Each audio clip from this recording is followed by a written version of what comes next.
Hi. Hello. Yo. Hello, I'm back. How y'all been? How y'all are? Welcome back to Scholars of the First Sin. How y'all doing? I've been away for a little bit from this game. I've been also playing the original one in the meantime.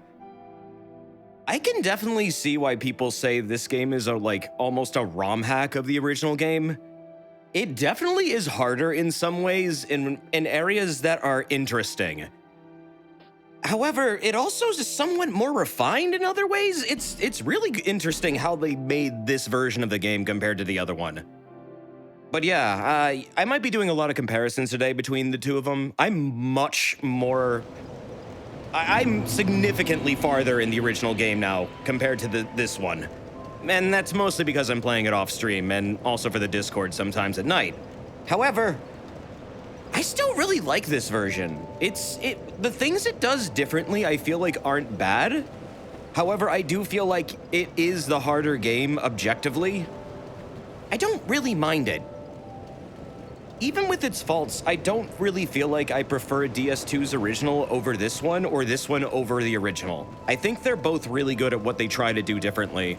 I think if you want the more cohesive story, this is probably the better game for you, because the world does feel a little bit more realized and put together. And apparently they also did some things with the DLC where they made them make a little bit more sense integrated into the story.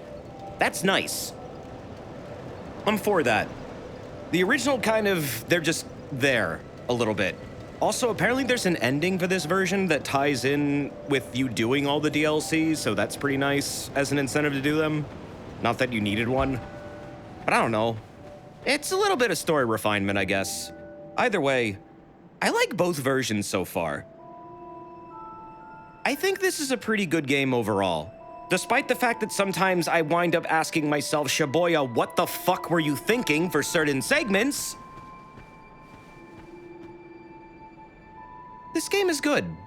It just does things really differently in very odd ways that I'm not accustomed to yet. It changes the rules in a way that's refreshing in some aspects, but also frustrating in others because you're so ingrained in a certain way of playing these games that if you try to approach it like other Souls games, you're gonna get fucked up real bad.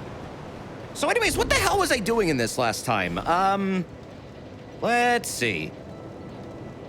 Oh, okay. Last time we beat up Dragon Rider, I have defeated the Soul of the Last Giant. I am really at the fucking start of this game for this version. I am nowhere close to where I am in the other one. In the other one, I'm past Drangleic Castle. In this one, I'm still I haven't even fought the Lost Sinner yet. Which, that is who I will be going for first. I got to the Bastille, but what I'm gonna do is instead of going through the Bastille through the Pursuer Fights entrance, I'm actually gonna go back to where Dragon Rider was and finish up the rest of Hades Castle, or Fortress, or whatever the fuck. Just because, I don't know, the areas over there are pretty cool too, and also Lucatiel's over there, and I like her character, she's neat. I also have completely set aside my qualms about summoning NPCs for certain fights to do their quests. This game has so many filler bosses that I do not care anymore. Also, the characters are interesting and I like them, and the fights aren't even that hard usually. I will say though, before I get going even further, before I really get going here, what the fuck is up with the mundane infusion in this game? Why is it so good? Do not sleep on that fucking thing, it is insane. You have to level your character a very specific way, but oh my god? I started messing with that in the original game. I think I'm going to now say, fuck the dark build, go mundane. Because holy shit, you get that anyways. You get dark anyways with mundane. But what you do is, it took me a minute to figure this out and understand. You basically have to make all of your level stats equal. Like completely equal. They have to have an average, and it takes your lowest stat and makes a ratio with your highest stat. And then that ratio is inverted and applied to your damage modifier. And you get fucking insane damage boosts, especially on weaker weapons. It equalizes everything. Your fists, both of them can do UGS damage at the speed of a fist. It's just fucking bonkers. I have no idea why the hell they did this, but they never brought it back for other games, and I am going to fucking fully explore this Infusion. I love it. So, you get dark anyways if you do mundane, so I guess I still get my dark build, but I also just get fuck huge damage build. I don't know anything that Desert just said. It's okay, it's quick maths. This game rewards you for being able to do math, which is kind of funny. Because I don't often do math when I play these games, even though they're very based around numbers. Okay. Fox, Tenson, thank you for the bits, dude. The best deal is the one that brings the most profit. That's true. That is the best deal. That's why you should try and sell everything 2 to 1. Make sure you sell your stuff for double you bought it for. That's how you get ahead on eBay. That's what scalpers taught me, you know, in the amiibo market. I don't sell amiibos, but if I did, I'd sell them for a fair price because honestly, fuck that shit. I hate that. If you do that, you're part of the problem. I have subverted you. But also, thank you for the bits, dude. Thank you very, very much. Boibler played Jack. Thank you for the 31 months. How, wow, can it be 31 months with ye? That there's the desert pea? Oh, happy it be. It is very happy. And I'm happy to see you, dude. Thank you. How you been? Hope you've been well. 31 months is a long time. That's almost 3 years, man. It's good to see you. It's good to see you in the Discord, too. Thanks, Boilerplate. And Zeebs, thank you for the bits, man. You started Sunbreak 2 days ago after coming back to Rise. This is your first Master G-Rank expansion you've ever played due to OCT making you craft multiple full armor and weapon sets in past games. That's not a bad thing. I mean, okay, I will say that crafting all of them is a noble goal. I would say you should be crafting the endgame ones, if anything. Like, find the highest tiers and craft all those. Then you're actually not wasting your time, because it is useful to do that. If you're the kind of player that likes to do that, I would say go after all the highest rarity armors and just get them all out of the way. Because then you are the king of versatility. You will be able to do anything. And that's like most of the game, really. So it's not really that weird that you would do that. It's just a lot of people view it as busy work once they get their favorite armor set, and it's like, but there is no good armor set. Pick a top tier desert. In Monster Hunter, yes. Tiers are very important in Monster Hunter, it just is. I wish it wasn't the case. This was a huge issue in Iceborne because there wasn't a whole lot of variety for the top tiers. So everyone was basically just running Teostra armor, and it was like, okay, we're fighting Teostra again for the 1000th time. Rise makes it so a lot of armors actually are really viable in the endgame, but a lot of them are, in fact, the top tier armors. But the top tiers in Rise are actually quite expansive in terms of like how many there are. So it's actually really cool. Yeah, Sunbreak has way more choices. So I would say like you've got a hell of a lot of game, even though you like might be limiting yourself to the rarest armor types. They're still really good, and it's still a lot of fun to do. And again, that's like the game. You're killing things to make things, so just there you go. You got a goal. I hope you have fun with it. I want to get back into Monster Hunter soon. I've been on a hiatus, but it's almost time to get back in there and get back in the fray and hunt some damn beasties. Also, Ghost FGC, thank you for the 5 months. Thank you, dude. That's really nice of you. I appreciate that a lot. Thank you so much. And Neff, please, thank you for the 30 months. Hello to you. What you been up to? Hope you're well. God damn, some of you been here a long-ass time. What's up, Blade Tiger? 2 years! Life is difficult, but Pogona is funny. Thank you for everything you do. Here's another 2 years of Pogona. Beat! Beat to you too. Thank you so much, dude. That's really nice of you. Yeah, I have been streaming for a couple years now. More than a couple. Actually, in September on the 14th, I believe it was my 5-year partner anniversary. I didn't say anything. I think I brought it up once on Twitter. I don't really know what to do for those things. I just kind of like, that happened. But yeah, I mean, I've been streaming for like probably consistently for 7 years. Partnered for 5. It's wild, man. It's been a long journey. You hate how characters walk in this game. What's wrong with that walk? It looks perfectly fine. It's a bit of a hustle. What if I told you I walk like this in real life? Would you say you hate how I walk?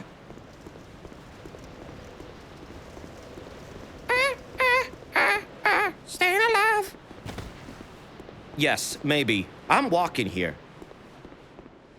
Yeah, the animations in this game are a little weird. I will say that they are very much so DS2 animations, but at the same time, I've gotten so accustomed to them, I actually kind of like them. This game is very unique from an artistic perspective.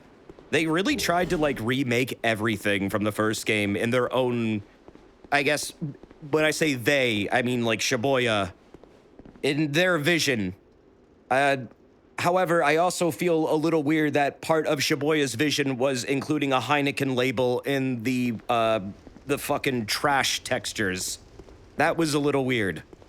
Was that part of Miyazaki's vision? Is Heineken what Siegbräu really is? Because that's in the game. I think they took it out of this version, though. The Chosen Undead loves Heineken beer. No, really, that's a thing. I actually tweeted I took a screenshot of it the other night, and I tweeted it. If you look into the textures of, like, the swampy slime trash textures, occasionally you'll find a Heineken label in the texture, and it's just the funniest fucking thing to me. Yeah, I think Zoli did cover it too. Yeah, they did. I believe they made a video on it. It's really funny. Some of the textures in Dark Souls 2 are hilarious. It's like as if they grabbed a whole bunch of stock textures and just didn't really fully go over them until maybe the game was already out. What is the lore of the bottle? You pee in it. That's where your undead goes pee-pee. You're more surprised that it's Heineken and not, say, Pizza Hut. If they did Pizza Hut, this game would have had to have, like, Gamer Pizza Hut promotions. What, the Chosen Undead eat pizza? Well, I guess you're not the Chosen Undead. You're the bearer of the curse! Seek, lest! Oh, shit. Wait, this guy wasn't here in the other game. Wait. Okay, here's the first change that I'm noticing immediately. I don't think these dudes were in here in the other version. Yep, this is new. In the other version, it's all those giant dudes that are down here. So those guys are, I think they're knights from Drangleic Castle. They're like Vendrick's knight dudes or something. I have no idea why they'd be down here. But I guess they are supposed to be down here for some reason. The bearer of the curse craves stuffed crust pan pizza. Bearer of the cursed. Bearer of the crust. Seek, cheese stuffed crust. Yeah, it's usually these guys that are down here. So that's interesting. That's a immediate change I'm noticing. There's a lot of little, like, placement changes throughout this entire version of the game that apparently were done for lore reasons. However, some people feel like it's a little bit too much because they wind up placing some enemies in certain areas that make the area significantly harder. Like, I'm not gonna lie, this is a pretty early area, and these dudes are, I mean, as basic as they are kind of intimidating to fight at the beginning of the game. They are kind of like the Silver Knights of the beginning of the game, I would say. So that's kind of an interesting character to put there, but I guess it was guarding a chest. Backstabs get rid of them pretty quickly. Backstabs in this are fucking risky, though. If you are in a fight with something in this game, compared to every other Dark Souls, and there's another enemy nearby, do not fucking backstab, because that enemy can actually interrupt your backstab. You do not get iframes throughout it. You will take damage, and often get critted. It has happened to me so many times! Especially in the later areas, when they really start getting aggressive about that shit. Sounds like Demon Souls. That's not a thing in Demon Souls. You have iframes for backstabs in Demon Souls. I think. I'm pretty sure. I just played through that. Not really. You take less damage oftentimes. Is it really less? I used to get... I swear to God, I got critted once. I, like, got fucking shredded one time. Then again, it was in the DLC. I think the third one, I was exploring it, so maybe that's why. In fact, that's definitely why. But yeah. Also, I have figured out what stats I would like to make, I'm probably going to go for putting everything except for dexterity and adaptability at 20 if I'm going to go mundane. Because that will get me around 150. I'll have dexterity at 30 and adaptability at about 27. That will give me agility of 105, which is DS1 rolling iframes. And I can use the fucking bone fist whenever the hell I get it, because that requires 30 dex. It will also make mundane weapons do fuck huge damage. Massive. I will be fisting things into the stratosphere. Every weapon has different invincibility frames for backstabs. For some reason, spear backstabs lose invincibility super early. That explains a lot, because I love using the black-silver, silver-black, whatever spear. The spear that does dark damage, I've been using a lot in my other run. And that thing is fucking good, but I did not know it had different iframes. That makes a lot of sense. Are you fucking serious? Wait, they walled this off with a fucking statue? What? Wait, how am I supposed to get to the Millman's Wharf then? Yup, I hope I have a fragrant branch of yore. I don't know if I do. Another Scholar chain. Scholar seems to want to make this game a lot more like a Zelda game almost. Not that it's a bad thing. It's just, if you wind up getting used to the progression of the first game, this game's progression can be extremely abrasive because you're so used to a certain type of, like, path. And this game doesn't want you going on the same paths. It's a bit refreshing, but it does often come off like a bit of a ROM hack. It's kind of a band-aid approach to, like, I don't know, making it so the game has a more intended form of progression. In some ways, I kind of wish this game would just get a straight-up remake and not just, like, a remaster where they just wind up changing a couple things around. I feel like this game really probably could use one. Just a total, maybe even rewrite. Just to make it make a little bit more sense. Yes, I know Elden Ring, but no, really, I feel like this game would benefit from that. There's another path. Well, there is. Right, that doesn't go to No Man's Wharf. That goes up there to a chest. This goes to No Man's Wharf. A total recall? Yeah. One of those. Also, Goku Galaggio, thank you for the 6 months, 8 months, actually. Thank you. That's really nice of you. I appreciate that, man. How's your art been? Will Smithy, thank you for the 21 months. You're old enough to drink. All hail Mr. P. No, don't hail me. I am nobody. But you. Thank you. Thank you for that. That's very nice of you. I appreciate that. You are appreciated. Mesa Moon, thank you for the 40 months. Where the fuck is Lucitil? Wait. Huh. Thank you for the 40 months, Mesa Moon. Evening, Lizard Man. I hope you are well. Take all my money and treat yourself to something nice. I will do that. Thank you. And I will, because honestly, I don't like mentioning this because then people start going a bit wild about it and then asking me if I want anything for it. And no, to start, I don't. My birthday is on Monday. Leonard's is on Tuesday. But I will treat myself to something nice. Thank you. No, I don't want anything. Please do not give me gifts. People ask every year.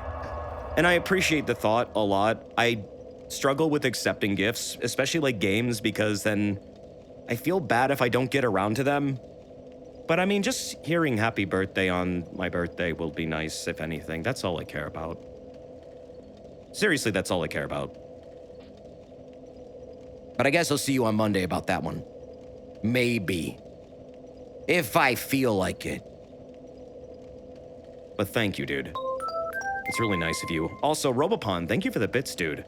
I rewatched JoJo Part 3. Oh, that's a really good part. I love Stardust Crusaders, and I forgot how bittersweet the ending is. I actually teared up at the end when Last Train Home played.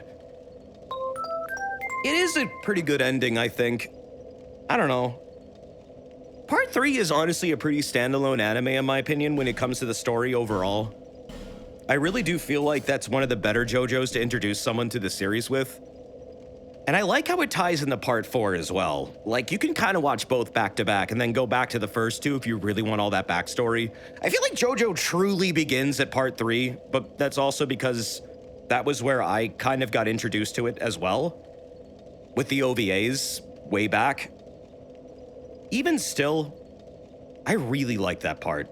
That is probably my favorite one next to Battle Tendency. Well, thank you for that, dude. That's really nice of you. Neri, thank you for that tier 2. That's really nice of you. Desert, have you gotten your Stadia refund yet? No, I have not. I have not gotten my Stadia refund, and honestly, I'm wondering where it is. I mean, I didn't buy one, but where is it? Google. You owe me. Probably. Maybe. Everyone else is getting one. Where's mine? They are actually refunding them, which is interesting to me. They're really just totally refunding everything. I didn't see that coming. I was wondering if they were going to do that if it ever failed. And I guess they are? What the fuck even is Stadia? Stadia is a horrible thing for the gaming industry, and I'm really glad it failed. Straight up, I'm glad it failed. I think it's an awful idea. I don't think we're anywhere close to being able to do something like that yet in terms of streaming technology and making it so that games can be streamed over a network connection and have a consistent experience. I feel like internet restrictions in modern day internet and even in developed countries is fucking abysmally terrible and is just by no means feasible. It is also extremely expensive to be able to maintain, as well as just inaccessible to people. It also completely removes even more ownership from games that we already are not really owning much anymore these days to begin with. Most of your games you've gotten through Steam are, well, not most, all, they're not truly yours, you are renting them.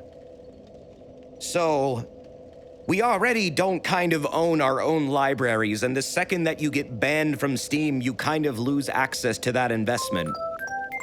Unless you manage to make backups or some kind of remnant copy on your own, which some people do. But with, like, Stadia, you can't do that at fucking all. It's just streamed to you. You have no control. You can't mod it. You can't do anything. I don't think I'd ever accept streaming games unless there was an ability to have, like, some kind of virtual machine attached to every game where you can go in and modify the game files if you want to. I'm sure some companies will never fucking do that, but that's the only way I would accept it. That's the only fucking way. Even then, I don't like the lack of ownership that brings when we already don't really have much to begin with these days. It's just, I feel like companies are chomping at the bit to have even more hyper control over, like, the games we play and how we experience them. I think that's terrible. I think it's counterintuitive to just gaming as a whole. Stop complaining about game streaming and take a look at your notifications. Hold on! I was talking. But thank you for the 60 months. Thank you, Neri. That tier 2 is very kind of you. I'm a pain. Thank you for those gift subs. That's very nice of you. I appreciate that. Thank you. Neri, thank you for the gift sub. Wow. Zombie Wang, thank you for the gift subs too. That is a lot. Holy shit. You guys are notifying me up lately. Holy moly. Chat, where the fuck is Lucitile? I'm actually gonna... Hold on, I need to pay attention for a second. I want to read all the notifications, but I do need to ask. Where the fuck is Lucitile? She's not here. Do you want spoilers? She's supposed to be here. I talked to her in the last Bastille. She was literally supposed to be over here, but she's not. There wasn't anywhere I needed to summon her before. Keep going. Wait, did she move positions? She's supposed to be right here. Literally, this is where you're supposed to meet her. In the original. They moved her? Oh, fuck that. Damn it! They moved her in Scholar. Okay, that's all I need to know. Thank you. As long as she's in the area, then I'm fine. Thank you for the clarification. That helps a lot. Different spot now. All right. Good. But yeah, Zombie Wang, Neri, thank you for all those. That's really nice of you. And I'm a pain. Thank you as well. I'm gonna fucking die. Got shot in the ass. Whoa. Melodica dude, thank you for the bits. You don't want gifts? Okay, stinky streamer. Here is some for Leonard then. Well, it's not even our birthdays yet. Wait till next week. Actually, wait. Well, I guess I should say that... Huh. Right. There are... Never mind. Yeah, our birthdays are next week. Hold on a second. But thank you for that. That's really nice of you. I do appreciate that a lot, Melodica, dude. Leonard's birthday being on, like, the day after mine is honestly one of the funniest coincidences that ever has happened in my life. I adopted the dude, and then the owner sent me its hatch date, and it's, like, October 4th. And I'm like, what? That's fucking amazing! How many times has anyone ever had a pet that has, like, a birthday immediately after yours? That's rare as shit. That is incredibly rare. Feels amazing. He's my little sausage son. It is fate. It is fate that Leonard and I were to be matched up, and he's my boy. He's my baby boy. My little mains. My wee little mains. But thank you for that. That's really nice of you. I do appreciate it. Also, Anon, thank you for all those gift subs, too. Thank you very much. Oh, geez. Amethyst Stargazer, thank you for the bits. Zombie Wang, thank you for the subs. My God, this is a lot. Thank you. Camo, ow! Oh my God, I can't read all these. I'm gonna take too much damage and I can't play. Thank you very much. 53 months. That's really nice of you. And your power is back. Oh, good. I was actually worried. It's good to hear that you're doing okay. The fucking hurricane shit has been scary. I hear that Florida's kind of out of the thick of it now. But now, like, the rest of the country above Florida has to deal with it. I hope you guys are gonna be safe, too. It seems like it's getting weaker as it goes up the coast, though, so, I mean, there's always that to think about. It's probably not gonna be as bad. But still be prepared, and I still hope you all are safe. I know plenty of people out there who are getting ready to deal with that, and it's like, that's terrifying. That's always scary. Even if it's slightly reduced, it's still pretty scary to deal with. You never know what's gonna happen. You never know. But it's good to see you. And Melodica, dude, thank you for the bits again. Thank you! They said no. Oh, well, okay. I can't tell you what to do. Can't tell you what to do at all. But I do appreciate that. Thank you. And Hyper Hedgehog, thank you for the 58 months. Thank you!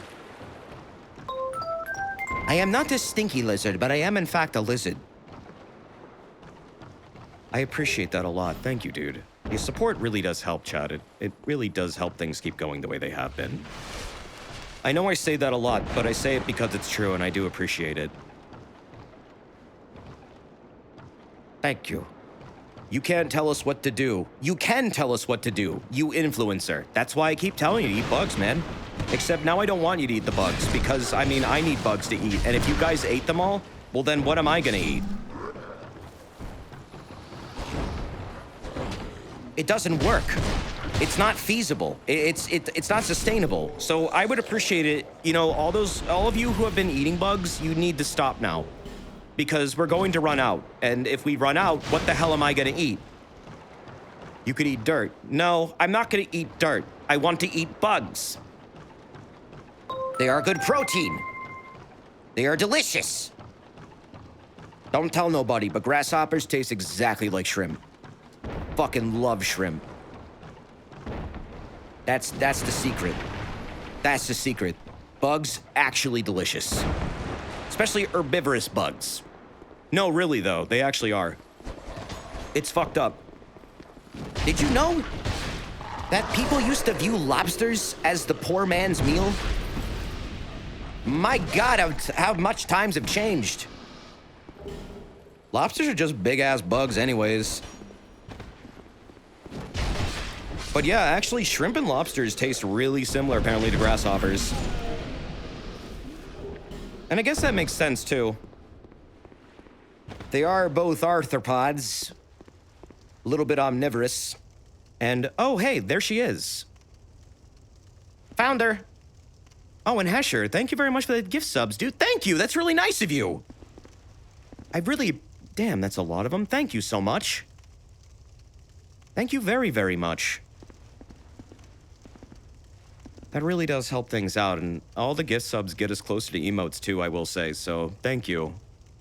Whoa. And Melodica, thank you again for the bits. My God, you're doing that a lot! The fish playing basketball. It do be playing basketball. What's the Lucidil doing? Well, thank you. You haven't changed a bit, have you? The longer I am here, the more madness I discover. A wretched place indeed, but not without traces of its former glory. What could have caused such degradation? Huh. Ah, yes. I have not thanked you for humoring me the other day. This is for you. I like Lucidil. She's an interesting character. Of course, Hearing about her beta story was really interesting too. The fact she was gonna be like this morally ambiguous character who also had like a partner that traveled with her. I wonder why they cut that. Her partner eventually became, I think, the Belfry, like, Bell dudes. But yeah, she was gonna have like a friend that like followed her around too, and I guess they were gonna have a quest line together. Our land of Mirror is surrounded by enemies and constantly at war. There is Seems like they reused it for Henri. I guess a little bit, yeah, like Horus. Join the Order and prove yourself in battle. My family had little fortune and no name. I had to carve out a piece of the world for myself. With two things. My sword and my loyalty to my lord. Oh? I was raised to wield a sword from birth. This is a bit different from the dialogue she had before. I never gave it a second thought.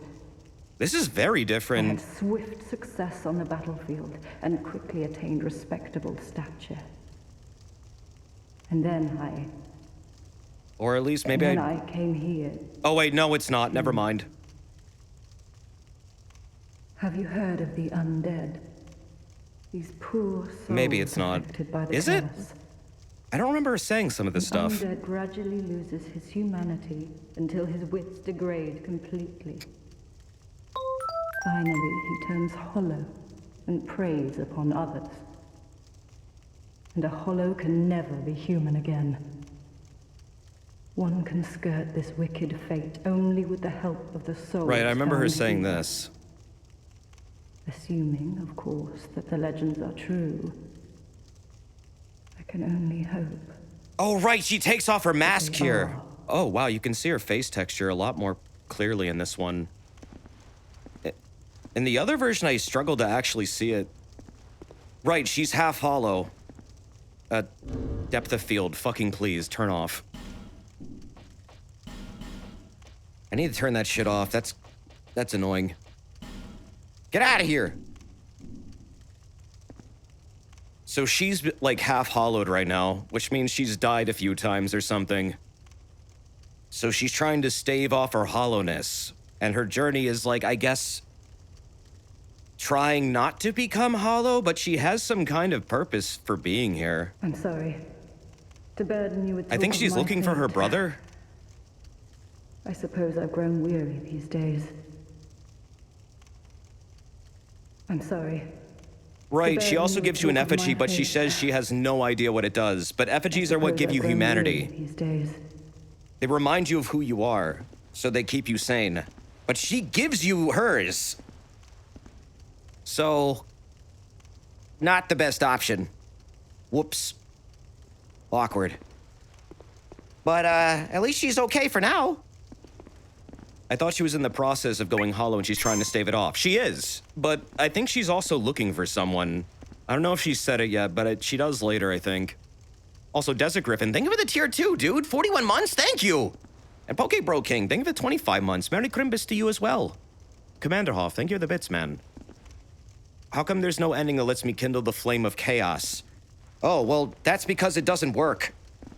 That's why we have demons. To burden you with All talk that of does my is just fate. blow up everything and make even more problems, I actually suppose worse I'll than grow linking their weary these first days. flame.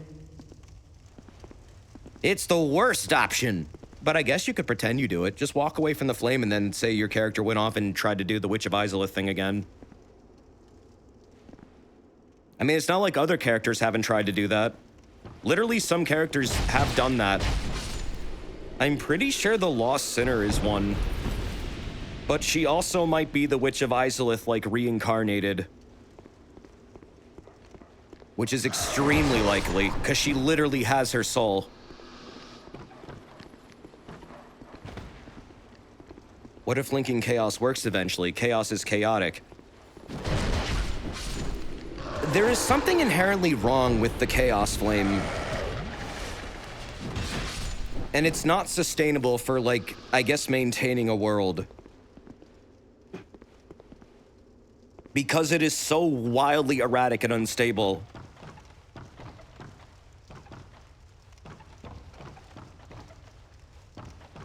As for why it doesn't exactly work, I'm not terribly sure right now. I'd have to really think about that.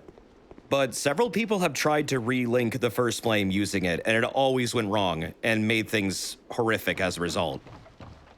I mean, like people turning into bug people, that kind of thing. Fire erupting and completely wiping out an entire kingdom. I think the profane flame might also be a direct result of the chaos flame. Which literally killed an entire nation of people the second Yorm tried to use it to link the first flame. Like, he just came back and everyone was burned alive. And that's why he's so upset. Because that was his bad.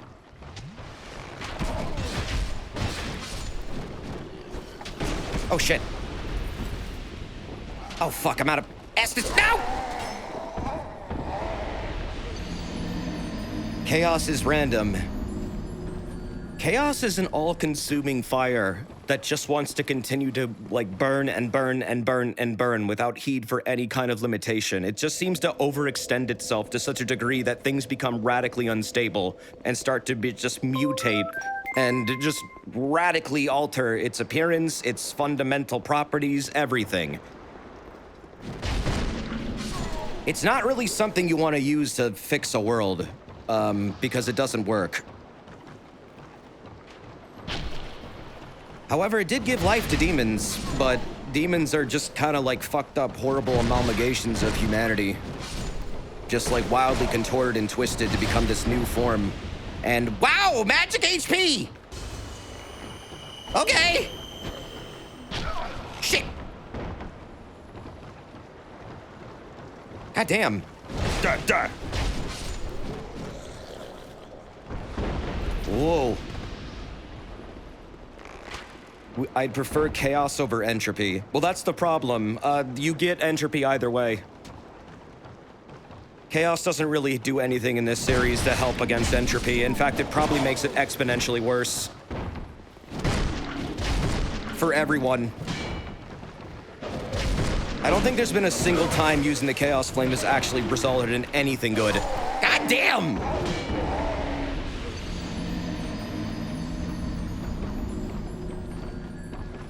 Like, linking the Light Soul, I guess, can sustain the world for a little bit, and it's not nearly as volatile, but it's still bad. And just causes a gradual progression into, like, unsustainability, but then the Chaos Flame just completely erupts into unsustainability. It doesn't happen. Doesn't get anywhere close, immediately goes wrong. Gwyn had to send his fucking knights in there to clean it up. Oh, jeez. Also, Madain Sari, thank you very much for the tier 2 41 months. Thank you! My god, you guys are blowing it up today. It's hard to look at the game when there's so many notifications. Help! Shit! Playing the hard version on stream was a bad choice, I think. My god, this is so much harder than the original area. I'm pretty sure there's a couple extra enemies here now. Just a couple. But enough to overwhelm me. Nothing too bad, though. At least they're all kind of like run enemies. Just gotta know their placements. This is the last stream of September, and before your birthday, I'd assume that's why. Oh, wait, I guess it is the last stream of September, isn't it? Well, wait. Yeah, it is. You're right. Today is the last day of September. And they recently just made all the September deals a little bit more enticing or something. I think? No? Wait, no, it's not? Oh, never mind. It's not the last day. I don't know. Tomorrow is the last day. Okay. It's the 29th. What year is it? I don't know what I'm talking about. I'm playing Dark Souls. Hi. Time and space is convoluted in my world, and tomorrow is yesterday, and today is tomorrow. Yesterday was last year, and last year was 5 years from now. Makes sense of time, because I can't. And it's a man-made construct anyways. This is why I don't keep any dates on calendars. I operate non-linearly. Because that's a power move. And these wagons were not here originally. What the fuck? Desert Twitch is currently broadcasting football. That's cool. I don't care. Why are they allowed to show buff men ramming each other into the ground without bans, but when I do it, I get a 1-week ban, and then 5 times the viewers when I come back? Oh, well, that's because the men playing football aren't naked, Neri. That might be your fundamental difference there. Also, I don't know, Twitch let you teabag your audience when Conan came out, so I mean, it's whatever. It's the rules... Time and space on Twitch is convoluted, and rules shift to the left and to the right, and kids like you should be burning in hell or something. I don't know. Birds are singing.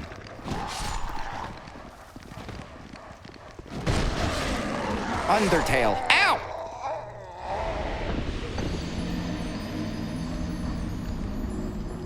When are you gonna play Undertale? Never. Hate that game.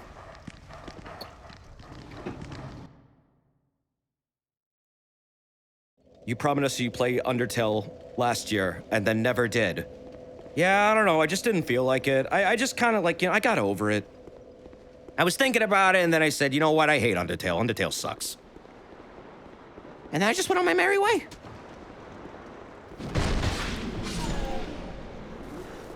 I actually did play Undertale last year. That was a good stream series, honestly. I really had a good time with that one. God damn, this dude can, like, lead his shots. Or I'm just an idiot. Probably both.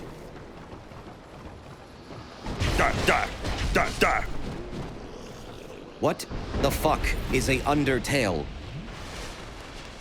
It's a story about what lies below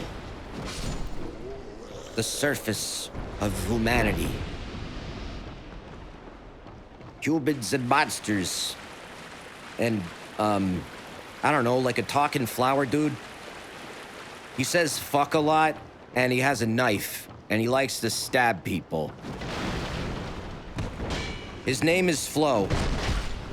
And he's a little bastard.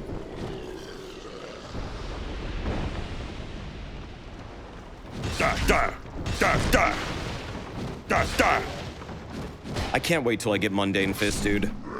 The fact that Mundane Fist can do like over 500 damage per fucking strike is insane. Especially when you can hit this fast. Like, what the fuck? Who okayed that damage type? Thank you. It's amazing. Do it again. Tanimura, you are directing Elden Ring with Miyazaki. You can bring it back, man. Bring it back for the DLC, please. Make my Golden Order build functional. Because you gotta level up everything with that thing anyways. I feel like they did kind of bring back it a little bit in Elden Ring, but not so blatantly. Golden Order fundamentalist shit really does kind of operate off you kind of leveling everything equally a little, like not nearly to the same degree, but you do kind of have to have int and faith.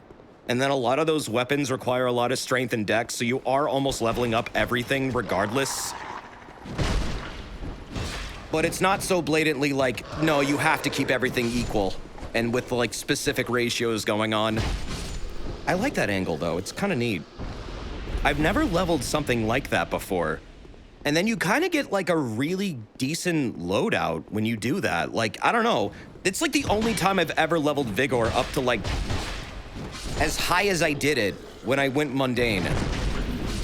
As well as Vitality and Endurance. It was weird. And yet also all my damage stats are leveled up too. And yet I'm doing like actually good damage and not really weak spread out damage, which is normally the case. Mundane rewards you for basically being a jack of all trades. But like extremely rewards you. With probably the highest fucking damage type in the game. I kind of love that. Like Hollow Infusion, it feels like it's a beta concept for Hollow Infusion. Hollow Infusion works off of luck, which there are some weapons in DS3 that operate off luck as well as a hidden scaling stat. Henri's Sword is one of them. There's a couple others, but Hollow and Bleed and Poison all operate off the luck stat. However, Hollow gets the most, like, highest damage buff because it literally makes luck replace strength.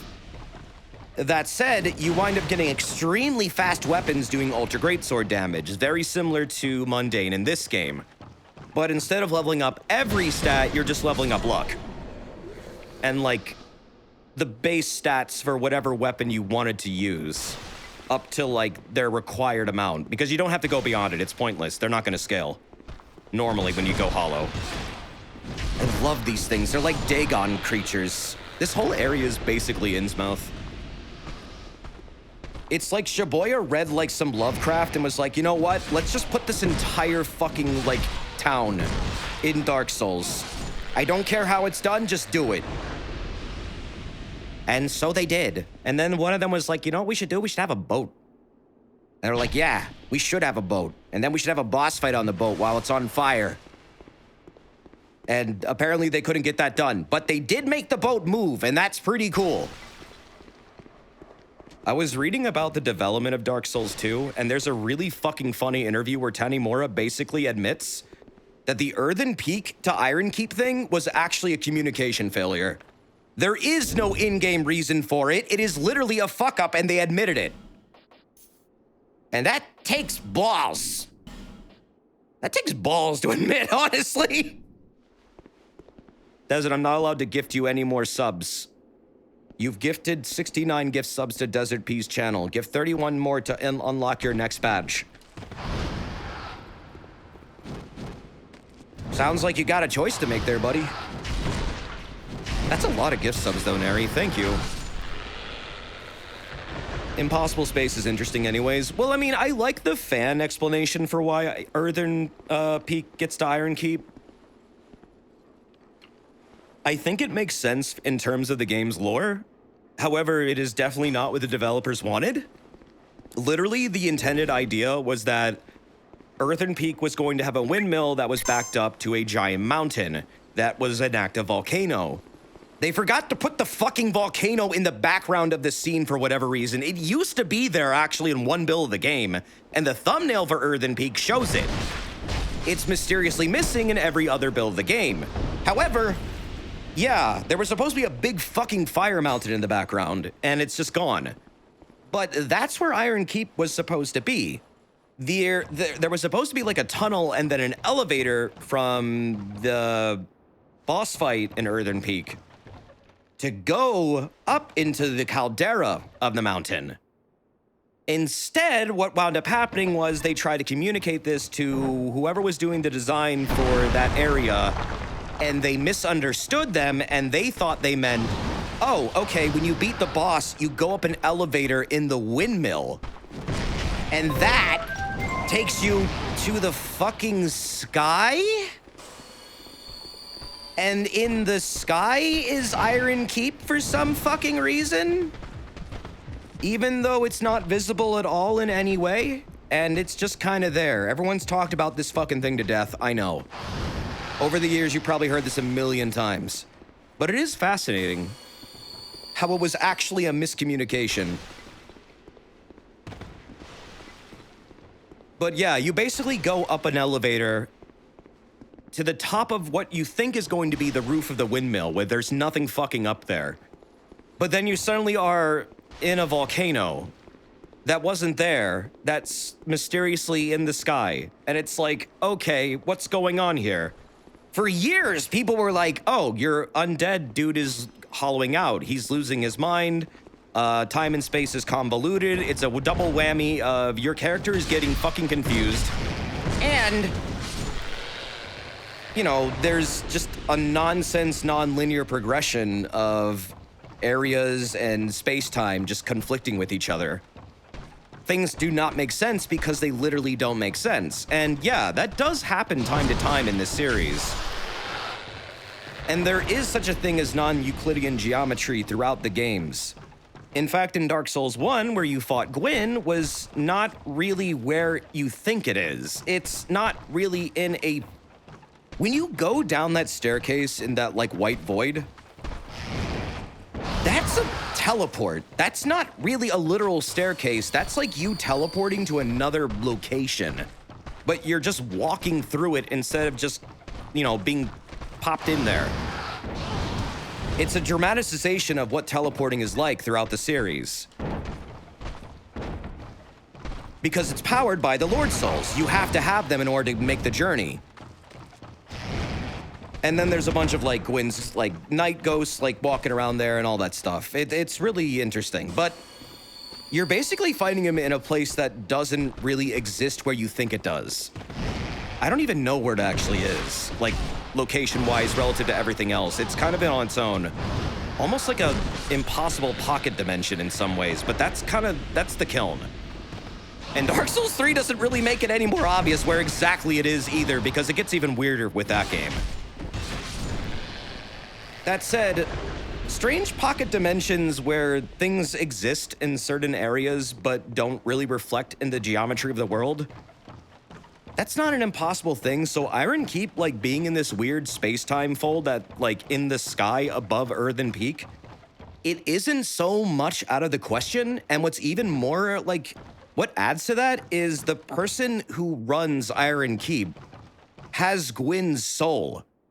So it's almost fitting that they exist in this impossible, like, non-Euclidean area where that's where they decided to, like, I don't know, post up. And then even then, they're just a giant metaphor for what Gwyn is. The Iron King is, like, this really, really arrogant king who basically was so consumed with his lust for power and, you know, maintaining his status as this powerful figure that, one, he became a fucking demon. Two, his entire kingdom collapsed under its own weight, literally into a mountain of fire. So all of it was consumed by fire, just like Lordran was, and the kiln, and Gwyn, and so is he. And it all exists within this weird pocket dimension space where it shouldn't be. And it's like, even though that's not the intended way the story was meant to be, it oddly fits, and I kind of love that. And I especially love how the community, like, just kind of made sense of it on their own. Is Iron Keep Hellfuck Castle? Yes, very much so. It is one of the most Hellfuck regions of the entire series, in my opinion. That area is painful. That area is very painful, and I will be doing it after Lost Sinner because I like to. I think that's good progression of the story, in my opinion. Even though it's completely, like, a difficulty cliff and everything after it is way easier, it just works narratively. I don't know why, it just does. To me. He was also imprisoning undead. Yeah, he was. Yeah, the Iron King is literally Gwyn. Well, not literally, but like a reincarnation that has his soul. He could be Gwyn, but it's not likely he's the Gwyn, but just like a form or like an echo in some way, a remnant. What's also interesting is I realized over the course of my playthrough, Vendrick is a chosen undead.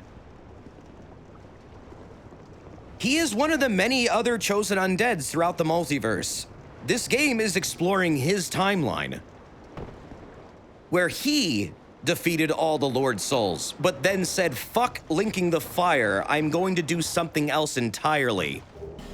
He didn't bring an Age of Dark, he didn't link the fire, instead he decided to do fucking science. And then build a kingdom, and then I guess Nassandra was like, oh fuck, I'm the daughter of Manus, but don't tell nobody, I'm not telling you either. But I'm very interested in what you're doing over here. And then she fucked up everything. It was like, hey, you know those giants? You should kill them. All of them. And Vendrick's like, okay, but why? And they have something good. And he said, all right. And then he went and like killed all the giants for some fucking reason. We don't even know what the hell the giants had. Beyond like power. It's really left vague. But it might have been... There's a belief that it might have been, like, a really interesting kind of, like... It might be the canonical reason why some characters are, like, really huge compared to others, because giant souls apparently are very special in property. And they're not exactly like human souls either, where you can use them to link flames. Yorm finds this out the hard way in his story. Holy shit. There's a lot of weird stuff going on with giant lore in this series that's not really confirmed as to what, but it's implied there's some kind of weird power there. But Vendrick really wants it and needs it in order to, like, do his weird research into how to break the flame cycles. Because he doesn't want to link the fire because he knows it's bad. And so does his brother. And I guess the story of this game is, like, about most of their research into what Gwyn was doing and how to go about breaking the cycle, which eventually, I suppose, leads into the Age of Hollows in DS3. Which, that is you breaking the cycle. You are usurping the flames. He was trying to destroy the dark sign. Well, yeah, that too, like break the curse and stuff like that. The story of this game is really interesting. I feel like this game is one of the more interesting tales throughout the series. It's definitely more of a supplemental kind of story that winds up more being like material that helps you understand things a bit better, but doesn't really offer events that you really need to know about, other than it explains properties of how souls work. How does linking the fire work? How does the curse work? It's more about explaining things than it is about serious events that change the entire world. 3 ties back into that kind of thing, but this is more like supplemental material. Learning the nature of things. Did you read ahead? I've been playing ahead. I'm playing the original version. I'm much farther in it than I am here. I've also been punching the fuck out of everything in that game, and it's been amazing.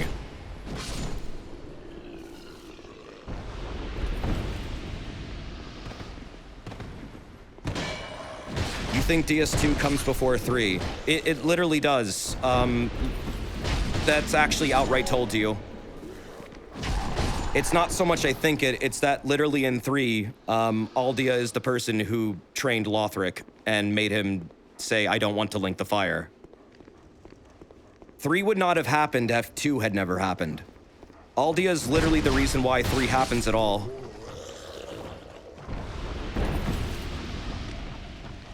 Also, there's a lot of DS2 dudes in 3. They all come back, and their characters have actually been expanded upon, and their storylines have progressed significantly. It's true that time and space is non-linear, and that 3 is also a conglomeration of a lot of different timelines crashing into each other all at once. But in terms of where it takes place and what's going on, a lot of things in 3 are the direct result of stuff that happened in 2's timeline. That said, you probably don't need to know everything that happens in 2 in order to understand 3. I definitely didn't. But it does make things make a lot more sense, and it does explain some character motivations and why things occurred the way they did.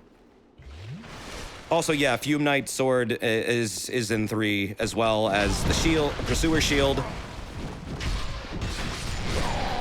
these stupid Dagons! Piss off, Lanky Kong! Also, Emperor Penguinkind, thank you for the bits, dude. Hey, Desi, if you could have any enemy from the Soulsborne series as little companion that follows you around, what would it be? Oh, that's easy. The crystal geckos, man. Them little lizards? I love them. I want a plushie of one really badly. With the little tiny legs, the little six-legged lizards. I like the ones that are red and explode. Those are my favorite because I never saw that coming. And they only exist in this game. Those are great. Also, when they get older, they're fucking massive and badass. DS3 has fully evolved crystal lizards, and they're fucking amazing, and I love them. I think they're one of the coolest enemy types in the game. Shame there's only a few of them that you can find. You'd want to institutionally smash them out of habit. I wouldn't. I'd want to take care of them and make them feel okay. Like, that would be the one that no one would ever hurt. And if anyone ever did, they would have to get through me first. I would also name him probably, I don't know. I name all my pets, like, L names for some reason. I have no idea why I do this. Larry. We'll name him Larry. My God, there's a lot of dudes here! Shit, ass that dude!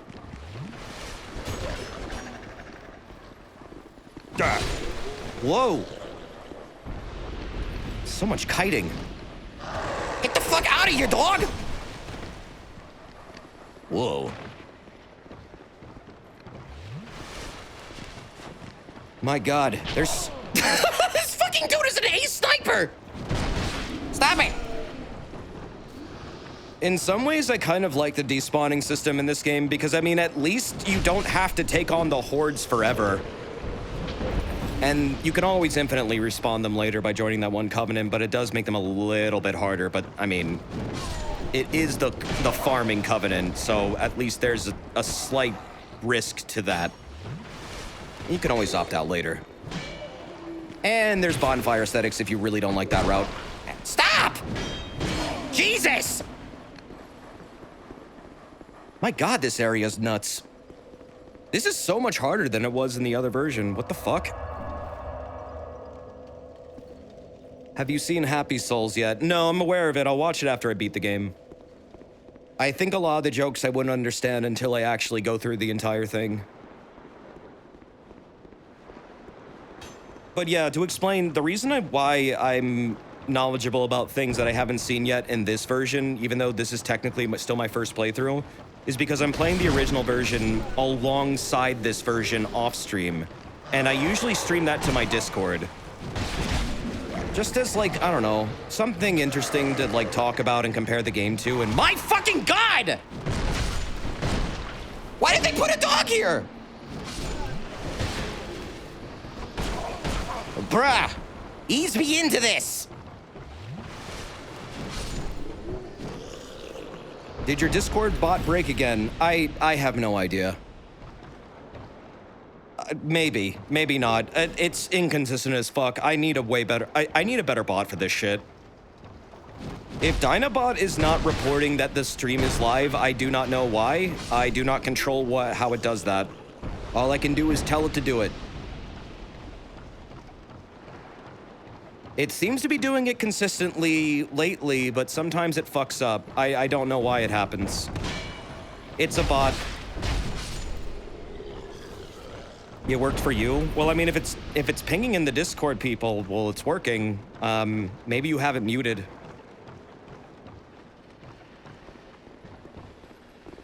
But, I mean, I have a bunch of bots that I could use. I can make Pogona bot do it if I want to.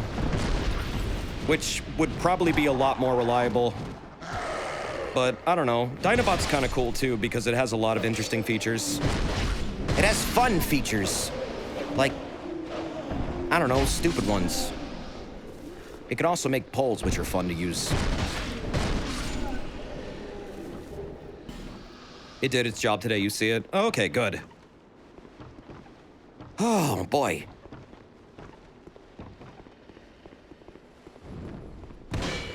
But yeah, the comparisons between this version and the other one are really interesting to me.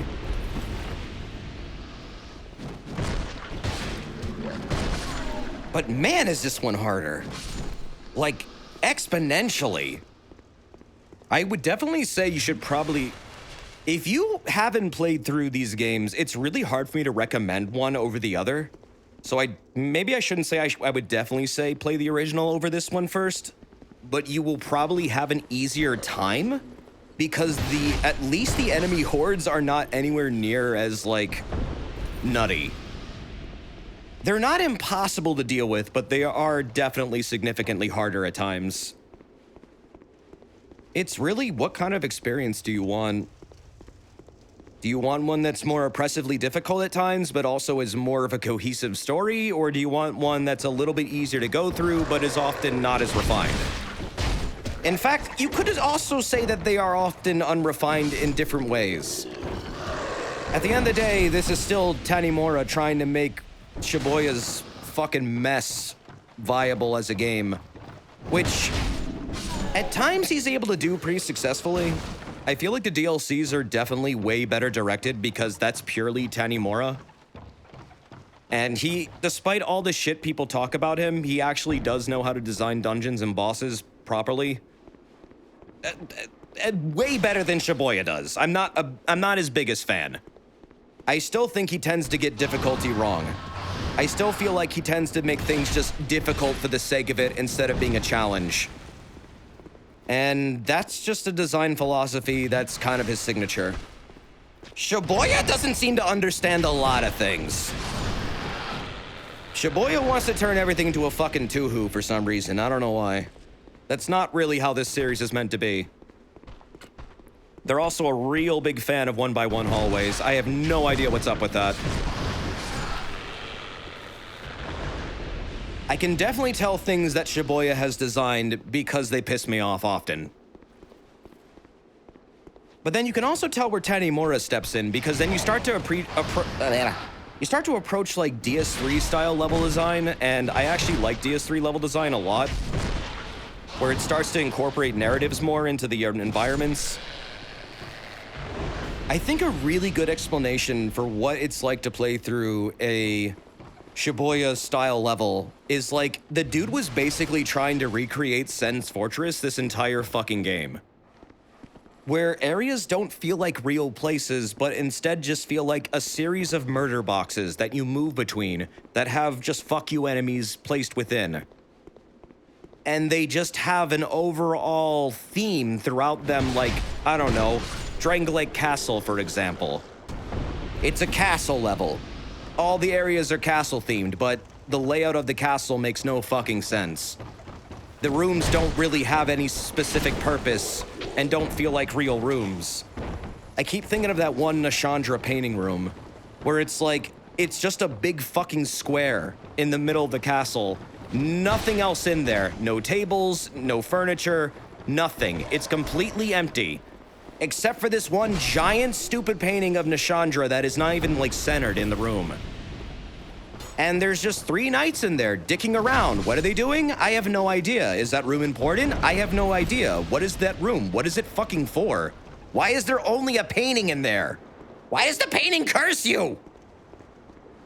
Many questions, no answers.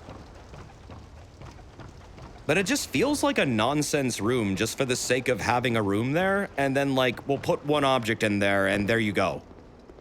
Whereas Dark Souls 1 and 3's areas feel like real places that were fully designed and fleshed out, but then they went back and kind of fucked them up in a way where it feels like you're progressing through a video game level, but it's designed around a real location where it kind of integrates itself into the game. Like the area is, it serves a function, it has a purpose if that was a real place. That's what I like more about Dark Souls 1 and 3 level design over this. That said, not every area in this game is like that, but like, for example, why the fuck is this room so empty? Isn't this a house? Why is this house so damn empty? Like, put at least a fucking table in here or something. It just feels unrealized. It feels like it's a rough draft for another later to be developed idea. Like they were just making a general location, but then didn't go back and fill it up with things.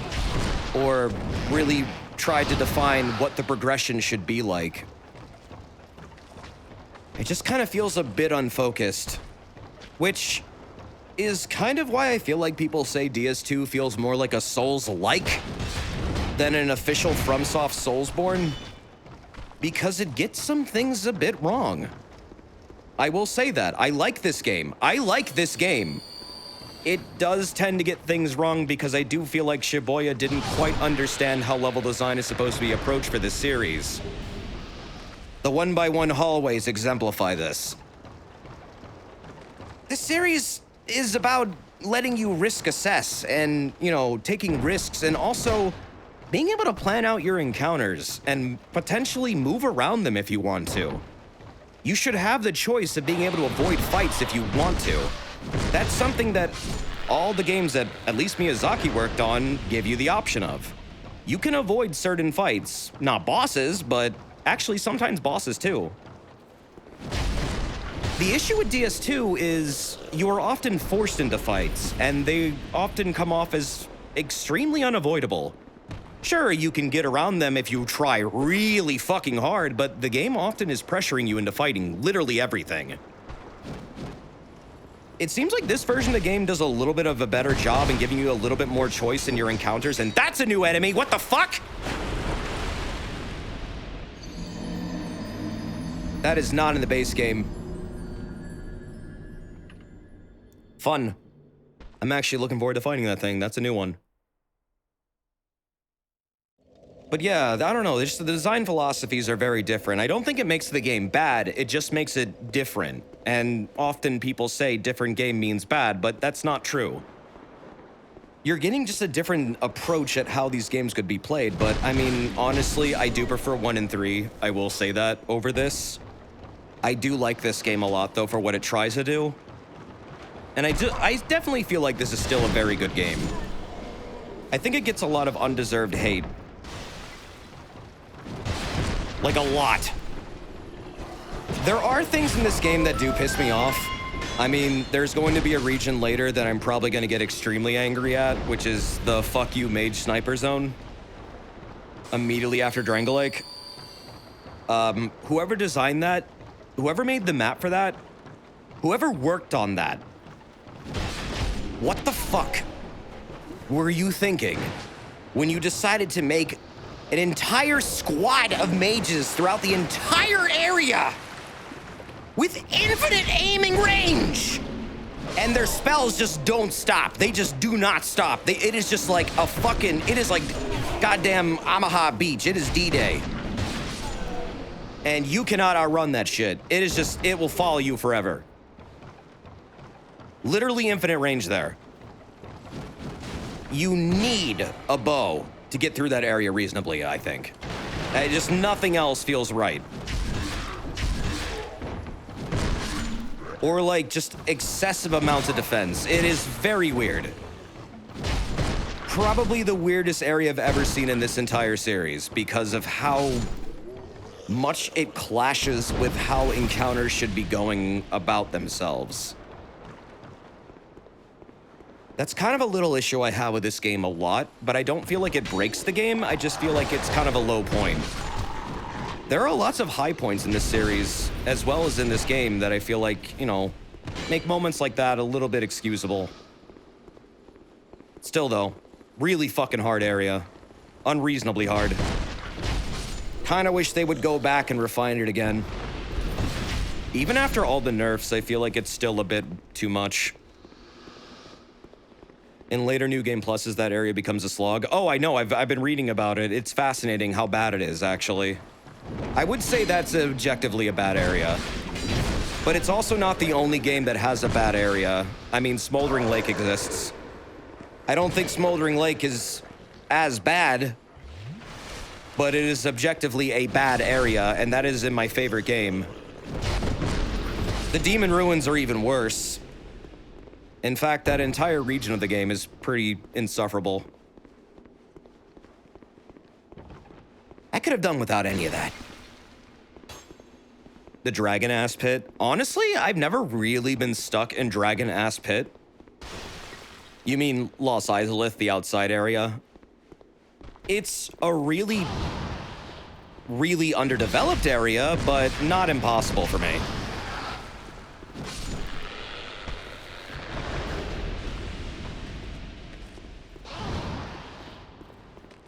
But I will say that, yeah, this game definitely has some areas I would say are outright kind of bad. But it's not unique for that, and that doesn't make it a bad game. Just, I don't know, if they were to do it again, I would like it if those areas would get heavily looked over. Yeah, Bed of Chaos, for example, in 1. Fucking awful segment. That part of Los Izalith, yeah, that's objectively fucking terrible. But I mean, everyone knows that. Also, I noticed that my friend Gavlan wasn't up there. What the fuck? How will I wheel and deal without my friend?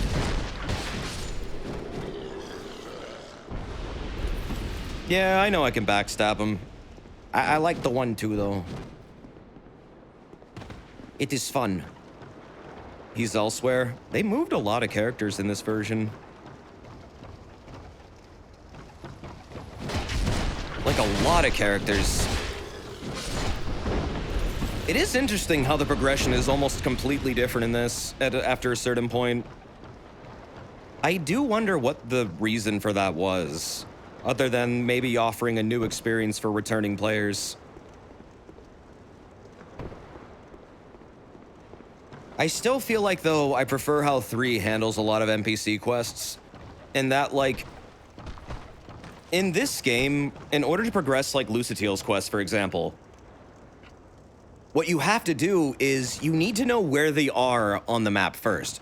Which, okay, fair. You have to do that in all the other ones. But then, to further continue their quests, not only do you have to do that, but then you also have to realize, oh, wait, but I also have to summon them. And not just once, but not just twice, but at least 3 times for 4 very specific chances that you have to find her.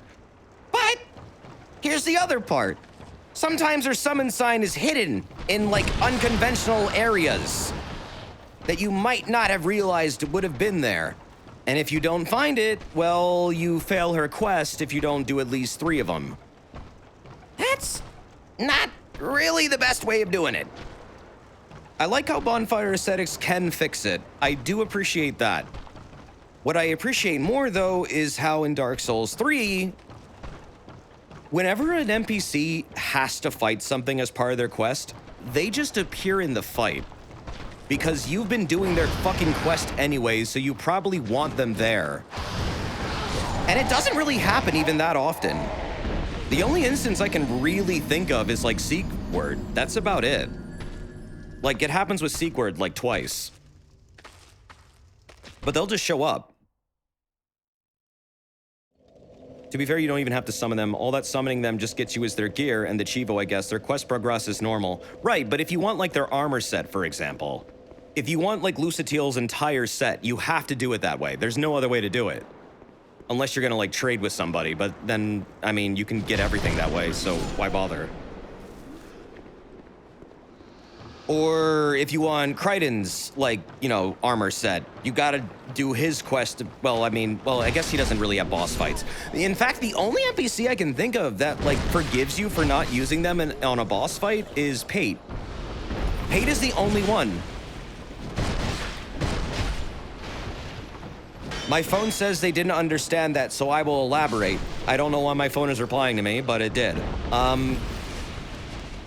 When you fight the last giant, what you're supposed to do is summon Pate for that fight. They are going to assist you. And if you do that, then later on, Pate will appear in the Earthen Peak and, you know, thank you for that, and also give you their armor set as a reward. Holy shit, that is a lot of inventories. Damn! My God! Another one! Another one! The thing, though, is you don't have to summon Pate for the boss fight. If you do the boss fight without summoning Pate, this is... Oh my fucking lord. It's the only instance in which the game is forgivable. Well, the game forgives you and then says, well, guess what? You can summon him anyways after the fight. Just summon him, walk in there, and you're good. He'll desummon himself, and it'll be considered complete. And then he'll show up in Earthen Peak later. He'll just be there, as if you did it, like the proper way. The game doesn't do this in any other instance, so I kind of don't get why? Lucatiel's is way more strict, and I think there might be a couple others that you have to do this with, but I can't think of them right now. I just prefer the way DS3 did it, where it's just like, if they need to be there, they're just there. None of this weird guessing, none of this strange stuff where you need to know that you're supposed to be in human form in this specific spot. I prefer the less cryptic angle of approach. Because this game's already cryptic enough, and holy fucking shit. That's because you can try to bring Pate into the Pursuer. Well, yeah, I know that too. Of course you can do that. I mean, if there's a second boss in any region, you can probably do that with anyone. I imagine. That would make sense. But also, his summon sign is literally outside the boss door. And it will remain there. No matter what. Holy fuck! Wow. Are you gonna do the other half of Heidi's Tower of Flame? I will, but I'd like to focus on this area because this is giving me a headache. This is so much harder than it was in the other version, significantly. I feel completely overwhelmed. I really want to get to that Pharaoh stone so I can at least, activate all the stupid lights and get rid of half the mobs in this area. Stupid fucking dog! You're making me look bad! Whoa. Also, Volcanicorn, thank you for that 40 months earlier. That's very nice of you. Sorry that took me 30 minutes to get to. There has been so many notifications today, and every time I read one, I die. But thank you, that's very nice of you. Also, Murphisevic, thank you for the 26 months. Thank you very much. I really appreciate that. And Ali, thank you for the 46 months. Wowie zowie. It's very, very kind of you. Thank you. 46 is almost 4 years. Thank you for the fun streams and fun times and jokes, and please give Leonard and Logan a pat and/or a treat for me as always. I will. As always, I actually gave Leonard some really big roaches today. Gut loaded. That's some preaches. He likes them when they're sweet like that. It's good to have as a little treat. Ah, fuck you!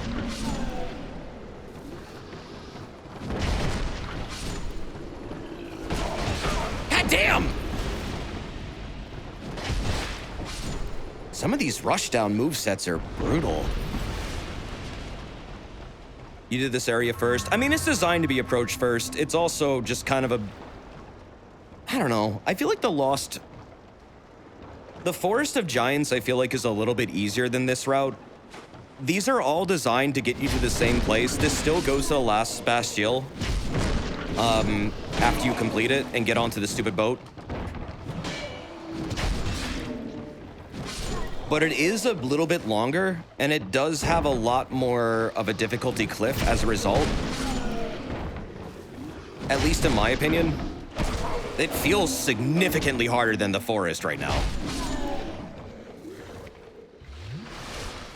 Also, my god, I'm dying way too much here. I'm gonna fucking start despawning people if I don't improve. You did Lost before this? Yeah, I did too.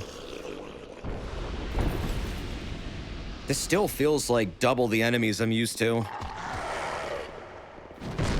Especially in this version. In the other version, I really wasn't struggling anywhere near as much.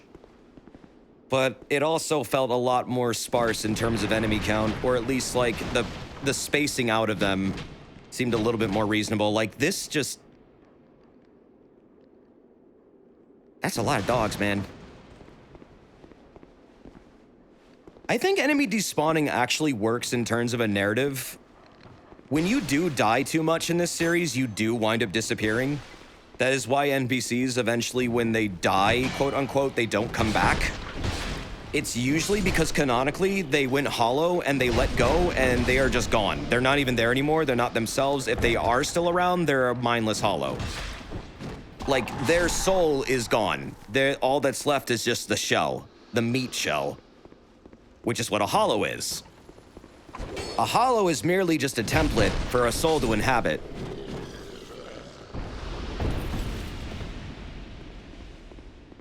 So, I mean, it's not even like they're them anymore. So they are kind of gone. And it kind of makes sense. Eventually, if you die too much, you lose your sense of purpose, and you don't want to come back, and you don't revive at a bonfire because you have nothing to latch onto anymore. You don't have a reason to come back. You're just done. Persistence of, like, undeath in this series comes straight up down to your character's willpower to keep going. Your ability to overcome adversities. I believe Aldia even comments on this at a later point. But yeah, that's why you keep reviving, and also you need a firekeeper to have like the fires work at all.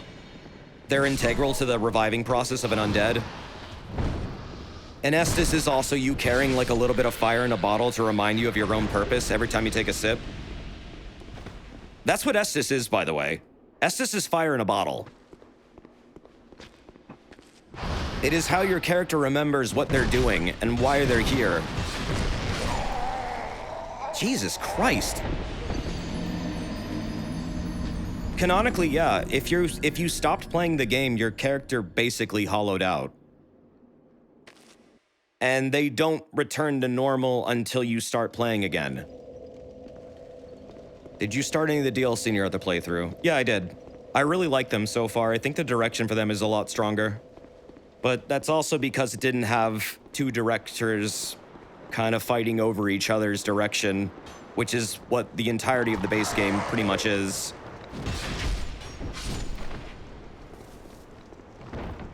But yeah. There's a lot of aspects to this game that are just fascinating to me.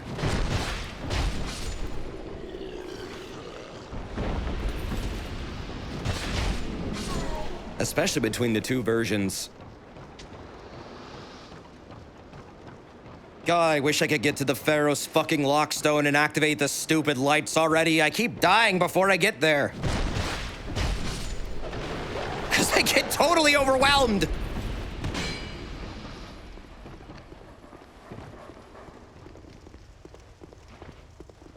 God damn. I need to, like, take my damn time. Also, not having adaptability up to par is fucking me over so bad. That is such an important stat. For my playstyle, adaptability is absolutely more important than anything else. And until I get there, it's gonna be fucking painful. Jesus!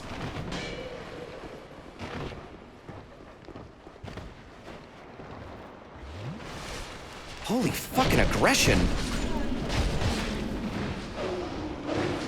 How aggressive should we make our enemies for this area? Yes. Give them aggro for miles. Make their attacks relentless. Fill the screen with enemies! More is harder, right? That's why you like Dark Souls, said Shibuya. To which Miyazaki said, what? You're not doing interviews anymore. And then he stopped doing interviews and Tanimura replaced him.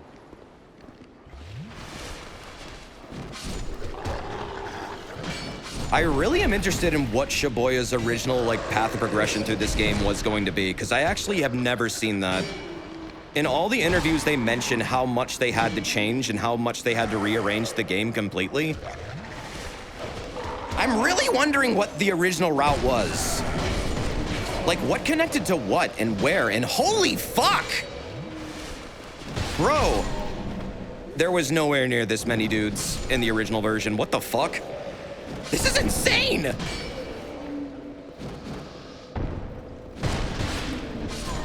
God damn!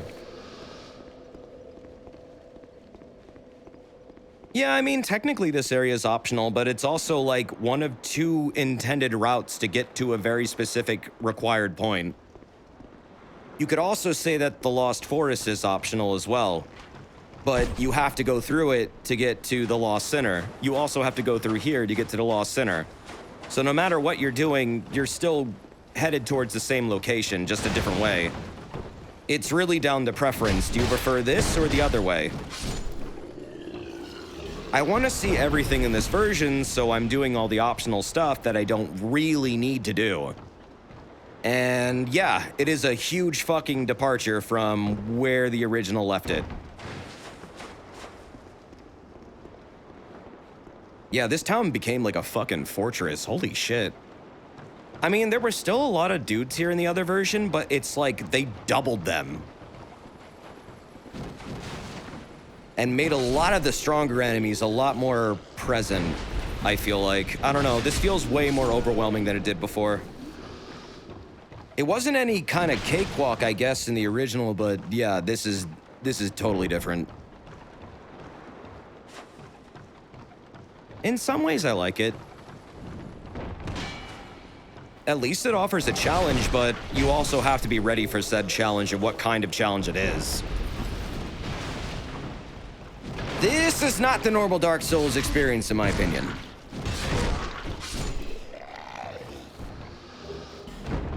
It's not terrible, though. This is hardly the worst. If anything, it's interesting to come back to after I've already been through this area and completely dominated it.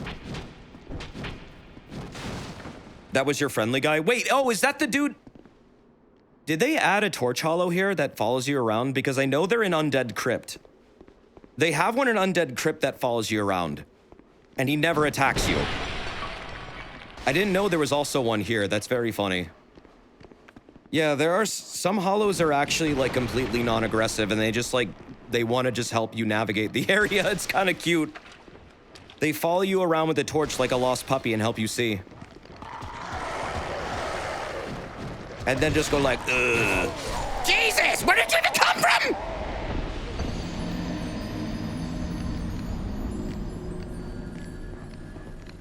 Fuck you.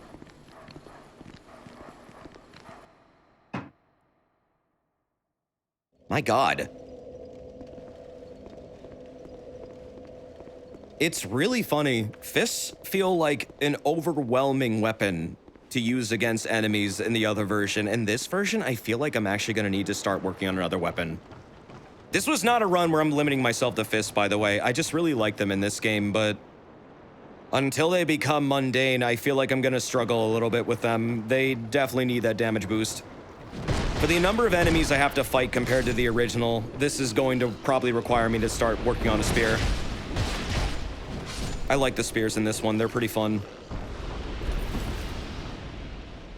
Fists are by no means bad in Dark Souls 2, though. They are actually fucking amazing.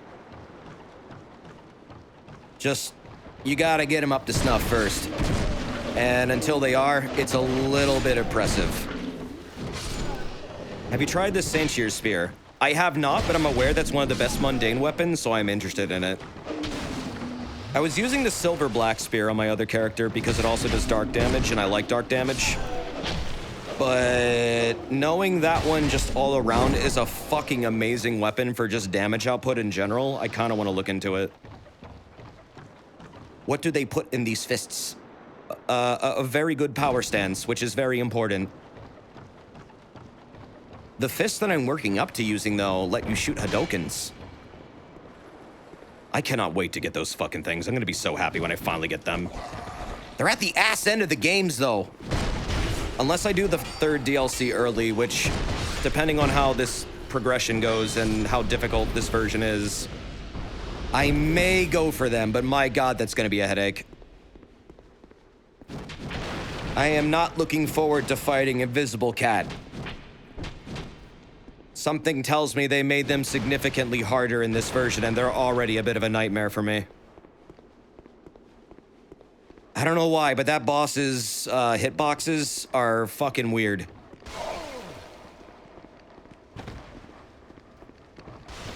They have really, really absurd roll catches that I am not a big fan of. Oh god! Here we go again! Just hit the dogs! Run! Run, run, run, run! What are you doing? Run! I'm hitting B! God damn! Whoa. What? What the fuck? What in the fuck? What was that? Bro, I don't even know what the hell that was. I just got hit with a rocket launcher? Oh, it was oil. I was covered in oil. Oh, right. Yeah, I was. God damn it. Forgot about that. This is a fucking war zone. Oh, man. This area is rough. Slowly getting through it, but I'm also running out of life gems, and that's gonna be a problem. I really just want to get to that stupid Lockstone. Oh my god, please God, let me get over there. I just want to put the stupid thing in the stupid rock mouth. How many of these dudes do we need in one area? I hear a dog again. Where is it? I am growing fearful of the dogs in this version. There are way too many, and they are hyper-aggressive, and they hurt. They also cause bleed. They do over 11,000 damage in one frame. Do you know about the bell? The bell? Which bell? There are many bells. The bell! The one from Venture Brothers? That's the Monarch's favorite form of torture that doesn't work at all. The one that calls the boat. Yeah, I already did it. I already hit it. The boat's here. Boat's here. It's over there. I did that already. It's not really the boat I'm trying to do right now. Now I'm just trying to get to the damn Lockstone.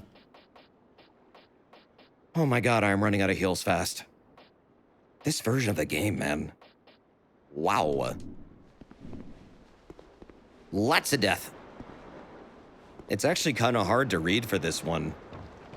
Like, chat, because so many enemies can overwhelm you so fast. So if I miss a lot of your messages in chat, that's kind of why. It's very hard to take my eyes off this game.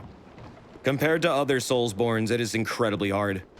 Because every time I do, every single time I look at chat, something winds up attacking me in that instant. It is actually bullshit. So if you're adding me a lot, and I'm not responding, please don't think I'm actively ignoring you. Nary. Literally, this game is hard to read and play at the same time. Oh, God. I read that in Dark Souls, humans have two souls, a white one and a fragment of a dark soul. That is incorrect. Humans only have a dark soul. There is no... I don't know where someone is getting that humans have white souls. You have soul fragments, but humans are comprised of a lot of soul fragments. But the nature of a soul is honestly a thing that a lot of people are, like, doing experiments on in this game. But no, humans have a fragment of the dark soul within them. That is what makes humans humans, and not, for example, the gods. The gods are just hollows that, took into themselves aspects of the light soul.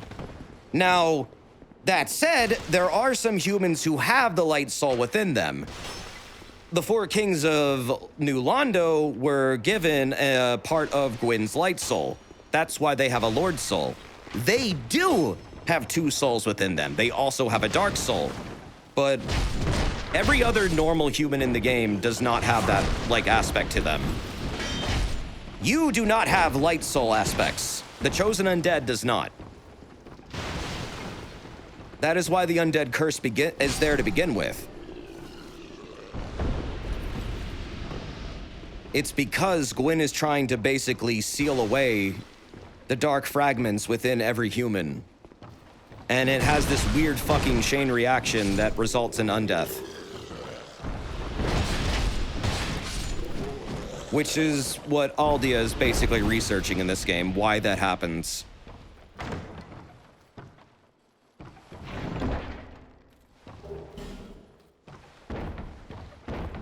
But no, humans do not normally have two souls. If you have two souls in this game, something got fucked up with you. Probably you're a result of some weird experiment.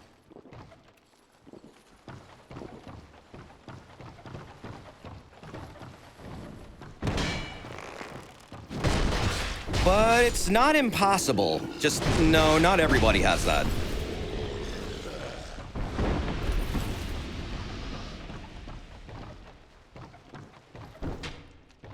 Is this your first playthrough? Kind of. I've already done this area in the other version. I haven't beaten either version yet, but I'm playing through both at the same time. I'm familiar with a lot of the game, though.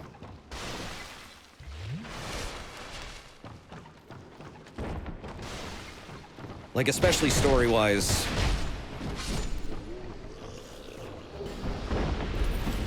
But as for Scholars of the First Sin, yeah, this is my first time through this area, and it is significantly different in terms of how difficult it is. But you have 5,670 right now. Right, fragments of a soul, correct. However, what those fragments are is an interesting topic. But I do believe they're also just, I don't know. It's hard to describe what exactly they are. It's like they're fundamental aspects for life that all things have, but then they're completely overridden by, I guess, the Dark Soul. So, I mean, I guess you could say there are two parts of it, but it's like, at the same time, not really.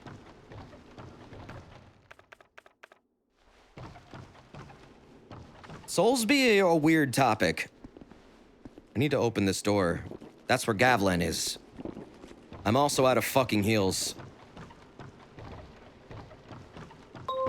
Desert Nintendo took down the Splatoon servers. I'm lost right now. I don't know how to get through that door at the moment. I need to remember. And I'm dying, stupidly.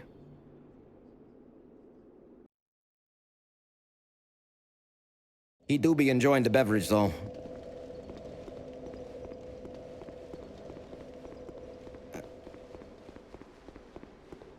I like to view it as this. Everything in this series does have a soul. In some way, there is a fundamental form of life in which, yeah, souls exist in all things, but there are also different types of souls. Humans have a dark soul. You're probably accumulating everyone else's dark soul when you're killing other people. As for small animals and stuff like that, that's a bit unexplained and of how they work. No one really has ever gone into that, as far as I'm aware of. They just kind of exist. Maybe they have soul fragments with them, and I'm getting really fucking sick of this stupid jumping attack. But yeah, that's a really complex topic, honestly. I don't think I'd be able to answer properly in the middle of a stream. The answer is there is no name for whatever the hell the white fragments are, other than probably just a foundation for life. Fuck!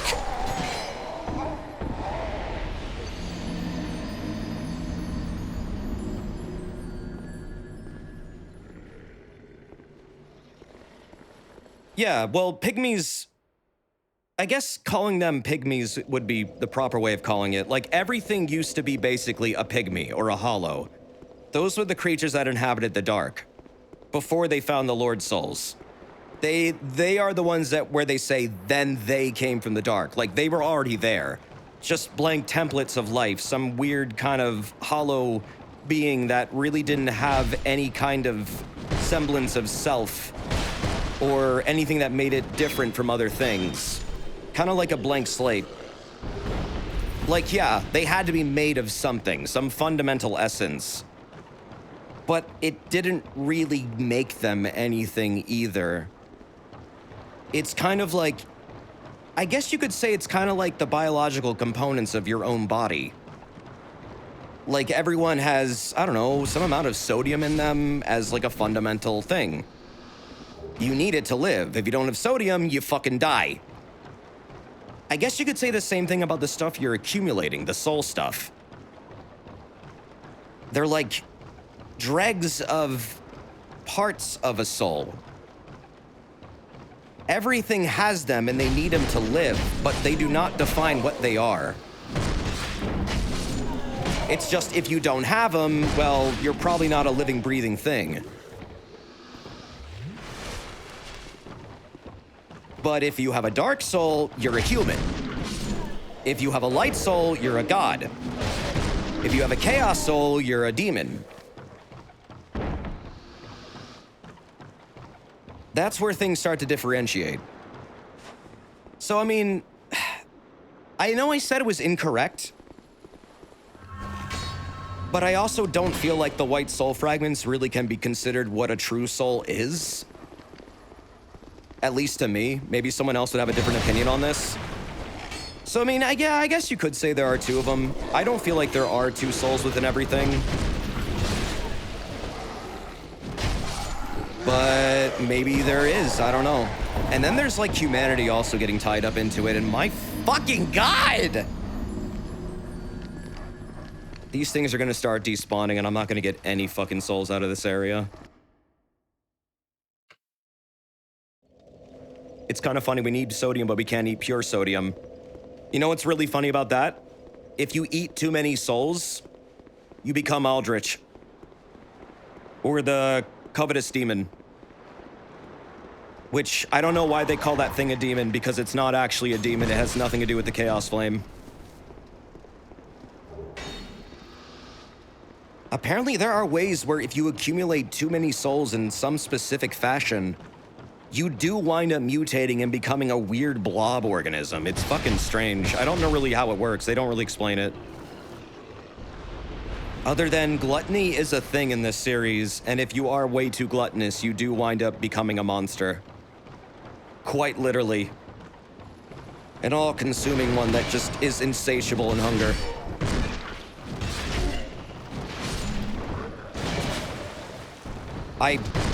God, I want to level up my adaptability so fucking bad! I need it so bad!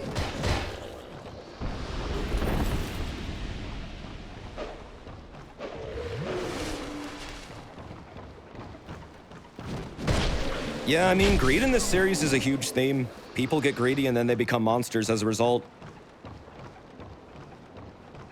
Often in different ways. Do torches in this area stay lit? They do, but there's a Pharaoh's Lockstone that literally lights all of them at the same time. That's what I'm trying to get to right now.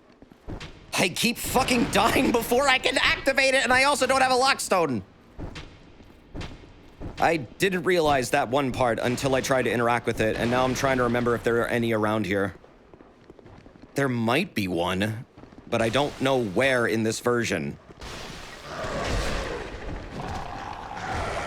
I swear to fucking God. Bruh, I'm about to go to the last Bastille. This is getting annoying. This area is so fucking bullshit now.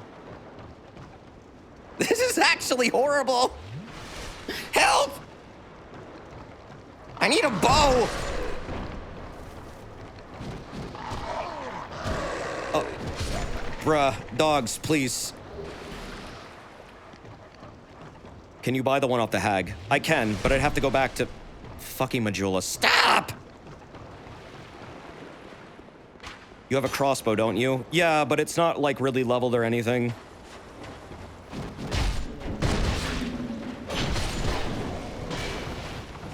Like, I have a myriad of weapons, but they're not really worked on at all because this is still fairly early in the game, despite how much I've been playing it. Just this version is really that much harder, I feel like, than the original. Like, significantly so.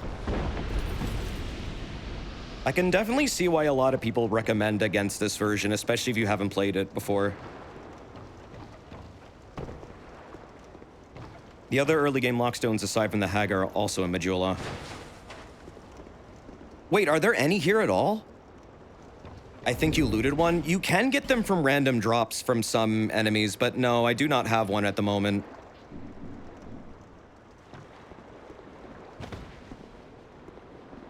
It does make me feel like I'm playing this game for the first time again. In a lot of ways, I appreciate that. Somehow they managed to make a version of this game that actually makes me feel like I've never played it before, despite the fact I definitely have. Like, within the last couple days. Wild, that.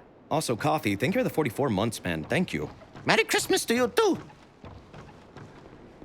It's not Christmas. It's not even December. I don't know what's going on with him. In the wharf? No, there are none. Damn it! I guess I'm not lighting that stupid thing. What happens is you put the Pharaoh's Lockstone in the thing, and then a giant brazier above gets lit, and every torch in the area gets lit. And then this causes a lot of those, like, fucked up little fish demon dudes to become very afraid, and they all run inside and hide from you. And it makes the area a lot less annoying to navigate, especially the upper areas where they're, like, all running around. Because they're a bit of a pain in the ass to fight, I'm not gonna lie. I love this area and how you focus on one enemy, and then there's just another enemy right around the corner ready to jump you. Love it! Love it! 1 million archers! What do giant bras have to do with torches? A brazier. It's a big old fucking fire thing. You hang up and you light it, and people go, wow, that word sounds like brah. You go, yeah, brah. I know. Booby. And then you both giggle. And then you frown because you realize your sense of humor is juvenile. And you should be ashamed of yourself. Because you're turning 32 on Monday.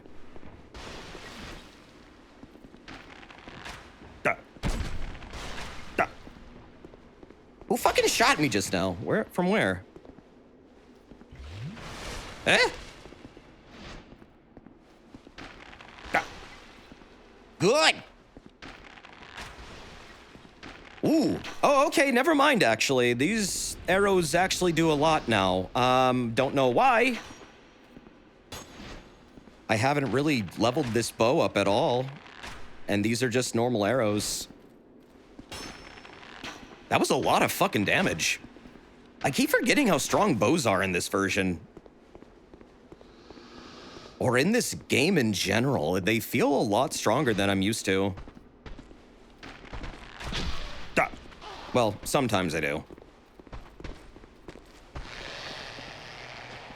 You're turning 40 in 3 months?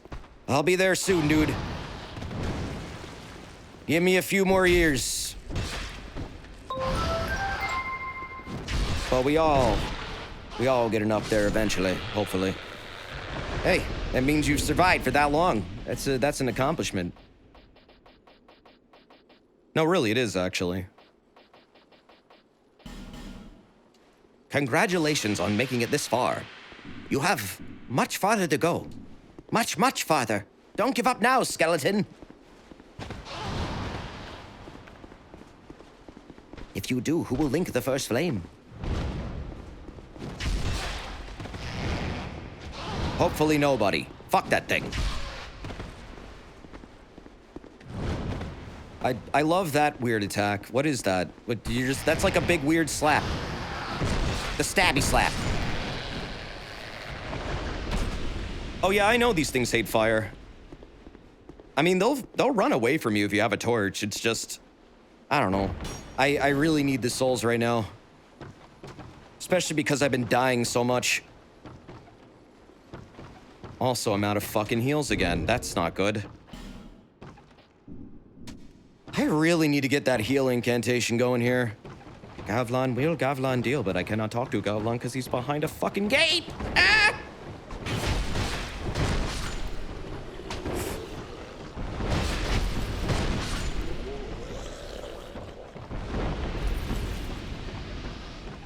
Soon I will be joining the mid-30s club. Feels great. My bones already hurt every day.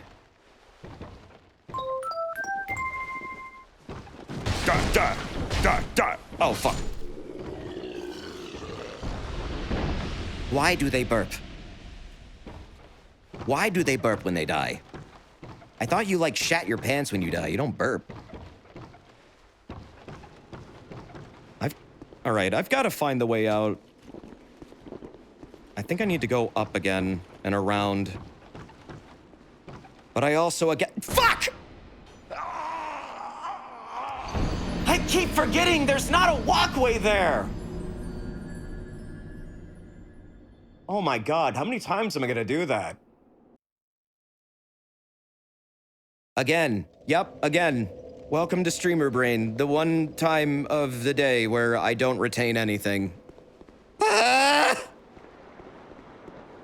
You gotta what? I gotta get up there and get across and then down and then open the fucking door and talk to Gavlan. I'm gonna lose my mind. I'm gonna lose my mind. I'm gonna lose my fucking mind. This area is driving me nuts and it's dark. DS2 protagonist has like the weakest ankles. Yeah, they actually do. Fall damage in this game is fucking insane. Maybe I should stop like falling down onto platforms and actually focus on what I'm doing. Why? I'm just gonna open the fucking door. I'm gonna open the door. Nary, thank you for the gift sub earlier. Sorry I'm missing a lot of these notifications. There's been a lot of them. But I really appreciate them. Thank you. Fuck! Fuck! I can't read shit without getting attacked! Christ! For 5 seconds, I'd just like to be able to, like, have a moment of peace! Where's my tranquil walk of peace? Ah! Jesus. Aqueous, thank you for the 54 months, dude. Thank you so much. Hey, Twitch finally managed to show me my resub thing. In 10 months, I will have as many months subbage as there were Mario games in 1996. What? Wait. Oh, right, because in 1996, the 64th Mario game was released. It's kind of weird that in, like, only a few years after that, they were already working on Mario 128. Fucking wild. They made a lot of Mario games very fast. I'm not even gonna go down to the other room. That room's just a room of death. Let's go over here, where it's safer. Yeah, they were just pumping them out. This is a new enemy type that is not in the original game. They look fucking cool, though. They kind of look like an Outrider Knight from DS3. Can you get their claws? Those look neat. I want them. It's Ninja Ned. Ninja Ned? Whoa! I like Ninja Ned. Give me your claws. Give me your hands. I want them. No, don't open the door. Give me the... whatever. Pick it up. Shadow Top. We have obtained the top half of Shadow the Hedgehog. Now we just need to find their legs. Then we will have one whole hedgehog. I like how this dude was, like, pretending he was sitting on a chair. There was no chair there. It's very talented. Who is the Shadow Bottom, though? What do you mean, who? You mean where? Because it's the other half of his body. We gotta build a shadow. That's how Professor Gerald Robotnik made him, right? He just, grabbed a bunch of hedgehog parts and then slapped them together and said, yeah, that'll work. Then he was like, turn it on! And he did. And then Gunn shot like his daughter. No, seriously, that's what happened. Fucking hate these poison pots.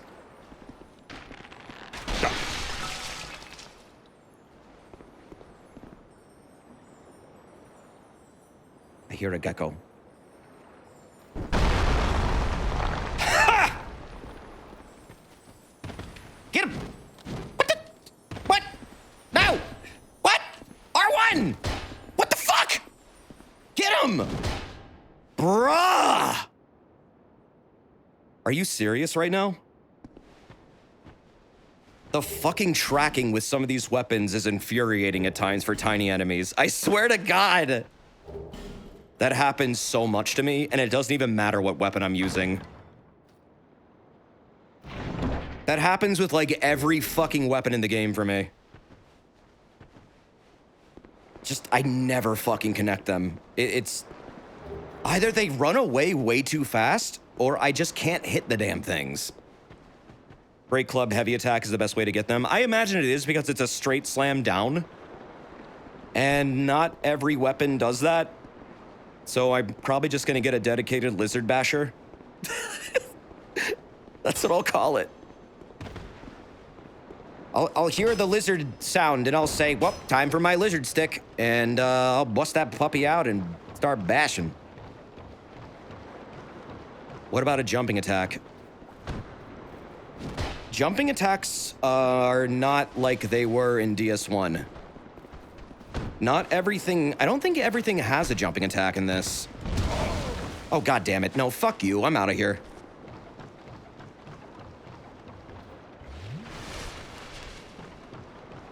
I like the fists in this game, but I feel like they're really bad for hitting the lizards.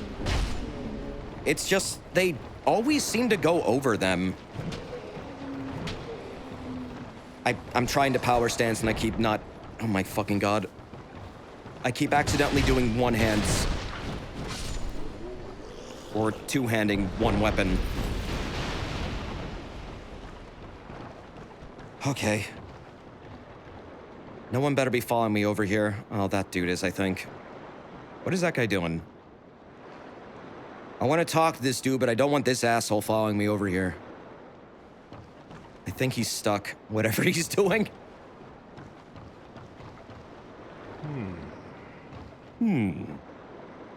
I see light, but it remains dim.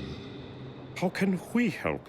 I am Carillion, and I've no interest in the magic impaired. All right, Big Hat Logan. What do I need, 12 int? I think he's trying to climb up, but he just can't do it.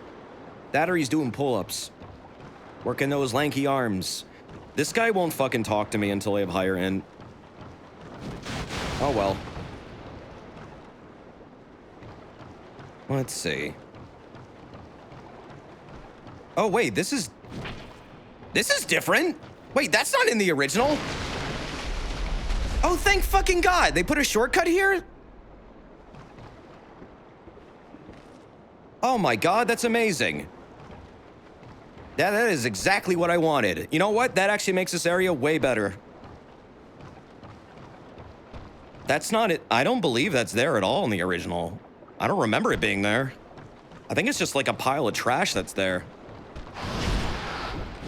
Now I can die without consequence. Kind of.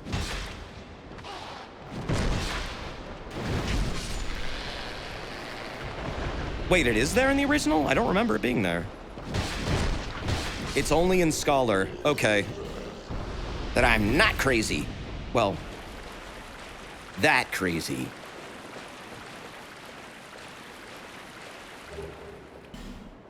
The Lenky Kongs this area hate light. Yep. I know. I know. I just think it's really funny when you light all the things at like the same time with the Lockstone. Because then they all start fucking screaming. Like E.T. And they run and hide and they go like, ah! And then you'll find them all, like, bunched up in here, like, cowering. And then you can just take them all out, like, each, one by one, until it is done. I don't have a Lockstone, though, so I can't show you. I'll come back with one, maybe.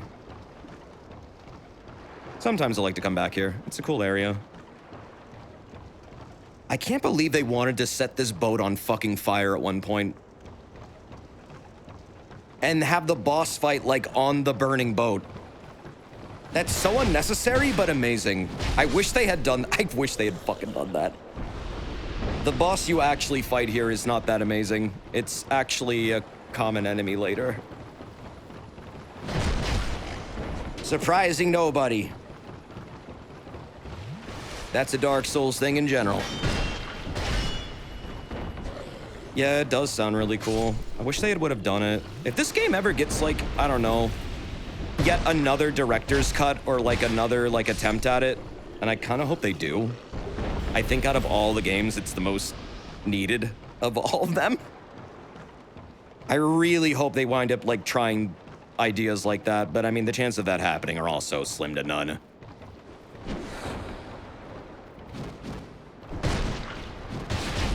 I'd rather we get, I don't know, Bloodborne 4K first, if I had to pick. If I had to really choose. That'd be fucking amazing, though.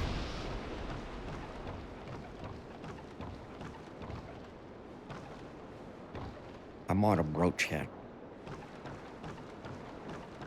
Brooch at house.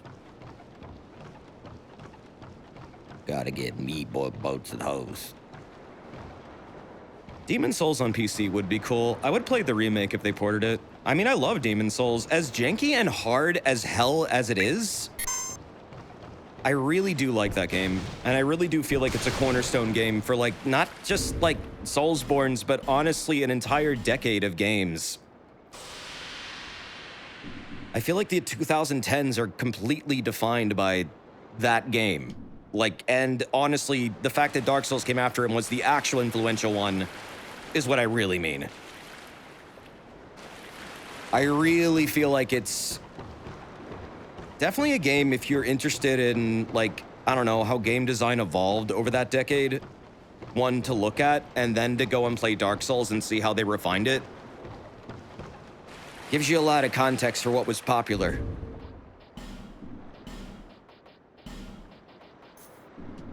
All right.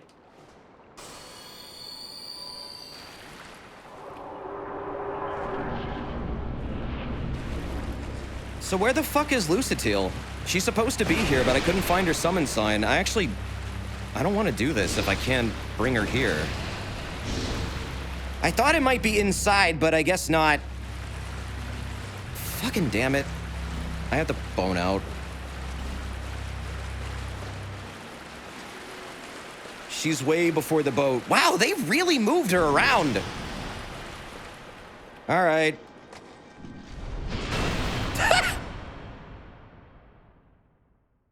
She's before the boat. Okay. You could just quit the game. That's boring. I think it's funnier when you bone out, and then they almost kill you. It feels like you denied them a victory.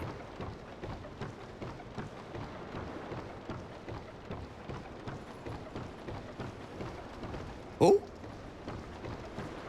Who that?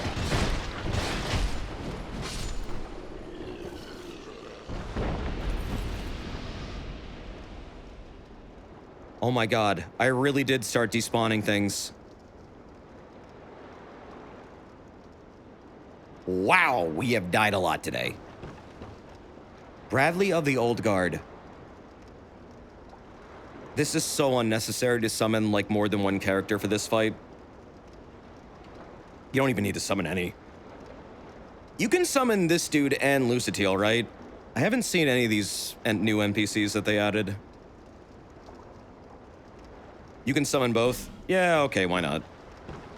I don't really give a shit with this game because it's so fundamentally different and there are so many filler bosses, and this is arguably one. Hello, Bradley. Your armor looks like Demon Souls armor. I love it.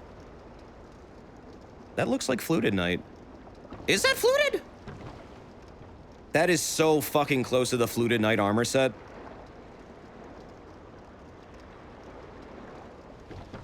He is very polite. I like how he emotes at me. I heard there's one NPC that tends to emote way too much whenever they start fighting enemies. That's Scarlet, right? That's the Alva set? Oh, okay. Scarlet's the one that tends to, like, do the, like, well, what is it thing in the front of a bunch of enemies and sometimes will accidentally wall you off. Oh, there's Lucitail. Okay. But she's also the one that apparently in this version was their answer to the windmill problem. Where, like, after you summon them, if you know to, she will run over to the windmill and start pointing at it and then start gesturing towards it as if you need to do something there. I think that's a really funny band-aid fix to that problem. Do you know how invasions work in this game? Soul memory. Is that what you're getting at? I'm aware. I haven't experienced it yet. And I can't yet because the servers aren't online. But when they come back, maybe I'll check it out. You forgot about the windmill? How do you forget about the windmill? Whoa! It's a fucking boat brawl.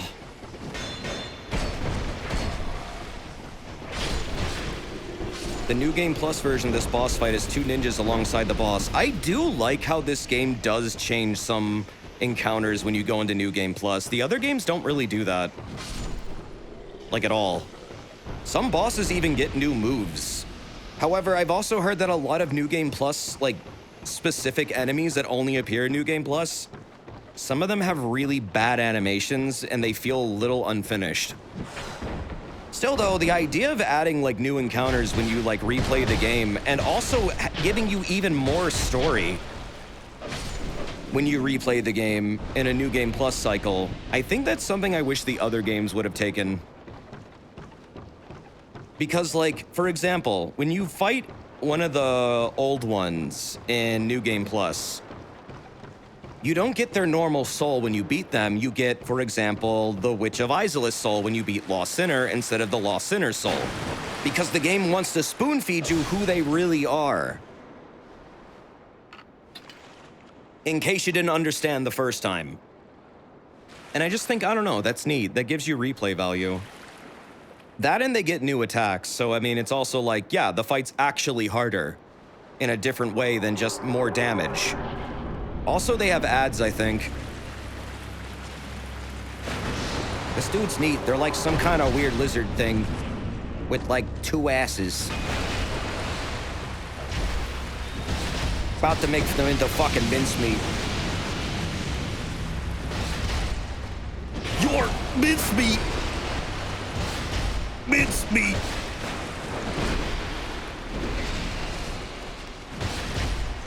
Die! Die! Die! Also, Garrison, thank you for the 2 years, man. Happy 2 years. I grant you a shred of sanity for this. Anything you've granted me in terms of sanity, I guarantee you, has already been lost.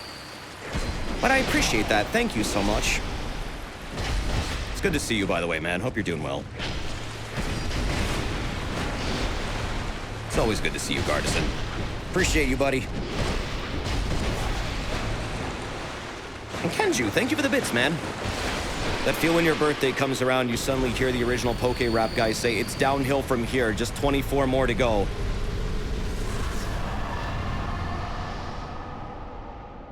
My God, Kenju, that is... Yeah, that would make me a bit upset too. The clock strikes midnight and you've been watching Pokemon on, I don't know, Twitch or something, and they get to the Poke Rap. Yeah, and then they go, it's all downhill from here. Only 24 more to go. Yeah, I think I would start crying immediately. Like, on the spot, no question. But thank you, that's very nice of you. Ray Mora, thank you for those gift subs. It's really nice of you, dude. Thank you very, very much. That really helps out, and I appreciate it. Crying of laughter? Yeah, let's go with that. Okay. Let's get the fuck out of here. You turned 32 in August. Welcome to the club. I'm not there yet. Don't welcome me in yet. I got a few days to live out my 31 years. Until, I turn to dust.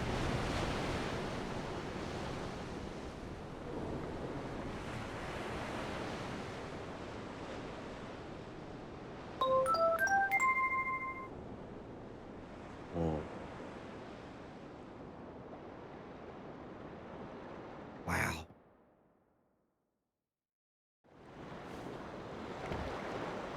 That would have been a really good time to play Sea Shanty 2. I was actually... God damn it, I was trying to find it and I can't fucking find it. Ah, I hate it when that happens! I have way too many stupid songs in my goddamn playlist.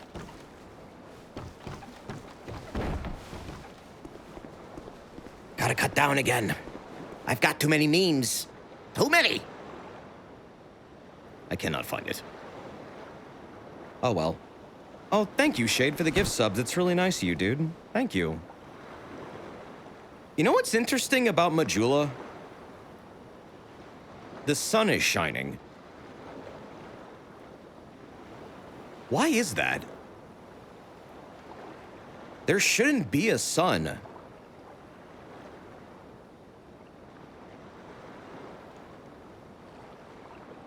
I really wonder if this is like post a second Age of Fire or something. I know Vendrick didn't link the flames, but it is implied he did like become a chosen undead and kill all the fucking Lord Soul owners and then establish Dranglek instead of linking the flame. But like, if the undead curse is also a thing, then this has to be a cycle after one. So how... I'm not clear on how there is a sun. But, I don't know. There's probably an explanation I'm just missing details on. It's just the glare off Iron Keep. For those who don't know, that there's not supposed to be a sun. The sun literally died in Dark Souls 1. It's all an illusion.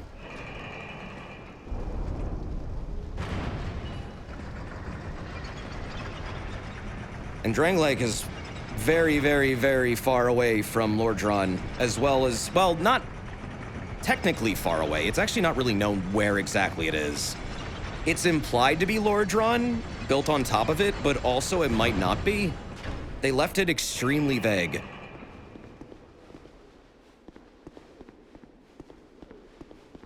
But it's also definitely after the events of 1, because Vendrick exists. He literally acted out the events of 1. Wasn't it slightly in a different dimension? It is a bit also in a different dimension. That's true.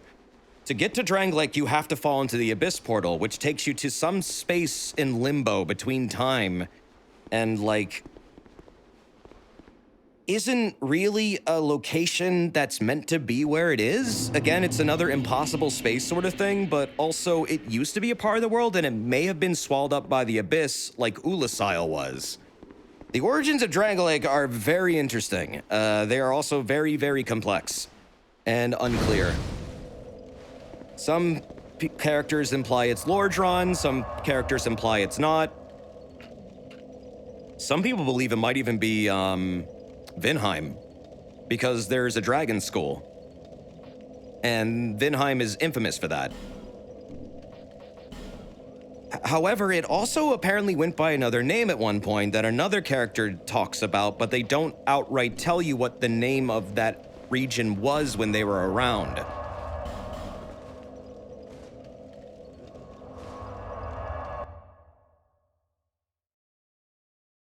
Dranglek is an interesting place. It does kind of feel like... I'm not sure how to describe this, but like... It could be Lordran, but also like... Maybe not at the same time? Like an alternate reality version of Lordran.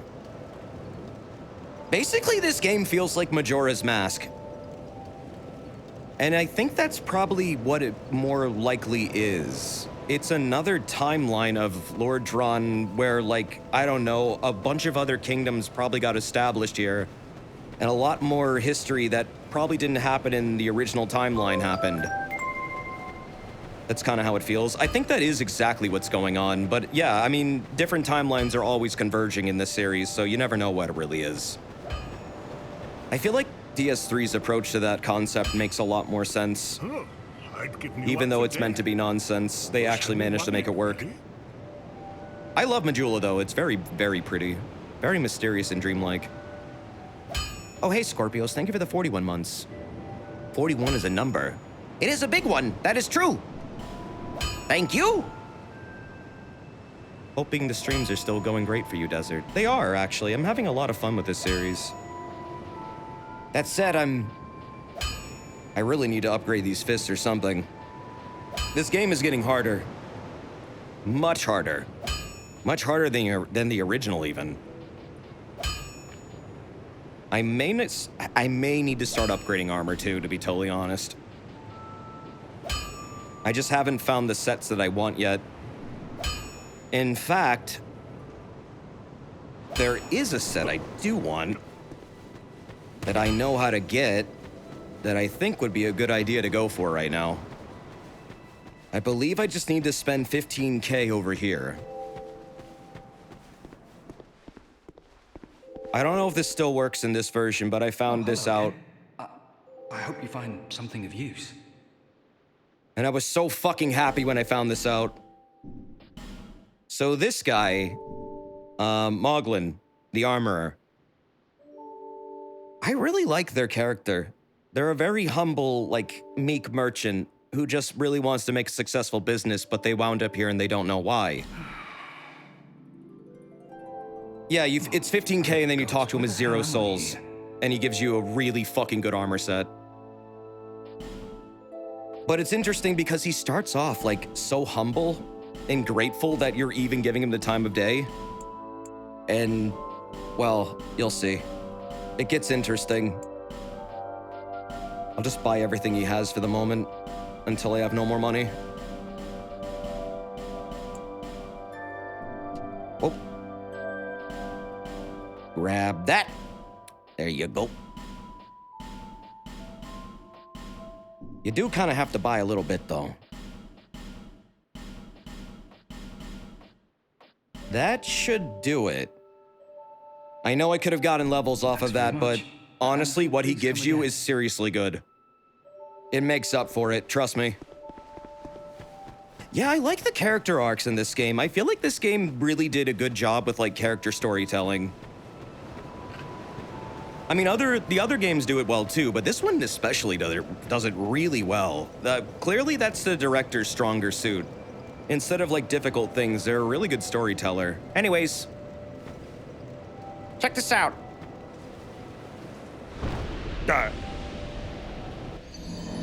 I think the characters are really memorable. They have a lot of personality. Their arcs are interesting. You start to really relate to them and get a feel for, like, what they're going through over the course of the game. And they're not hard to follow either, which is nice. It's not so convoluted. Like some of the quest requirements kind of are poop, in my opinion. Having to know where to find a certain summon sign that's often hidden from the player. That's a little poopy to progress a quest, but I don't know.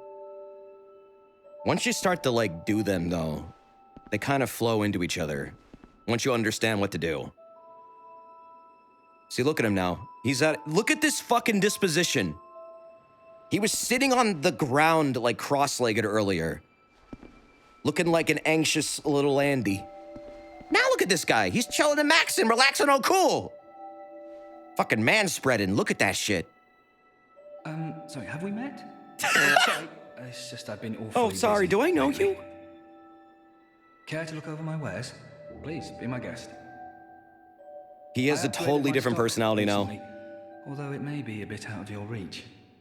Wow. I don't know. If you gotta ask the price, I don't think you can afford it. In a spot of bother, are we? Here, take this. My compliments.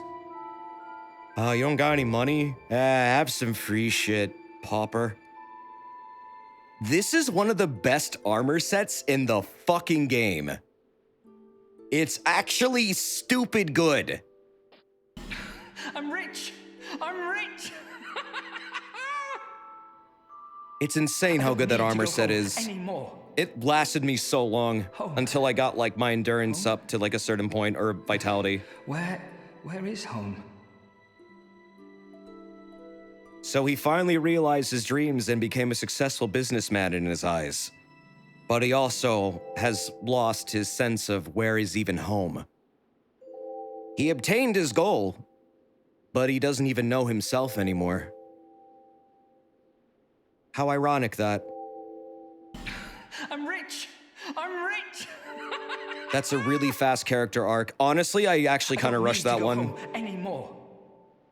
If you buy things from him progressively and not dump souls on him like I just did, he eventually starts to add things slowly to his shop, and he starts to say different stuff, but this is basically from the start of the quest to the end. I did kind of skip over a lot, but yeah, now he has more armor sets, and he gets boss armor sets over time.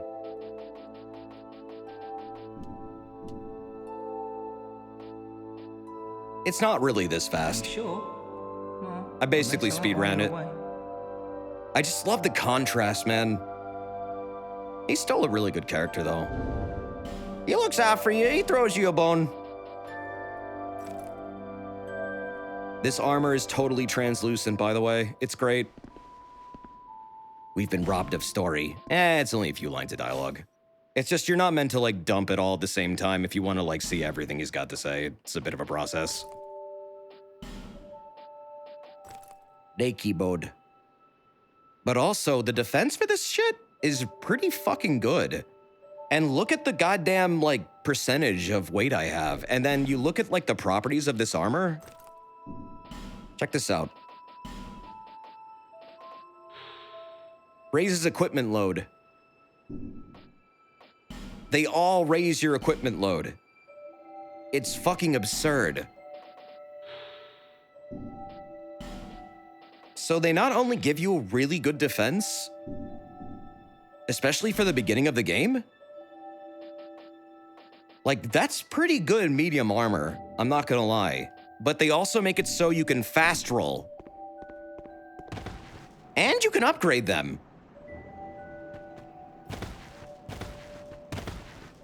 It's nice. It's really nice. I'm surprised some of the things that made it into this game. It's like shit you just never see in the other ones. If it's not like the mundane infusion, which is absurdly good, it's armor like this, which is also absurdly good. Especially if you're doing like a low-level run or something. Mundane is also really good for low-level runs, like stupid fucking good.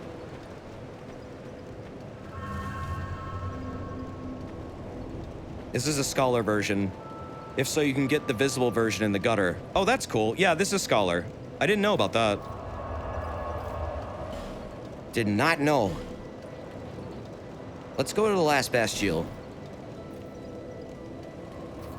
Have you beaten DS2 before? I have not. I'm in the middle of doing that. I'm playing through the original right now, as well as this version at the same time. Kind of comparing and contrasting them as I play, because I'm a fucking dork and I like to play Souls games with alongside other Souls games. I'm definitely not addicted to these games. Perish the thought. Low level uses mostly the peasant set for more adaptability. That would make sense. Did they also use the ladle? Because that ladle's really good too. Ah! Okay, well this is different. Already this is very different. So in the other version of the game, in the original, there are not bombs on this bridge. Well, I don't think there are, but there's supposed to be a hide knight there. Just kind of snoozing. And you can beat the shit out of them, and there's not really archers either. So again, different enemy placements, different encounters. Kind of interesting how they changed it up.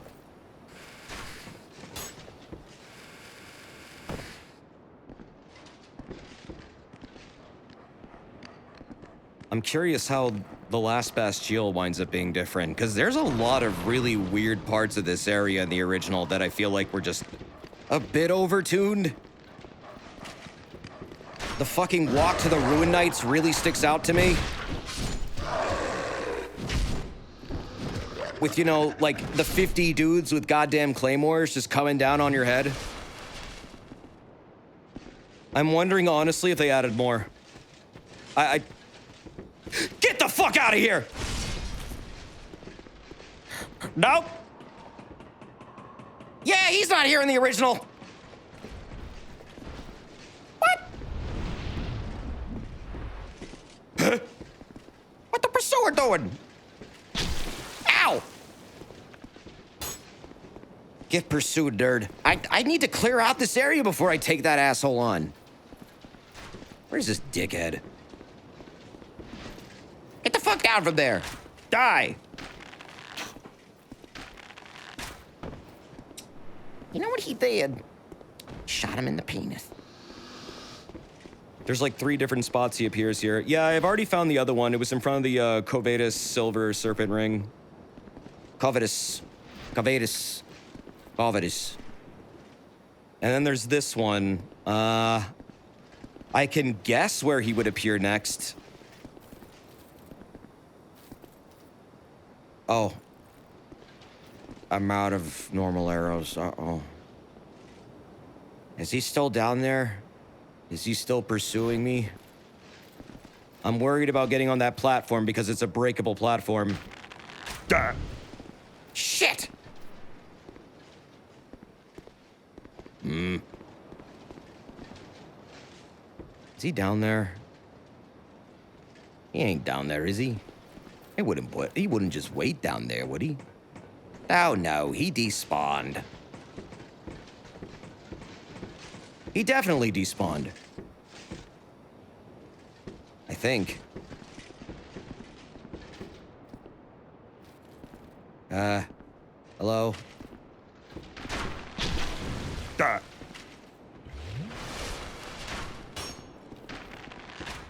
I'm a little afraid to go out there at the moment.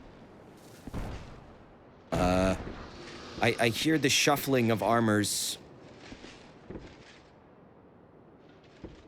Who is that? Who is making the noise? It's not him. Okay. He did not despawn. Are we sure about that? I don't see him anywhere. I think he's gone. I think he's gone. What the dog doing? Ow! Shh! Stop! You're gonna fucking alert him! Oh! Damn it! Stupid dog! Oh, Jesus. What? Why? Why do I miss so fucking much? God damn. This was mine. I need to activate that. Like now. I am activating that before I even get close to that dude. Oh boy. Ooga booga booba. That's not what Eustace says. Oh, that was a typo. That's a really bad one. Ooga booga booba. And then Muriel goes, oh my.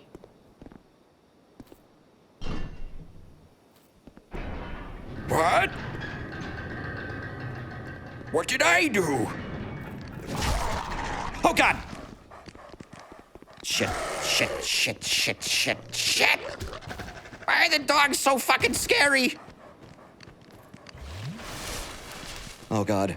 I might die. Get up! Run! Yes! Pet the dog.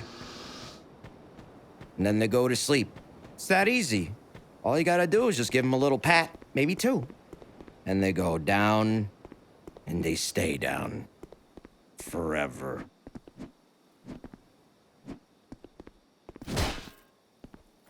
Hello?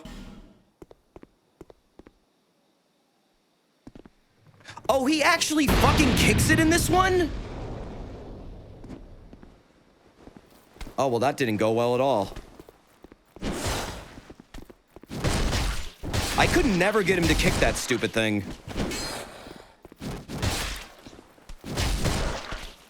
You're, like, in the other one, you have to, like, fucking push it down. But, yeah, what you do is you take that barrel and you make it hit this wall, and then it explodes it. As you saw, it can break. Yeah, I know. Fuck. Can I get the other ones to work? That's unfortunate. You have to kick it yourself still. Do I seriously have to go back around the other side? That's booty. Hey, Des, how you doing? I'm mentally spent. I'm doing well. I just died probably 100 times in goddamn No Man's Wharf, but I'm here now. I'm doing all right. Wish I could have blown up that wall. It's a little fucking annoying. Oh, man. If you're lucky, his kick actually has the barrel hit the wall. That would have been great if that had happened the first time. I guess they have to find another way to do it, or, I don't know, probably come from the other side.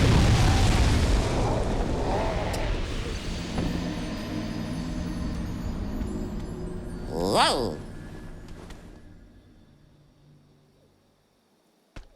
Ba-ba-boom! This game does have firebombs, but the firebombs will not blow up that wall. The firebombs are not strong enough. You have to use the barrel bombs, unfortunately. From everything I've tested, that's true. But now I get another chance, but I'll also go around the other side. I'll come in from the back. That way he won't kick it down. And I will kick it down. B. Desert B. Are you strong enough? I am indeed strong enough. Look at this. Take it out of bed, twice my size. Bitch! You'll miss the wall, just watch. No, I won't. I got expert aim. I am eagle-eyed. That's why I constantly miss things on stream. I'm looking where people aren't, usually. My eyes are looking at things that most people don't, you know? That's why I know so much. About stuff. And things. Like the other day, you guys were like, you know, you guys keep asking me, like, why do people eat ass? And I'm like, well, guess what, chat? I looked it up. I looked up why. And you were like, why would you do that? Because you guys were too afraid to. Now I have the knowledge. No!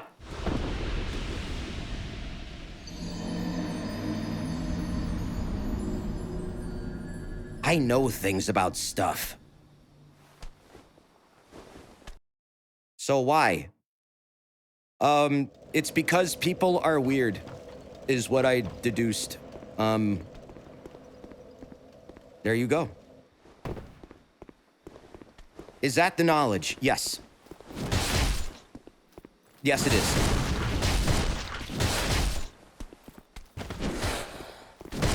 Quite elementary. Often, Occam's razor, I find, is the best explanation for things. Yeah, that tracks. Yeah, people are just weird, man. So, I mean, like, whatever.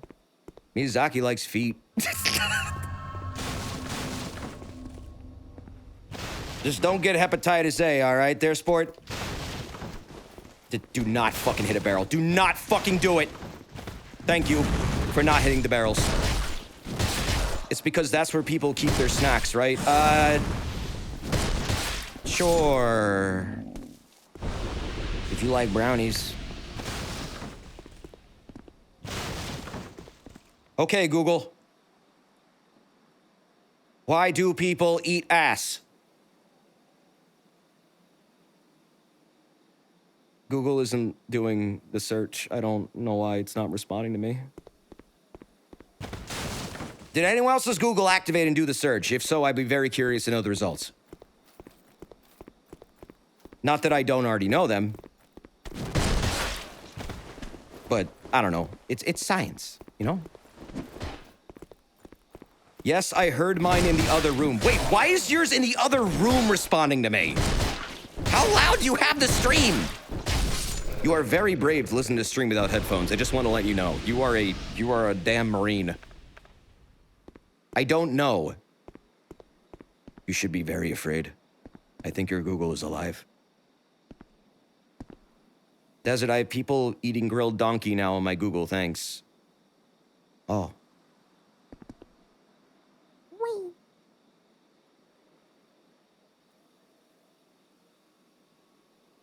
Didn't work. All right. Physics. Whoa, don't you fucking kill me.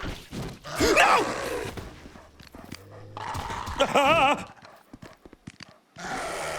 No, no, no, no, no, no, no, no, no, no, no, no, no, no, no, no. Oh, thank God. Okay, we're fine. Okay, we're fine. Okay. Now I got this. Now I can move it over to the wall and it'll be fine. Just put it over here. A little bit over here. A little bit over here. No, not there.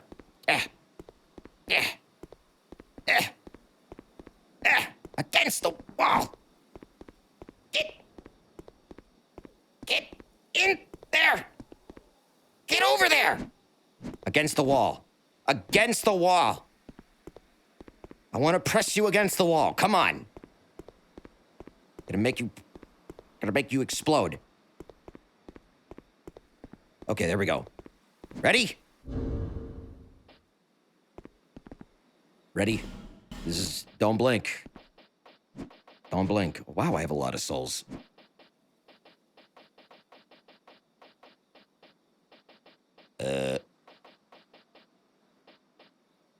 Uh-oh. Do I not have fucking firebombs? You're shitting me. Oh. You can use the fire arrow. Oh, wait, yeah, you're right. I have fire arrows. Hold on. Whoa. There we go. Duh.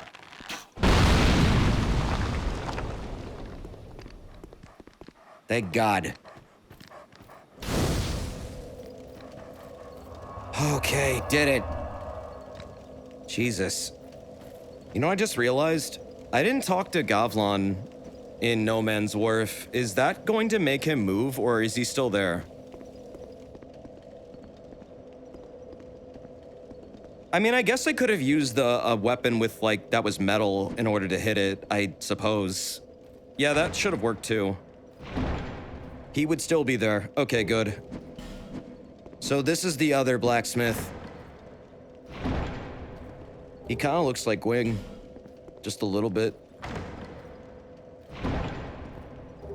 This is McDuff.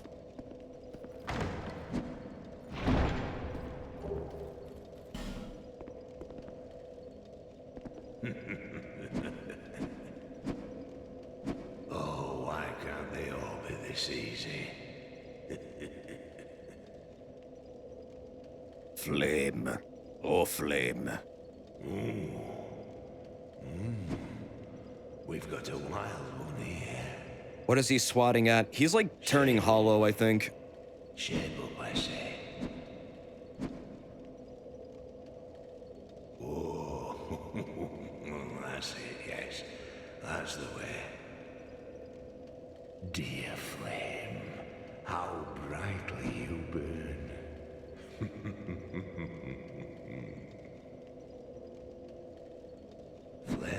Flame, I smell flame upon you. I'm Macduff the blacksmith. All I want is a little flame. So, hand that ember to me. Right now, you imbecile. It's so fucking funny. All right, so this dull ember, you get this really fucking early in this version of the game. In the original version, you don't get this until you beat Iron Keep. They make you fucking wait for infusions in this game, or the original version. And this one, they just give it to you pretty much at the start. It's so much better that I can do infusions early on in this. I had to wait so fucking long in the other one, I was getting actually a little pissed. What a marvelous ember. You've got stones, I pray. Are you using a mod or something? What do you mean original? There are 2 versions of this game, officially. Scholars of the First Sin is like a remixed, almost hard mode of the original that is an official version, and quote-unquote the definitive one, but they're kind of really different in certain ways.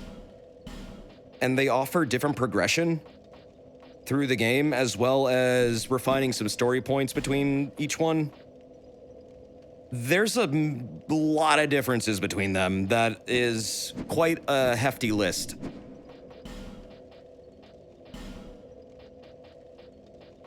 But this is one of the major ones, getting infusions when you get them. You get them really late in the other game. I prefer this so much more. That said, I'm not really in a good position to do infusions, but I will be going for mundane, I think. Gotta work up to that, though. Gotta get my stats in order. Probably will have to do a respec. Let's see. I do need a second weapon, though. I'm finding that relying on my fists is starting to not work as much as I would like it to. For this version of the game. It was working fine for the other one, but it's getting a little bit harder with all the enemies that I have to put up with. I might want something with better crowd control. But something that also lies beneath 20 strength and 20 dex. So halberd, for example, would work, but I need to get up to 20 strength first. Both the halberds would work, actually. I wish I had the spears that I like to use. Dark Infusion build is super cool. The nice thing about going mundane is that it actually works with dark builds as well. It makes it so like they have honestly really negligible damage differences.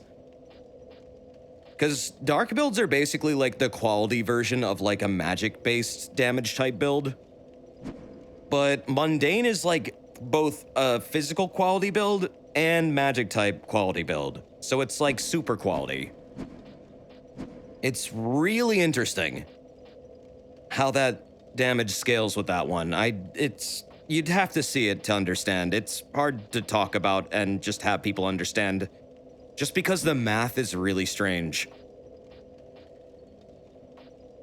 Let's see. I don't really have another weapon type I want. Something large and maybe slower hitting, but bigger damage. I don't have a lot of weapons right now. I guess I could go sword. Not my weapon of choice. Cases has power stance? Yes, it does. And it's really fucking good for stun locking. The Case's power stance with the stone ring is fucking absurd. And it will piss people off in PvP. I have read a ton about that. People think it's massively overpowered. Can you power stance bows? I don't know, because you have to two-hand a bow to use it. So probably not, but I bet you could power stance a crossbow. Maybe go pick up the bastard sword in the Forest of Giants. Bastard sword has a very high strength requirement, doesn't it?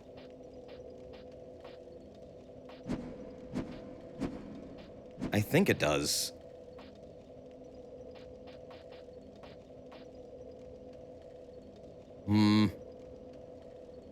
I just need to get more levels in general. I'm gonna actually upgrade my cases a bit more. Just because I can. I mean, that's gonna make my damage output better anyways, and these are good weapons. Don't get me wrong, like, they're really fucking good. It's just I need to get used to also dealing with a ton of enemies at the same time using them. It's a bit different. However, their moveset and damage is fucking superb in this game. Flame, dear flame, I give you my all, and you and falter.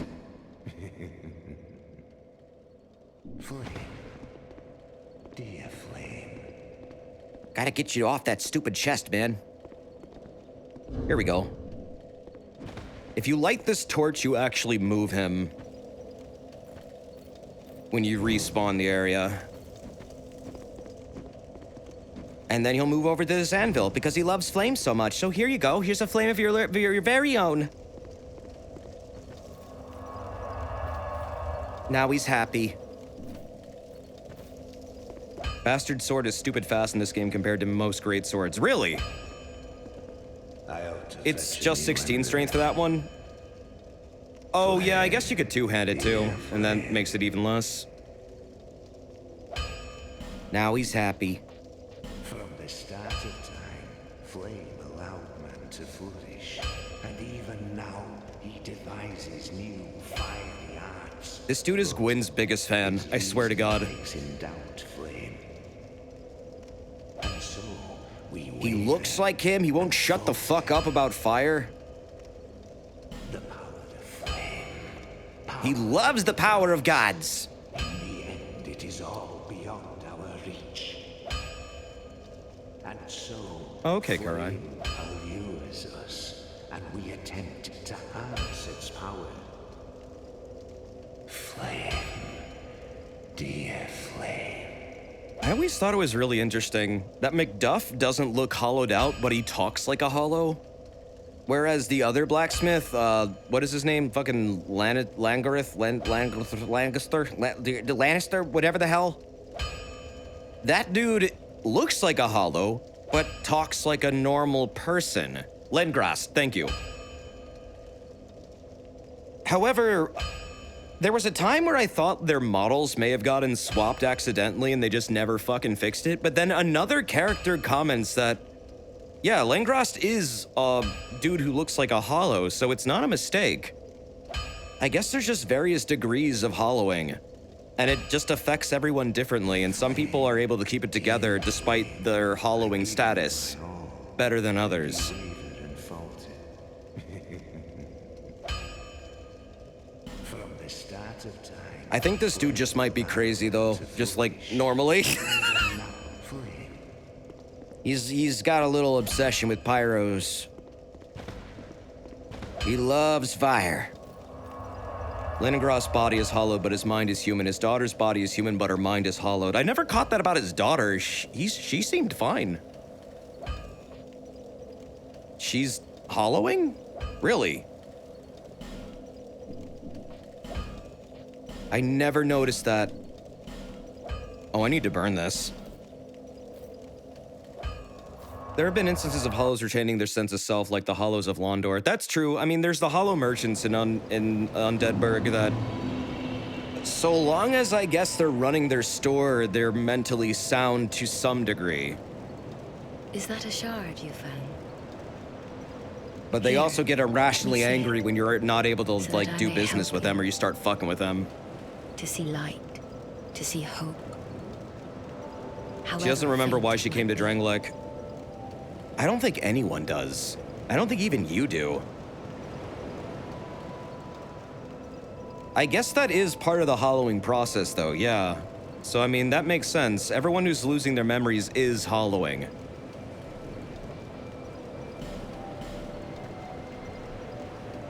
I like the Herald. I don't think Miyazaki likes her, though. She has boots. Maybe that's why he condemned this game to a tortured existence.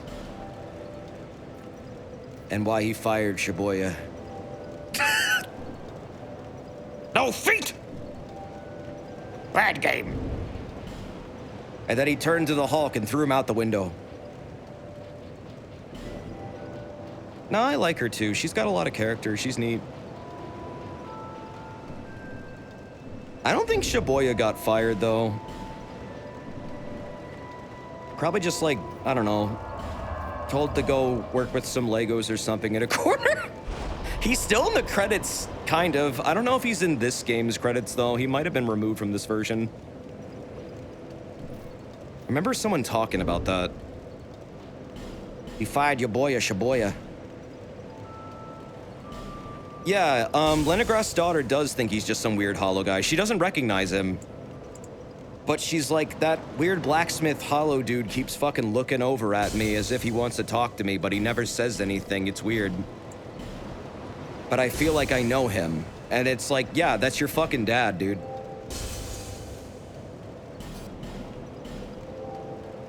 You should go talk to him. Help him with his hammering. It's sad. I mean, yeah, a lot of this game is pretty sad. It's melancholy, I guess you could call it. It's not like tear-jerking sad, but like you look at it and you're just like, oh, I wish that would have played out better for them. Powerful souls. You know? Seek the king. No, I don't think it's because she forgot who he is. It's because he's literally a hollow now. Swallow you whole.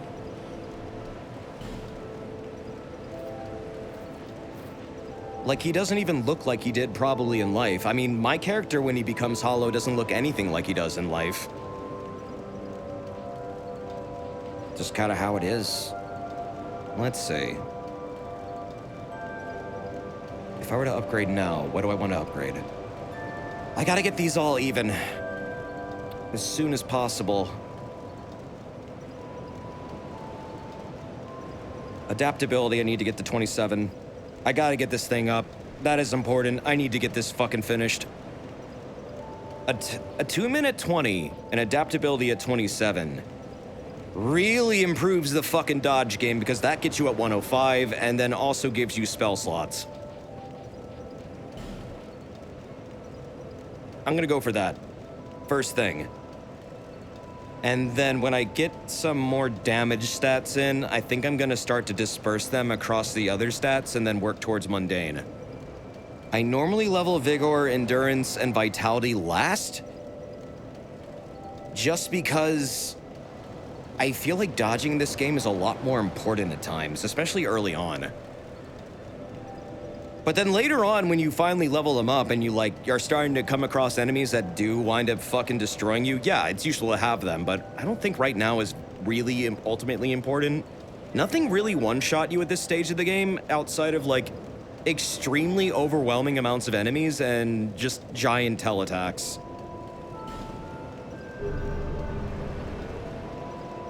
At least for the original version. I don't know about this one, but I'm gonna find out. I'm gonna play this like I was the original, which wasn't going terribly bad, to be totally honest. It was actually going quite smoothly. That's why I keep saying this version is surprisingly so much harder, because it literally is. How many inventory souls do you have? Not many. I haven't killed a lot of bosses so far. I'm very early on still in this game.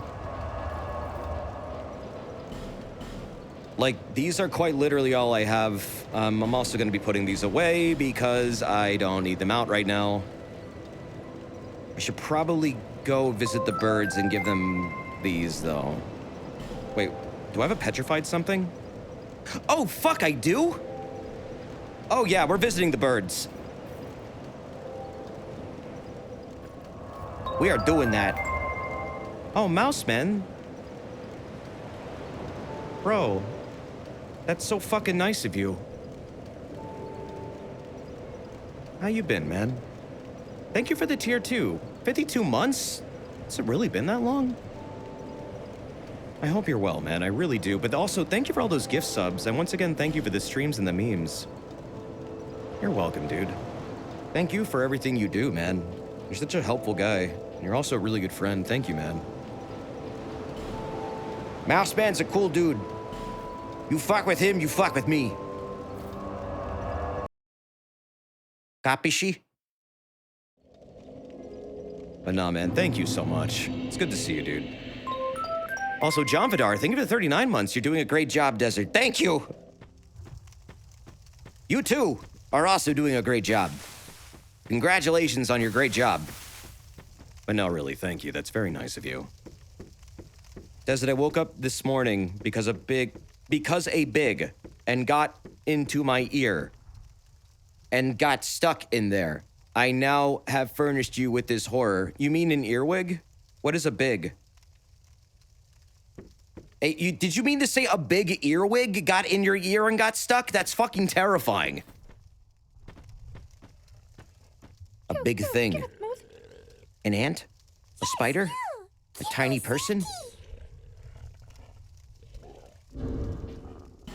Bubbles from Powerpuff Girls really wants a smooth and silky stone, so who am I to deny her?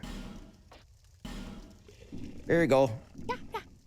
So nice, so smooth. Yeah. Silky smooth. It was a big ant. What? That's awful. Give it smooth. Yes. That would make me never want to sleep in my bed again. I would immediately never sleep there ever again. You could not convince me. That would be the end of that mattress, that bed, that room.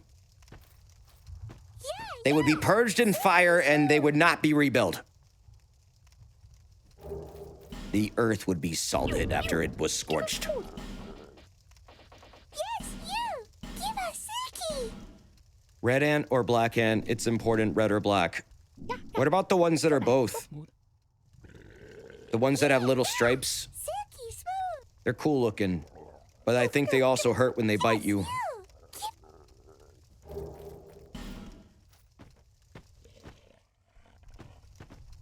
I'd say black ants are probably the preferred type because they are nowhere near as fucking aggressive. I've also been attacked by a hive of red ants before. And I mean like completely covered by them when I was a kid. And I will never fucking forget that. It was terrifying. They were like in my clothes. They were everywhere. I was like rolling around on the ground trying to get them off of me and like screaming. It was You. Give it smooth. terrifying. Really. Yes, you. Give it. Yeah, fire ants can fuck right off. Yeah. They should get a taste of their own medicine, get purged by fire. Oh shit, what? Oh, that's one of the... Yes, you. Bro, that's streamer luck. What the fuck? That is streamer luck. That's the rarest one. Bro, there are people who play through this game like 30 times and never fucking see that thing. What the hell? Oh my god, I got the dance stick. You're fucking joking. You're kidding. Congrats, you just won the game. This is the best outcome I could have asked for. Yes! I love this thing! Yes, you. This is the ultimate power move. This is fucking amazing. Now I am truly Ganondorf. I have my fucking trident. I have my dance stick. I am magical. I'm immaculate. You've never seen that before. This is fucking incredible. I am so glad that happened. This is easily one of the rarest things in the game. You can only get it through using petrified something, and it is from a very, very, very convoluted item pool, and it is like the lowest percentage. This is literally the cosmos of Xenoblade 2 of this game. This stupid fucking trident. I had no hope of getting that. I'm fucking shocked that just happened. You got this pretty quickly, actually. I mean, you can get it like, yeah, like I just did, but it's like, it's rare as shit. You had the New Game Plus so many times before getting it. I know, I'm shocked. I was reading about this. I was like, man, I'm never gonna get that. Got it. Thank you, Bubbles. Dance all the way to the end of the game. You can dance if you want to. Your trident's gotta break, though. Oops. I broke it. I got a new toy and I broke it. Chad, I broke it! Damn it. Why did it break? It's because if you use the R2, it breaks. This is the R2. But you know what, honestly? You're not gonna use this thing as a weapon, you're just gonna do this. Like, what is the actual intended use for this thing? It's literally this. Like, this is all you fucking care about. Like, look at that. Amazing. Hidden the yoinky sploinky. Now you need to find all 9 pieces of the Triforce of Power to strengthen the spear. Can you actually increase the durability of it? Because my god, that shredded it, like, really fast. That must have been 10 durability per fucking use. It's an attack boost, by the way. A trident wielded by an old sorcerer. The tip is sharpened so smoothly that it suggests a degree of madness. Use a strong attack, perform a power channeling dance, the madness of which boosts the morale of nearby allies. Oh yeah, that's right, it's an AoE. So yeah, it's an attack boost. I mean, I could rock this thing. Put bleed, poison, or mundane on the trident, then use heavy spinning attack for stupid DPS. I would go mundane. I can't go mundane yet because I don't have the stat spread for it, but I would definitely go mundane. Once I get some stones in the right levels, I'll start doing that properly. It's gonna be a minute though before I can do that. Had me worried, really? But we have the thing. Oh god, that's a lot of subs. Thank you. Folisk, thank you for the 5 months. Thank you very, very much. Does your character eat bees? Oh, hi, Uncle Zeebs. No, that's my other character, though. They eat bees. They eat bees a lot. It's a problem. Their name is actually I Eat Bees. I made them that name because it looks like they eat bees. But this dude? Nah. This is Dearest Pongo. If you make it back. But they're literally Ganondorf. Like, look at that. That is a Ganon as fuck face. And now I've got the goddamn trident to match. All I need now is like a giant greatsword, and I'm literally Twilight Princess Ganon. Like, let's see, Drangolite gauntlets, Falconer's boots, or maybe just Drangolite leggings in general. And if I had like a crown, I know there's a crown armor set. Or one that looks like it. Pretty much Ganondorf. TP Ganon's sword wasn't that big. I thought it was like a huge greatsword. Maybe I'm misremembering it. But yeah, we got Ganon. Pretty much. That's fucking great though. It is a build we will work towards. Mundane Ganon. No, it was a great sword. Yeah, I thought it was. I swore it was. How much does this boost my attack? Will it tell me?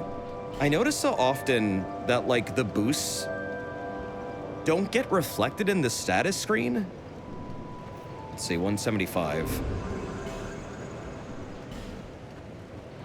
Nope. So how much is the boost? Is it like 10%, 20%, 15%? What is it? I have to do math in this game pretty often, I'm finding. It doesn't outright tell you sometimes what things do.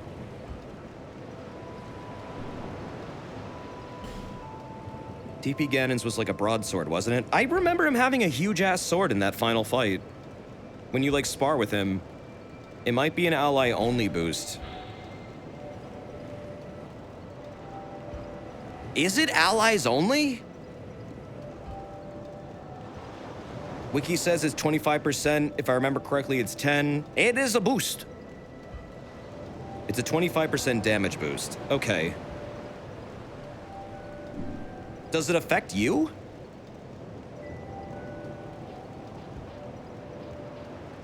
$67 plus 108. Doesn't seem to be changing.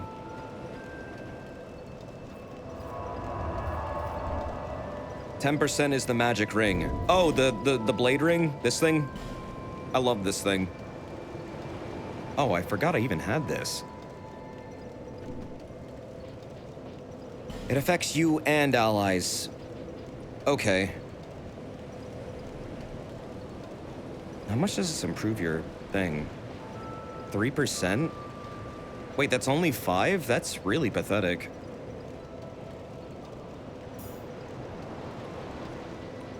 I need to get the prisoner helmet. That also increases your equip load.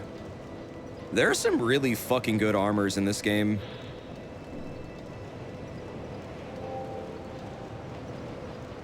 I don't really have a whole lot of the good ones right now, though. I think, honestly, I'm already wearing my favorite one for, like, at least this stage. Wiki says you need to complete the dance in order to get the boost. Okay, but is it reflected at all in any of the damage charts? Because I don't see it, like, when I do it, I'm not noticing any of these numbers increasing. Like, nothing. Nothing. I wish it would show you in some way. There's a piece of DLC leg armor that gives you silent footsteps and some fall damage protection. Oh yeah, that's the one that the cat sells, right? The little fluffy, like, cat legs. You literally can get kitty legs in this game. It's fucking weird. Love it. It doesn't look like it. Yeah, I don't think it shows you the damage increase. You might have to test it. I think you just have to test it.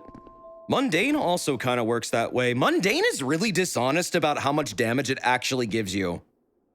It will straight up fucking lie to you. Oh.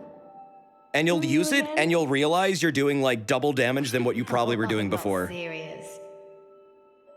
You do have a rather pleasant scent. It's kind of fucked up how much they lie to you about your damage in this game. They do outright fucking lie. Yeah, I know the DLC has a Hadoken Fist. I really want it. That's what I'm gonna build towards once I finish my mundane build. Gonna get my dex to 30.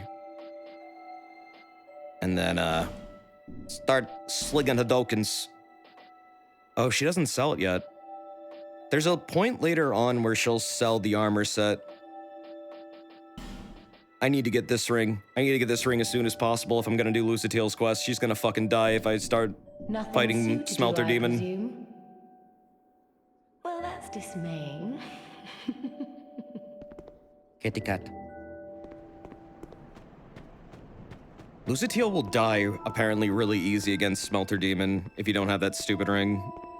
It'll just target the shit out of her and just aggressively just murder her. And as much health as she has, she's still very killable. Gotta keep them separated. There is something greatly comforting about that flame. Man, I really have not made a lot of progress. Something very precious. Just a lot of prep work. Something essential. Up arrow and sword by health on UI. Oh, I know that means the effect is active. I know what that means. I'm saying the exact amount is not reflected in the damage charts. That's not what I'm talking about. Like, yeah, the buff is active. I just don't know how much it does. It's not reflected on any chart. They make you guess. Because, I don't know. Stats are convoluted in Lordran. It's the numbers I was specifically asking about. But thank you. Okay. Well, damn, with all that done. Let me teleport back here, and then I'm gonna take a quick BRB, just to... Take a quick BRB really quick. And then I'm gonna go fight some Ruined Sentinels. So, I'll be right back. One moment. Don't wait up. Or do. I don't know. It'll be a minute.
Okay. I'm back. How y'all doing? How y'all are? Okay, let's go beat up some fucking ruined sentinels. I'm ready. I'm ready to do this. I'm more than ready. Let's fucking go. Shit! I swear to God, I'm ready. Actually, wait a minute. No, before I fight them, I need to fight the pursuer. They're over here. I gotta go tell that dude to stop fucking stalking me. It's getting weird.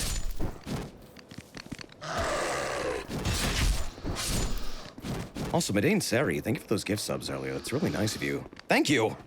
It was like 11 minutes ago, but I just saw that now. Here we go! Oh, fuck. Why is there... I missed a dog. Shit!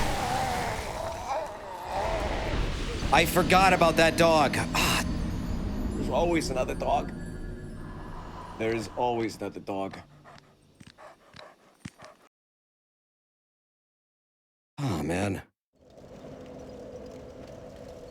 Wikidot says a Trident Dance boosts melee. It boosts melee attacks by 25%. Not sure if that's accurate, but what I'm seeing it's what you're seeing elsewhere as well.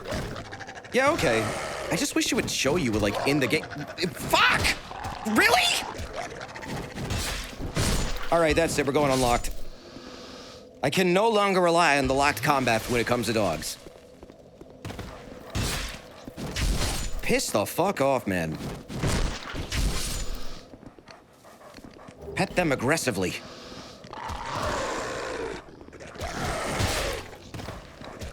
Yeah, we're going manual mode. I'm whiffing way too much with this moveset. They just leap around. They're little acrobats.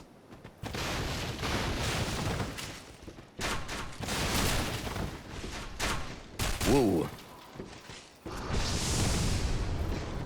All right. Come here. Woo!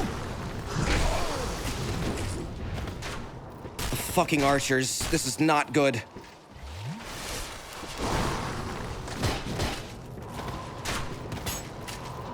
Okay, I really have to... Fuck! No! Really? Holy shit! Oh, that timing was brutal. What the fuck? There was nothing Wow. They both hit me so fucking hard that I got poise broken. And I could not have gotten out of that. Jesus Christ! Alright, yeah, alright. Archers need to go too. Gotta clear out that whole fucking area. Good lord.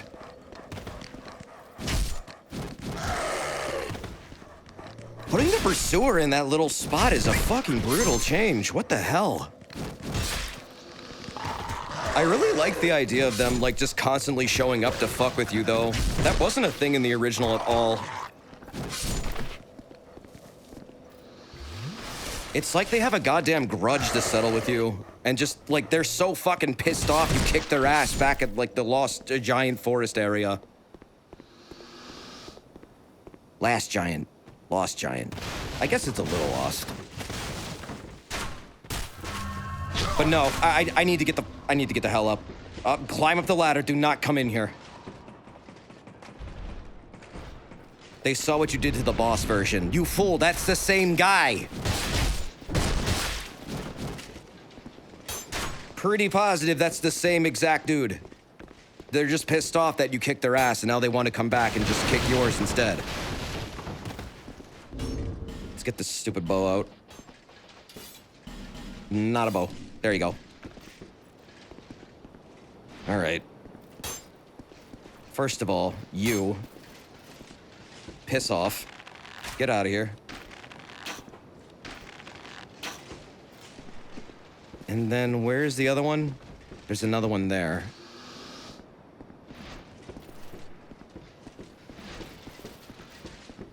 There were 3 archers. That'll work. And then I think I can just go down here and fight this guy, and everything else should be fine. If there's no other dogs to kill, at least. I hope not. All right. Let's go! He's gonna knock down this podium, isn't he? Where is he? Does he, like, disappear when I just move out of this area? I think he did. He despawned. Okay, cool. I was just making sure he wasn't, like, floating around behind a corner.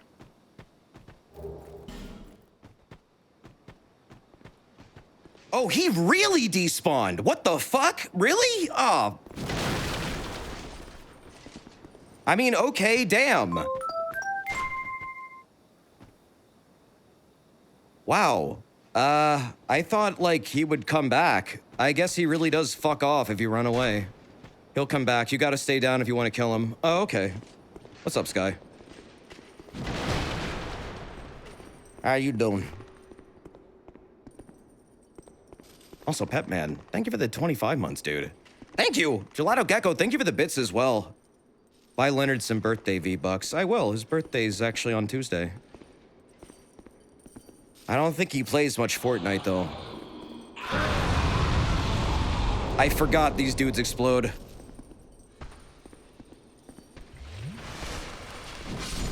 Leonard's more of an Elden Ring player. Fortnite's for babies.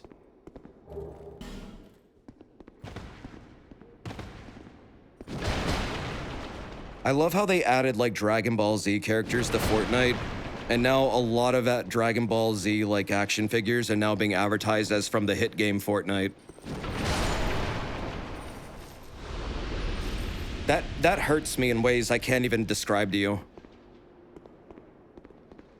Seeing that, like, in a store was fucking weird.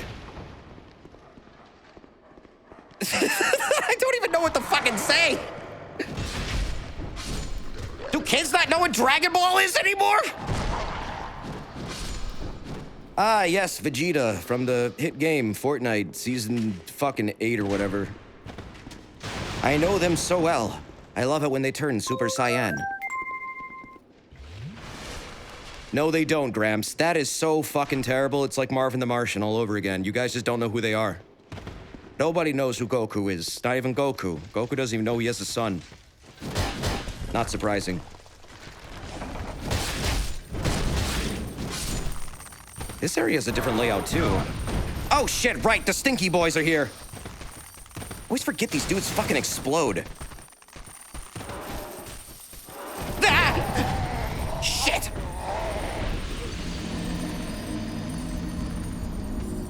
I always forget how strong that is. That always throws me the fuck off. They don't look like they explode, but they totally do. Violently. Sometimes in fire, sometimes in stink. Other times in that really weird... What is that one, like, yellowish cloud some of them make? Is that like a durability thing? I've never been clear on what exactly that is.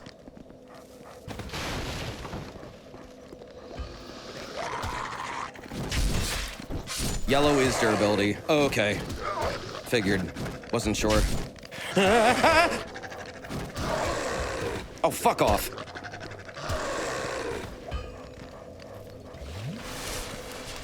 What's the dog doing? I'm getting so sick of these dogs and their single attack that actually winds up fucking with me more than anything else in the game. Why are they so hard to deal with? No matter how many times I fight FromSoft dogs, no matter what game it is, like outside of Dark Souls 3, I just struggle with them. I don't know why. For some reason, they don't give me any issues in Dark Souls 3, despite how much people complain about them. I've never ran into, like, an issue genuinely with them, where it felt like they were doing bullshit like teleporting. I didn't even know they teleported until recently. Wow! Get fucking pancake flipped! Are you bored of me now? Oh. Oh, okay. Bye. I guess I got out of his aggro range. Whoops. Let me get him back. Yeah, I thought he could maybe chase me at least over to maybe this section. I wanted to get away from the archers, but I guess he's very picky about where he wants to fight me. That's fine. I'll adapt. I'll make my own fucking arena. By murdering everything before he spawns. Or try to. I don't know. Whoa. A third dog! Huh? What? Brah. Okay. All right, get over here. Come on. There we go. All right. Now. Get rid of these stupid assholes. Tired of this. Tired of these mans. And then there's one more over here, right? There's a dog by the wall.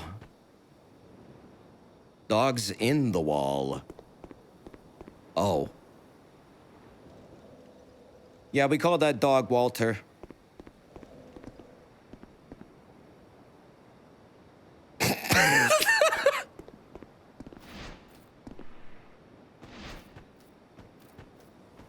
I don't even know what that dog doing. Ah, shit. Well, I mean, if I can fight them over here, then I'm not worried about it. Just, whoa! Bruh, get the fuck over here. Come on. There you go. Let's go.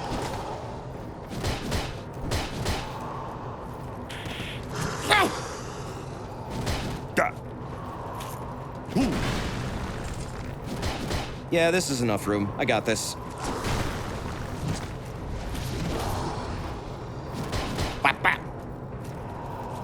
Break the wrist, walk away. Come on. Don't you carry and greatsword me.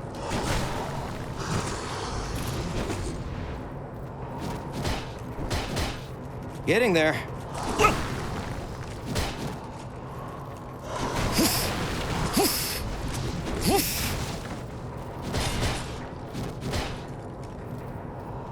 Don't get greedy.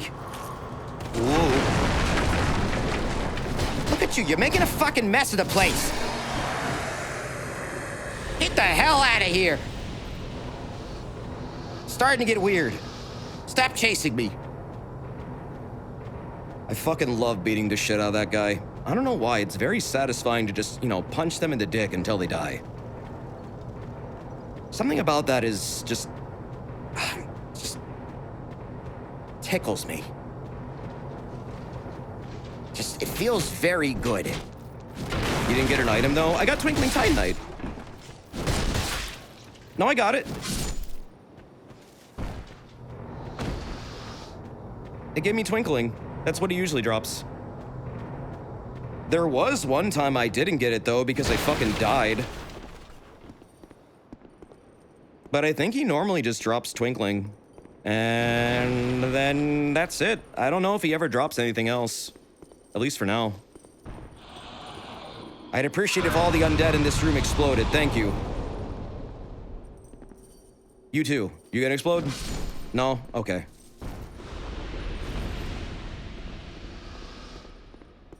I'm an influencer. Explode right now. Do what I say. Ow!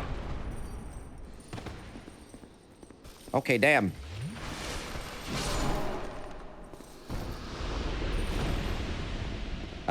Well, they did what I asked.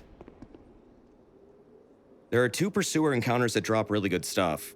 Is that later in the game? I really want their sword if I can get it. It just looks cool. It's like a gut sword, man. You missed one of them. Wait, there are missable ones? What do you mean I missed one? I thought I just had to show up where he spawns. The sword is from his soul. Okay, cool. Well, I have that. Oh, Seanflon Bonbon, thank you very much for that. Thank you, that's really nice of you, dude. Oh, and Crunkerton, thank you for the 27, man. How you been? How's the art going? It's Desert from the hit tower defense game Fortnite. Wait, is Epic Games using my likeness and not telling me? I fucking knew it. That explains all the emails. Gonna have to talk to him. Honestly, I haven't booted up Fortnite since the Blanca update. That Blanca skin was fucking good, though. How could I not fucking play that season? Or like that update. I don't know if that season's done. But Business Suit Blanca, literally one of the best things that's ever come out of Street Fighter. And I really hope they put that into the fucking Street Fighter 6. I hope they let me stream the beta. Because I could. If they let me. Which I'm very fucking excited to try. Desert, I found you in Splatoon. That's impossible. I am neither a squid nor a kid. You have found an imposter. Neri, do you remember when I made it so, like, people were drawing tons of speed Luigis for a while in Splatoon 2? And, like, we would enter lobbies and they'd be filled with nothing but Luigi and his freaky long-ass tongue? That was a fun time. I should do that again. I should force another meme into Splatoon 2. Or 3.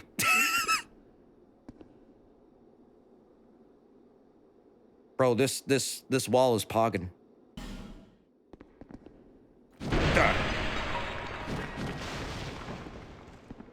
But who did you find? What is this?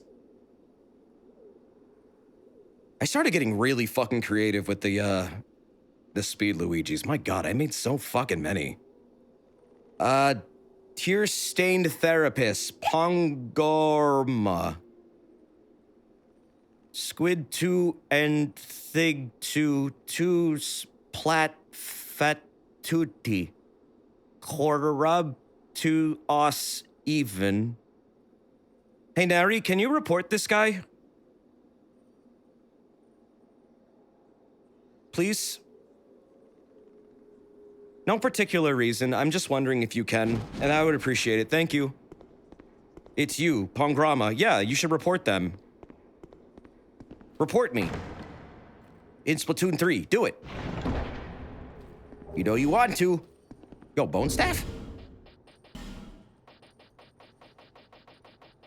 I don't know. I just that looked like they were breaking some kind of rule. I'm not sure what rule specifically, but I got a hunch. Often my hunches are wrong, but I can't ignore them. It's like an itch I can't scratch. Drives me wild. Drives me mad. Where's my bone staff? Oh, there it is.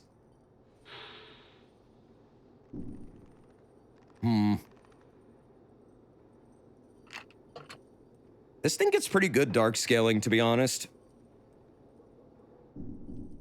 I don't know if it's better than the other dark staff. The one that, like, is like a little mace. I don't know which one is honestly better for casting shit. I assume the mace was because it had a higher spell modifier, but I'm not sure if that's just, like, one aspect of a staff, and there are others I should be considering. There's a much better dark staff? Oh, okay.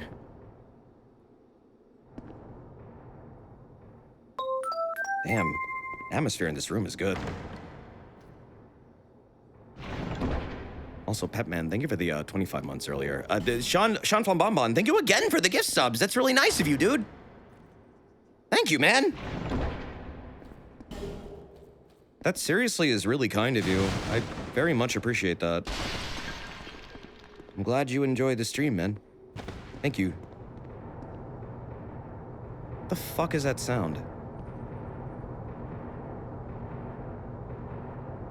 I don't recall this sound being in this room. Desert Pogona is a valid troll name. I know, right? Because what are little pagodas? They're little desert goblins. Little mischievous creatures. They're little fellas. Wait a minute, this is totally... What the fuck? This is completely different! What? Are you skipping Ruined Sentinels? I don't know. I don't know what I'm doing. I've never done this before. Was this possible? In the original? I don't think it was. I don't remember being able to go here at this point. No, I want to fight them. It's just... What the fuck? How am I here? This existed in the original. I never found it. Wild. Yeah, this takes you right to Belfry Sol. What the hell? Or Luna, not Sol. But wait, can I just go around the... Will this let me end, like... This... Wait, I can take the back door to the Ruined Sentinels, and there's a bonfire over here, right? I think? If I can get there without dying. Never mind. Right, there's a gate. I remember. Wait, did you play the OG Dark Souls 2 recently? I've been actually streaming it in the Discord. I am playing it for the first time, as well as this, and I'm playing them honestly back to back to compare the areas and see what differences exist between both versions, because I literally couldn't decide between what versions I wanted to play. And I was getting so many conflicting responses, so I said, fuck it. I'll play both. I'm not streaming the entire game to Discord, by the way. I'm only streaming every now and then when I'm like bored in the middle of the day and I have nothing to fucking do. And it's been like intermittent. I'm honestly always streaming it at different parts of the game. And I'm not recording it either, so it's just kind of there. But I don't know, I'm having fun with people and we talk about bullshit while I do it. I don't often have a mic though for it. In fact, I never do. But we'll like watch like videos, like old-timey or like lore videos while I'm playing, and it's fun. Just relaxing. Discord streaming's a lot more chill because I can view things that are like, I don't know, stuff I don't normally view on this stream because it's a little bit more complex. To view, say, like, I don't know, music or maybe videos that can get me fucking claimed here. Just stuff on YouTube, really. Navigating that minefield is a lot less stressful when it's done on Twitch for some reason. Just because it's a lot more informal, I guess. So, I mean, yeah, I'll do that every now and then I'll pop in with something. It's on no schedule, though. I wouldn't expect any day given for me to just show up with a stream like that. I am going to die if this room explodes. Yeah, we've been watching a variety of stuff in there lately. Just like random shit. Random times a day. Is Discord streaming different from screen sharing? Not familiar. I can use OBS in Discord. All you do is pop out a full screen preview as a window, and you capture the full screen preview, and you get all your sound mixing as well as source mixing. It's literally the same thing as streaming on Twitch, except you're not hitting the start stream button, you're just capturing that window. That said, Discord streaming is very poopy. I do not recommend it if you want a good-looking stream because it is garbo when it comes to bitrate stability. It will go wherever the fuck it pleases, whenever the fuck it pleases. You will suddenly have a pristine stream, and then you'll have one that looks like you are going blind. Just kind of how it goes. The more people join to watch, the more unstable I think it gets, but, I mean, it's not unwatchable, it's just... I do it informally because it's fucking Discord streaming. You're not really there to get a fucking immersive experience. At least I don't think you are. I wouldn't. I know you're going for souls, but Ruined Sentinels are the opposite way from the McDuff bonfire. No, I know where they are. I know where they are. I'm just looking around for stuff that might be different. Items, stuff like that. I know where they are. I was gonna head over there now, actually. Considering I have nowhere else to go at the moment. I mean, getting a level or two would be nice, but I don't think I actually need it. Oh, God! Nearly forgot about that one.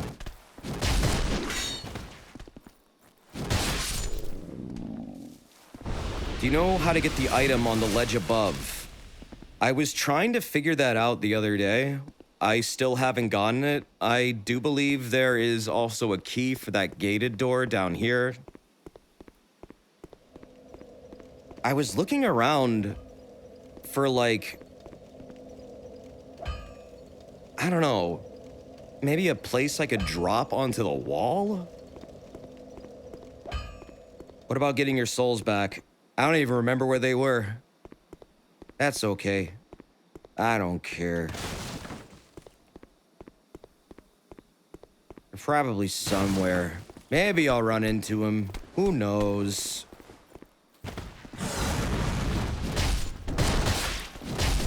Did you get the twin blade? Did I? I don't think I did. I don't have a lot of items. Oh, no, I did. Actually, it's right there. Yeah, I got it. I'm gonna stick with Fist, though, because if I'm right, strike damage does a lot to the Ruined Sentinels from what I remember. Unless I'm wrong about that, but it seemed like they were doing really good when I was fighting them with them. I punched the fucking crap out of them. All three.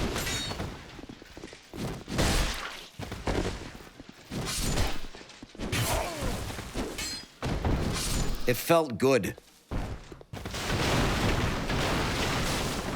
Fisting always feels so good in this game. I don't know why. Just, it does.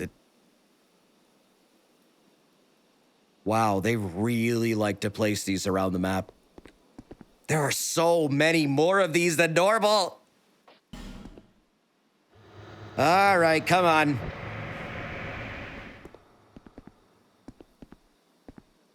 Wake up.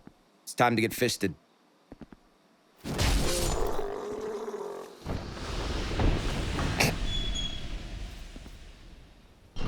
I get what they're doing. I feel that's a really weird way of gating progression when it wasn't needed before or in any other Soulsport. But whatever. I mean, so long as I have a branch, it's fine. But sometimes I don't, and then I'm wondering where the hell I have to go. Because there's no actual specific order to it either.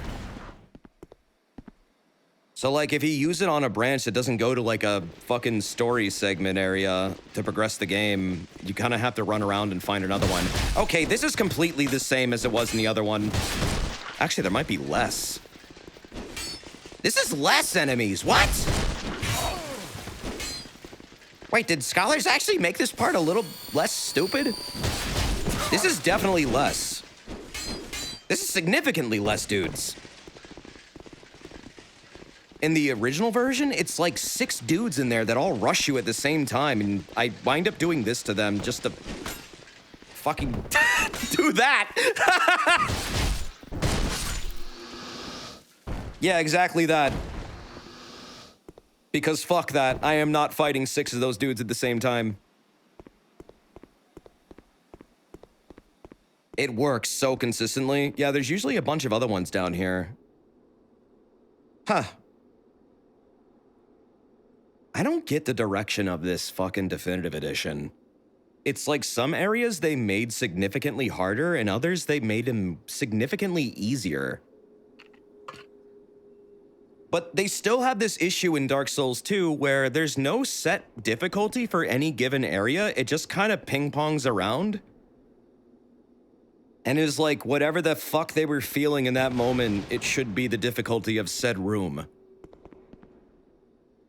Because you'll go to like hyper difficult rooms and then the room after it is like a boss that's a fucking pushover. And it's like, what?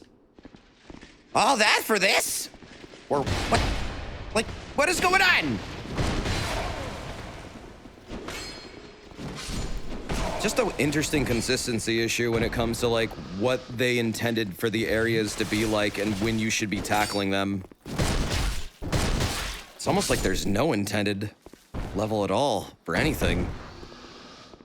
Caelid in a nutshell. To be fair, Elden Ring is open world, and to balance an open world in an RPG format is incredibly difficult to do.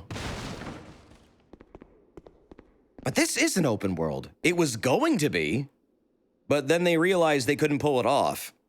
So it wasn't after a certain point in development. This game was also going to have a horse. That didn't happen either.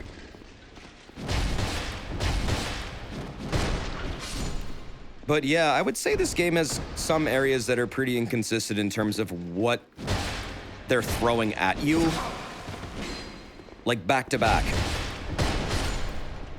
This boss is a motherfucker. I hate this boss. At the beginning of the game, this boss is a goddamn, like, wall. It is brutal. The enemy type is hard to deal with. And there's 3 of them in there. Thankfully, they don't all rush you at the same time, but 2 of them will. It does have a horse, though. You just can't ride it. Oh, well, I guess. Once you find out the way to beat them, it's not too bad. No, it's not. Once you know how to do it, and I mean, you have the right kind of loadout for it, it's not that bad. I just feel like at the start of the game, they're pretty brutal. Because it's intimidating, too. You literally drop into the arena. There's no, like, warning.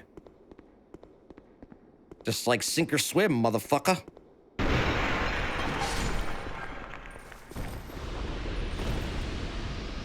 Considering how DAS 2 is almost all corridors, a new version of the game with a horse must have looked radically different.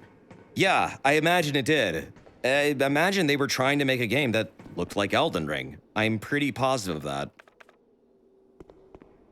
That said, there was no fucking way they could have done it.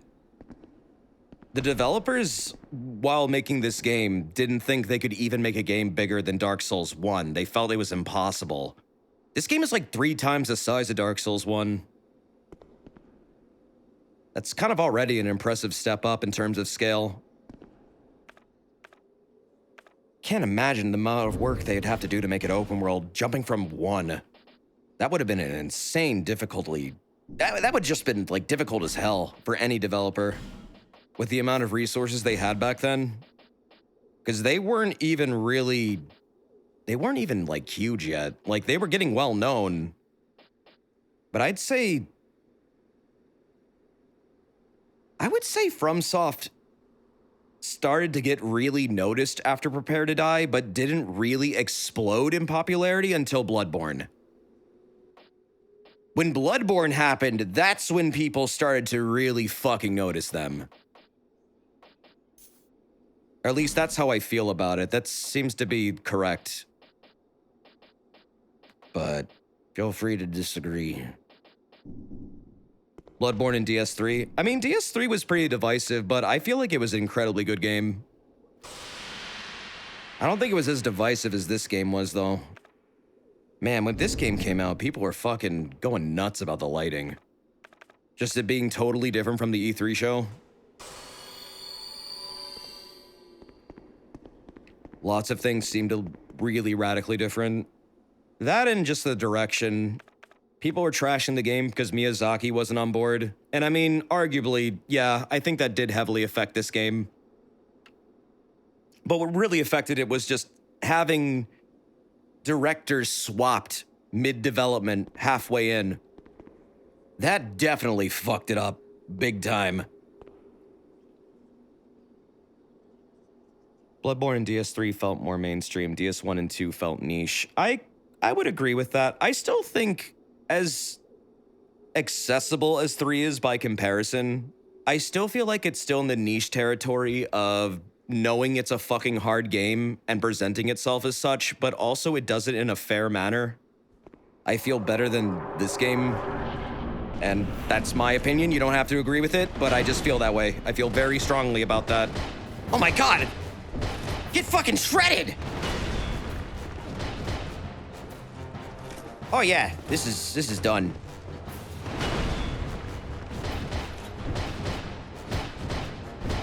This only really will get hard once the second ones join in.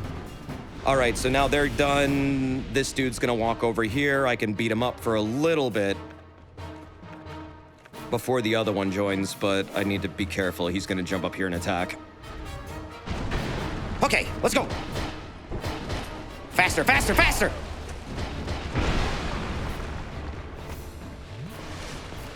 All right. This other one's gonna jump up here. Bop, bop, and bye-bye. Okay, now we're getting into a brawl. I don't know which one is which. That is not the one I want to fight. I want to fight you. Gotta focus this one.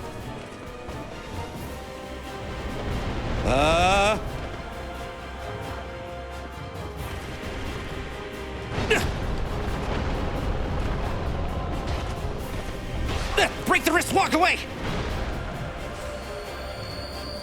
This is gonna get hairy. Wow! Very hairy. I probably need to eat a fucking blossom here. Just need that stamina. Back at the stamina. Once there's only one left, it's fine. Two of them is hard at any level, I feel like.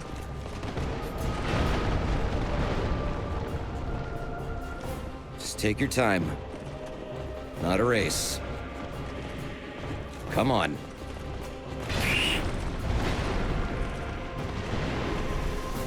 Da, da, da, da.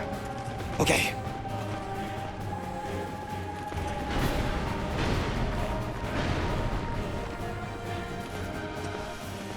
Let's get on over here.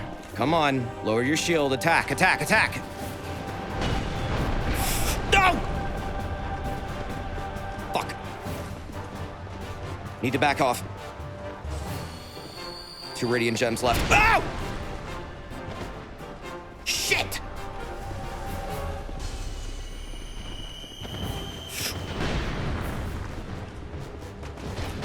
Wait, where's your shield? What? Wait, they can yeet that and lose it forever? I've never seen them do that. I have never seen them do that. That one's defenseless now. Whoa! Gotcha! No!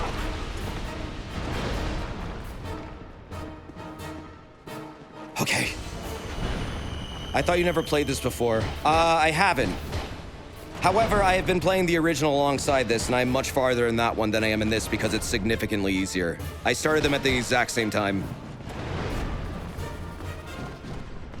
So, some things I already know about.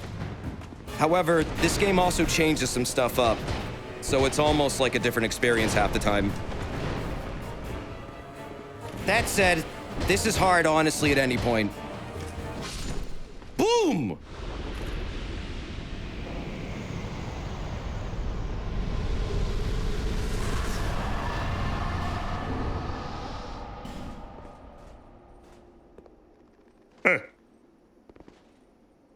Get Doriad, bitch. I'm actually really glad that was a first try. Oh my god, I was worried I'd be stuck there for a bit. God damn. I like their theme song, though. It's very good. Does this still have the fuck you dude here? Like the little surprise, haha, I'm going to explode before you get the bonfire guy? Yep. Fuck them for that. That is stupid. How many people have died to that, I wonder? I ran past them the first time and I was like scared out of my mind that I almost died. That's a hell of a troll to leave there. Because like if you walk through that, they'll definitely fucking get you. Or like if you're not paying attention. Just a little prank. Keep you on your toes. Here's a little homeward bone for your troubles. That enemy is what Shibuya got fired for, so it wasn't the Emerald Herald's boots? Whack. Wasn't there a chest here? Guess I got rid of it. There's hidden walls in the boss room. Wait, in the boss room? Really? I didn't actually know about that. I've been looking for a lot of the hidden walls. I'm learning a lot about them lately. Bearer of the curse. They're very well hidden in this. Larger, more powerful. There's like half a dozen. souls. Seek the king. That is the only way. The ruined sentinels can destroy the items behind them. Swallow you whole, Of course they can. as it ha- That is very Dark Souls 2. Let's see. All right. Where's my agility? All right, put that there.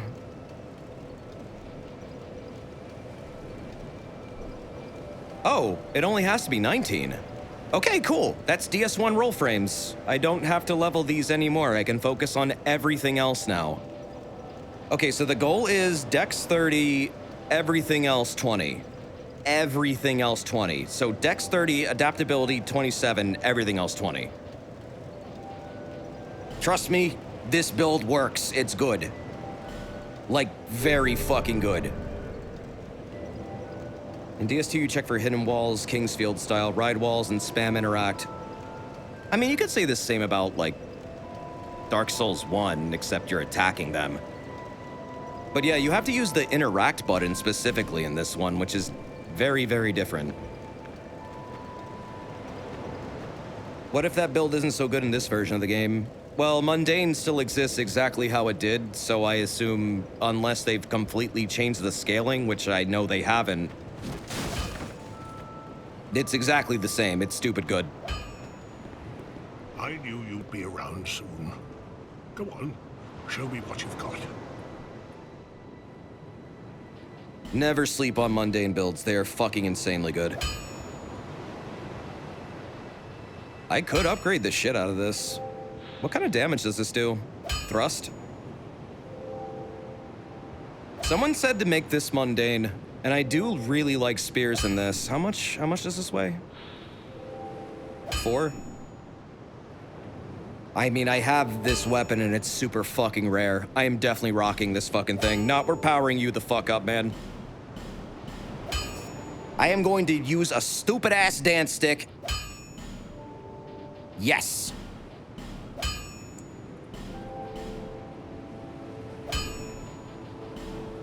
I'll be around if you make it back. Okay. Pop some of these bad boys. Fuck yeah, I want a yonky splonky stick. It kind of sucks you have to repair it so much, but once I get the repair spell, it'll be fine. How late do you get repair in this? It seems like in the original version you got it pretty fucking late. Unless I missed an early, like, loot thing for it. I don't think it existed until, like, mid-game. And repairing is a big deal in this one. Did you repair your fists? Yes. You get it fairly early. I couldn't find it until mid-game in the original. I don't know if I just missed it, but whatever. +3. I'll be around. It's in the Shaded Woods. Shaded Woods is pretty mid-game, I think. Or at least, like, almost mid-game. It's not exactly the easiest area ever. That's honestly the 3rd area I usually go to, or like... Actually, the 4th, because that goes to, Freja, right? I do Freja last, or at least I want to. Freja. You know what? Let's put this here and bow here. Still 33%. That is fucking nice. 215. I mean, my fists are still really fucking strong, though. But at least now I can use this. And once I get a shield going here, it's gonna be great. In fact, I really like this shield. This is pretty much the build I wanted to go for. Now I can start working towards mundane, though.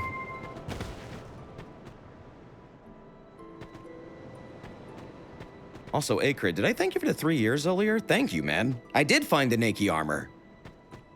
It's really fucking good. And it's free! Which is really nice, actually. Really, really nice. But thank you for the 3 years, man. That's really nice of you. Hope you're doing well. And Sean, thank you again for those gift subs. That's really, really nice of you, dude. Thank you. That is so kind. You've done a lot of those. It's the Emperor's new armor. The Emperor is naked. An honor to see you again. I gotta make you move the path. This room is not as it seems. There are two. Technically, it not costs one 15K. path That's leading true. out. You're right. It kinda does. And only this lovely thing reveals the other path. And this, you lovely thing, only runs on miracles. I think she's lying. Shall I provide you with one? I straight up think she's lying. But I don't want to kill her. This lady is just good at extorting you, man. That's like her whole deal.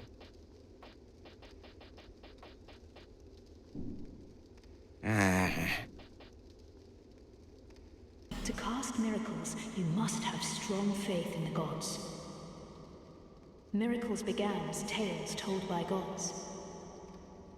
We preserve their will with law, pray to their greatness. I do wonder, though, in return, if I were to buy everything must she has... nourish your faith. Well, I guess you don't even need to do that, because this game lets you revive people, too. Which is really weird. You can pay, like, souls to literally revive dead people in this game. They act as if nothing happened. They're ghosts, but it's...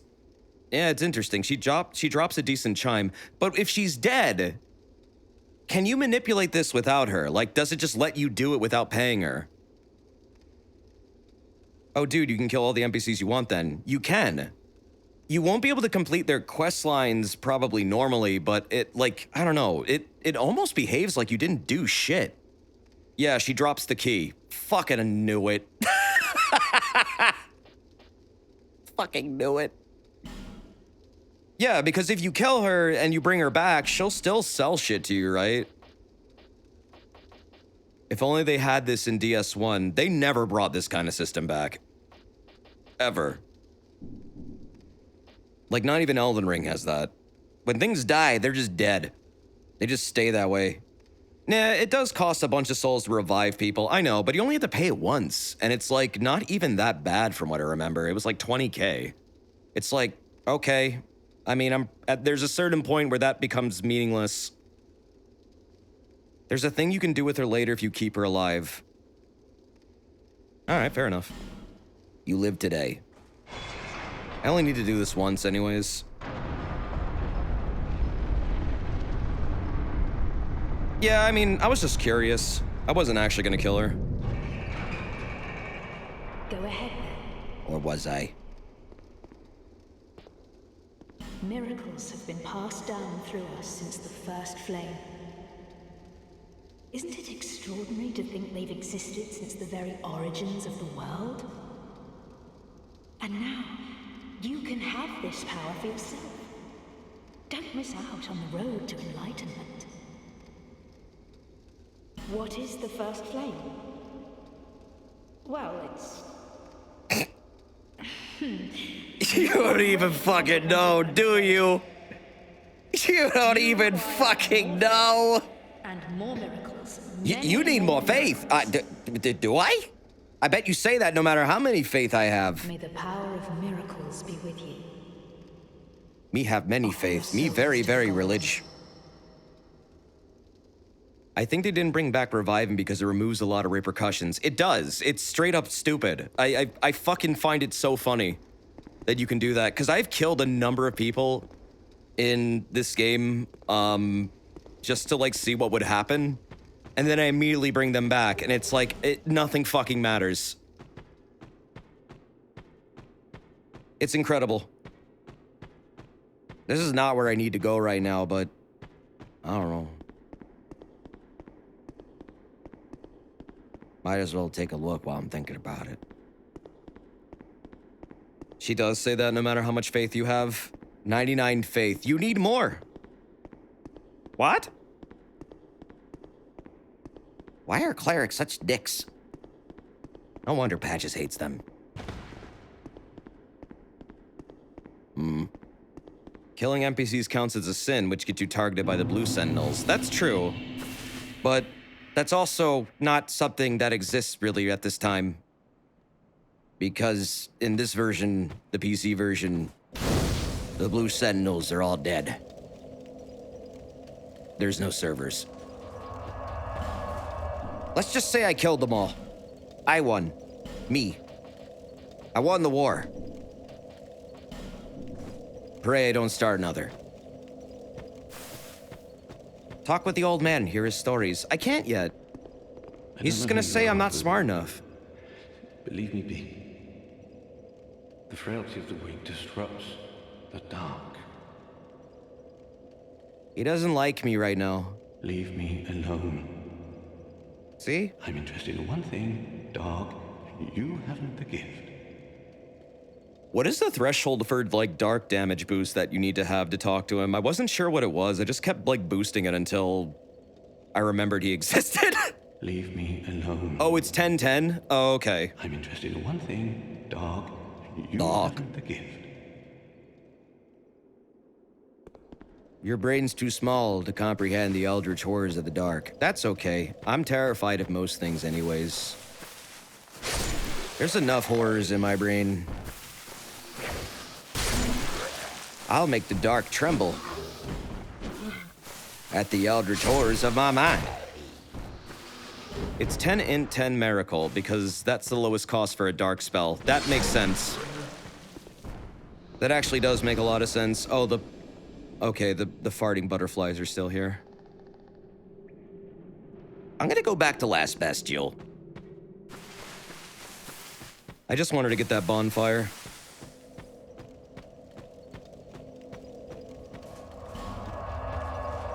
But this goes to where, like, Crichton is and all that.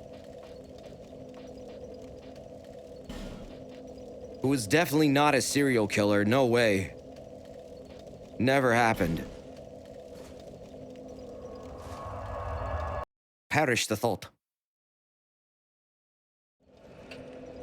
Oh yeah, no, I know about the secret at the bottom of the cave.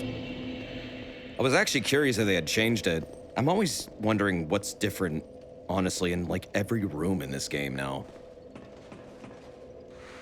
Just because so much has already been changed. Oh wait, do I have a Pharaoh's Lockstone? No, I don't. I could probably buy one, though. I think the lady at Majula has one. Oh shit, what? You're down here now? Bro, I was looking for the fucking dog. I mean, alright, dude. This... Did not expect this. Did not expect this at all.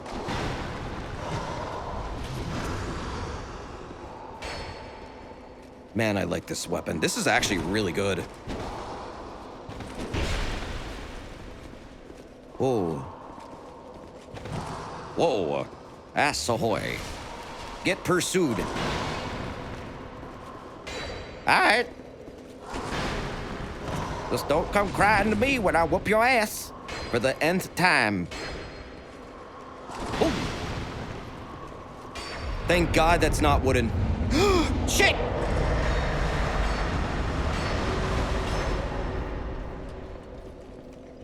I lived! I seriously think being right up in his face when he does that is like this literally the safest thing you can possibly do. Nothing else has gotten me through that but doing that.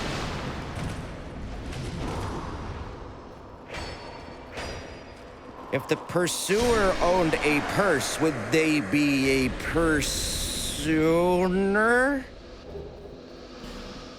Hi, my name's Desert P. Follow me on Twitch and Twitter and YouTube for very good jokes like the one I just made. I hope you enjoyed it and laughed until you farted. Thank you.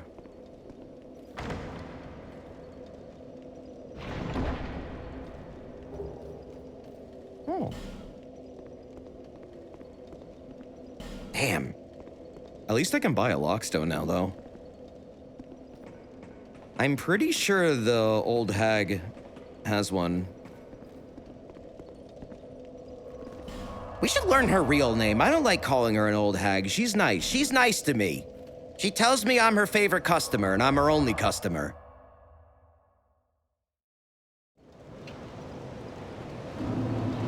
Hagatha. Oh, wait, Melenthia. Melentia.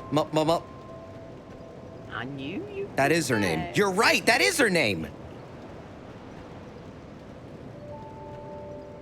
Merchant Hag Melentia. I will remember your name. You are very nice. I don't know why I didn't remember it before, but I will remember it now. You... Everyone's so stingy around here. I know. Everyone's so stingy everywhere. Yeah. You're my only customer. Don't make me beg. Now buy something. I just bought a rock from you. What do you want? We call this place Majula. Majula. Not too special if you ask me. I am Melentia, blade of Majula. Everyone seems to end up. Everyone's so stingy around here. Everyone's so stingy everywhere. I think this lady's on to something. Only customer. Don't make me beg. Now buy something. If she runs for president, I'll vote for her. Thank you kindly. She's so nice. Look at her nails. Look at her fucking fingernails. Look at her fucking fingers. Damn, girl, where'd you get your nails done? Shit. She got scraggly hands. Got big meaty claws.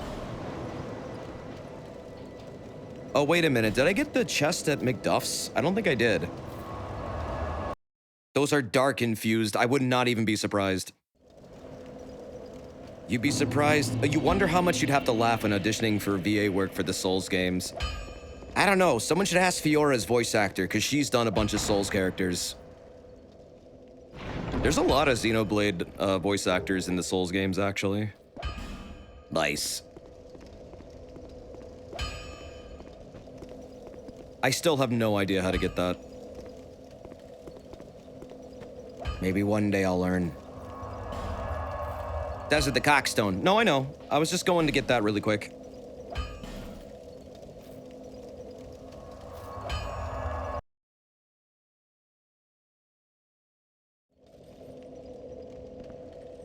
I can't believe they didn't give the hag a name. She's so nice. We should learn her name. She's my favorite character. What's her name again? Here you go. Have a marshmallow. Put a sack in it. Put a cack in it.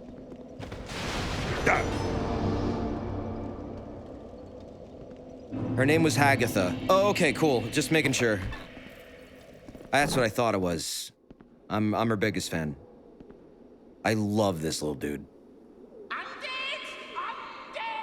This guy was going to be Lucatiel's partner, actually. Okay. The bell belongs to the princess, it do. Stay back and we slice you to bits. Near my chums, we shan't be left. His voice is really good.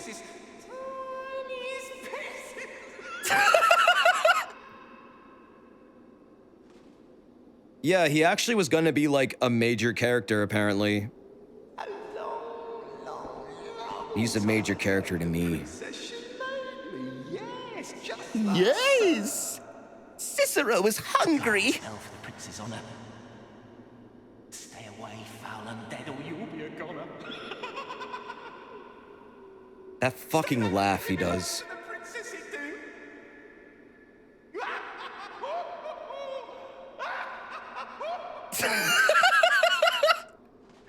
Yeah, this is the PvP Covenant. One of the many.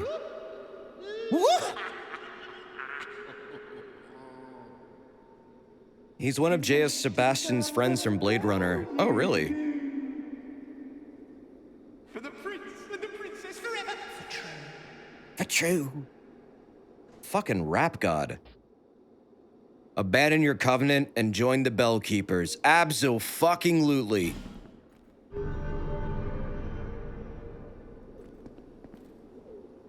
For you. Well. When you're round the bell, you'll be brought near. When the bell is in trouble, the ring brings you here. I wish I could spit rhymes like this man. Slice them to pieces for the princess. That one didn't really rhyme. But it's okay. Sometimes poets break their own rules, and they don't have to.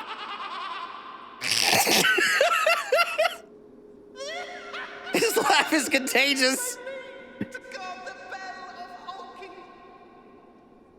In Oaking, the bell of the princess. In then, the bell of the prince. Yes! Yes! Tear him to shreds, tear him to bits. Gather around and ring the bell swift. God damn. We've been ringing this bell forever, we have. He loves bells. Don't tell him about Taco Bell. I think he'll lose his mind.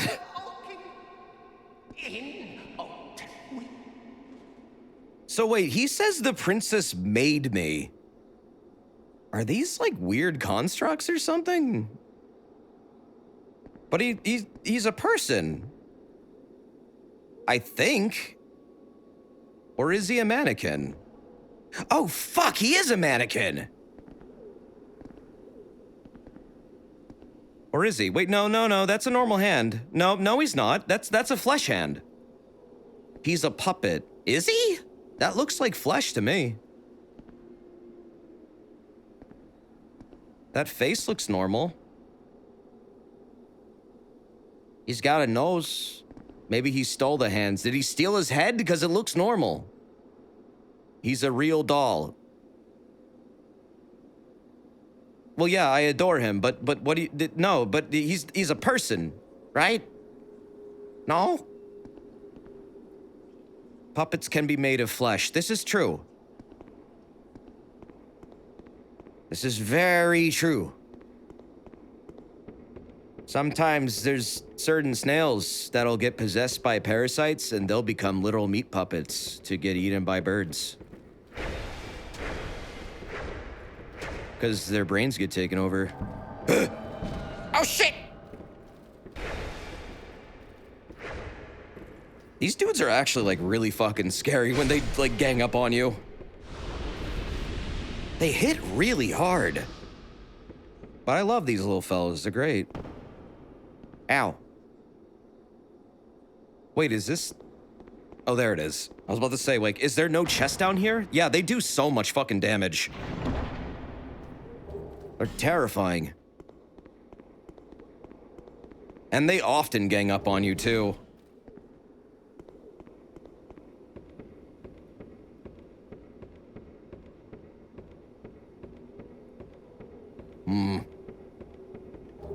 Where is the Bellkeeper? The Bellkeeper is above. At the bubbles. Gotta go up that ladder. That's where they are. Duh. Whoa. I don't know if this thing's ready yet to be used. Like... I still feel like my strike damage is definitely outclassing this.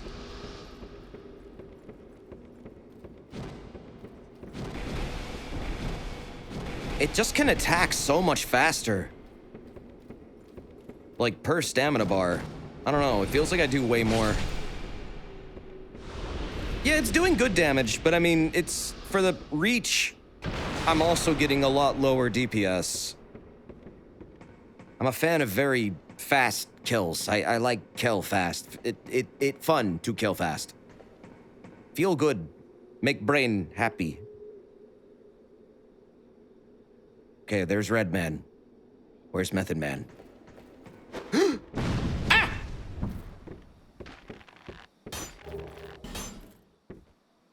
fucking hate this area. There's just so fucking many of them. Oh my god, there's still just as many as there were before. Okay. You gotta, like, kite them. Whoa. You also gotta be careful, though, because they'll yeet shit at you. And, like, shoot you.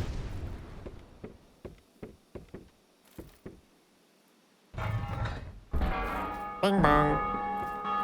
That's the bellkeeper. There he is. I kind of want to play this one safe.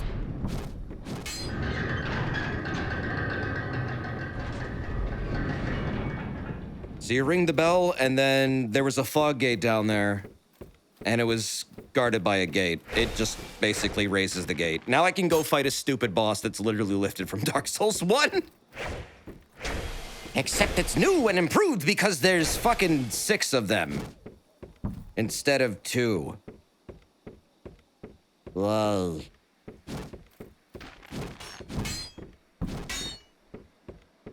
Sometimes I feel like Shibuya would go often a little bit too far.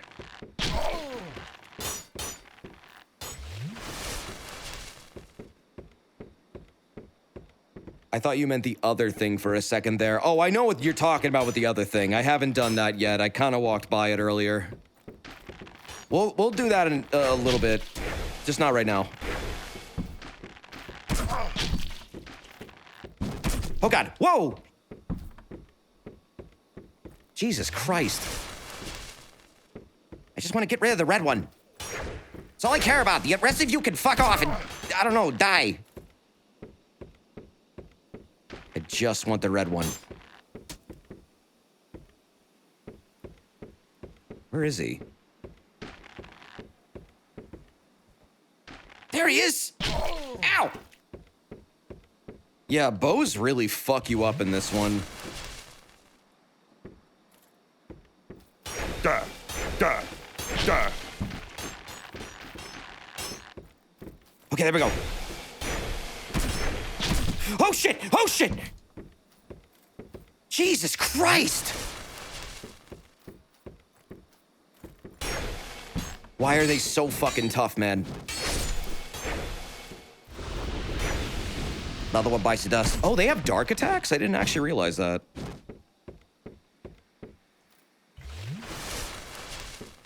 Oh. I might need to go re-up my, my Estus after this. Jesus. Oh, shit.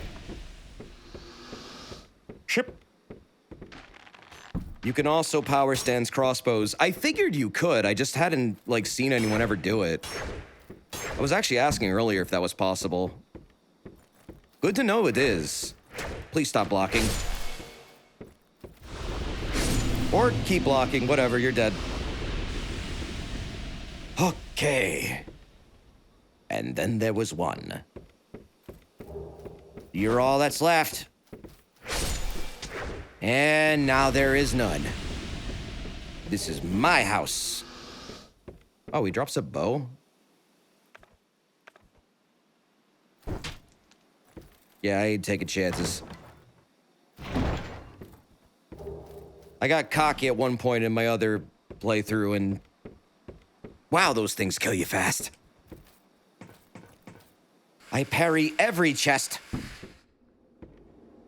Just to be safe. I definitely need more Estus. I'm not even really sure if I can do this one right now. As easy as Belfry gargoyles are in Dark Souls 1, when there's fucking 6 of them, it is significantly harder. Kinda gets a bit insane. This fight tilted you hard. Yeah, this one actually was walling me for a bit. I was kinda shocked how much harder it made it. I wasn't expecting the difficulty jump at all. I should get a level before I do this.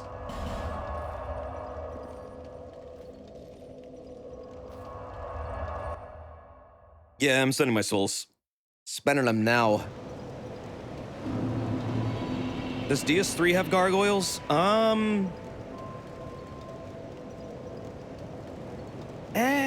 Not really.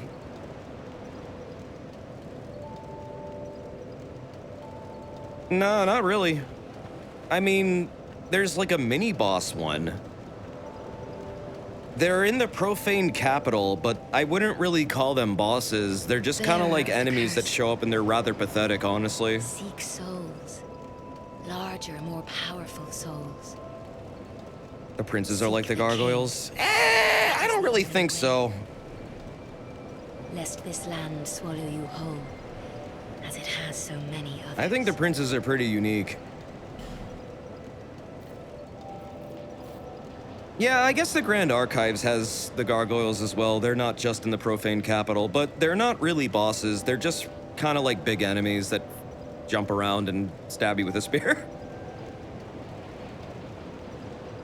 Okay, adaptability is now 105. I need to start working towards my build. So the goal is to get now everything to 20.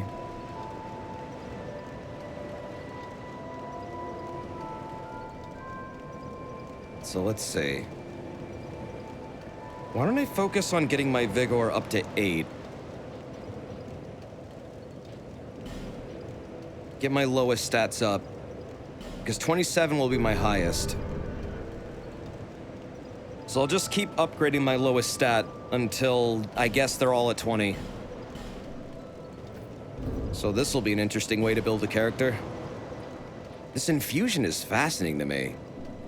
It seems like such a bad fucking idea, but then like you do it and it's like, what the hell? This is amazing. Just fucks things up. Like, really well.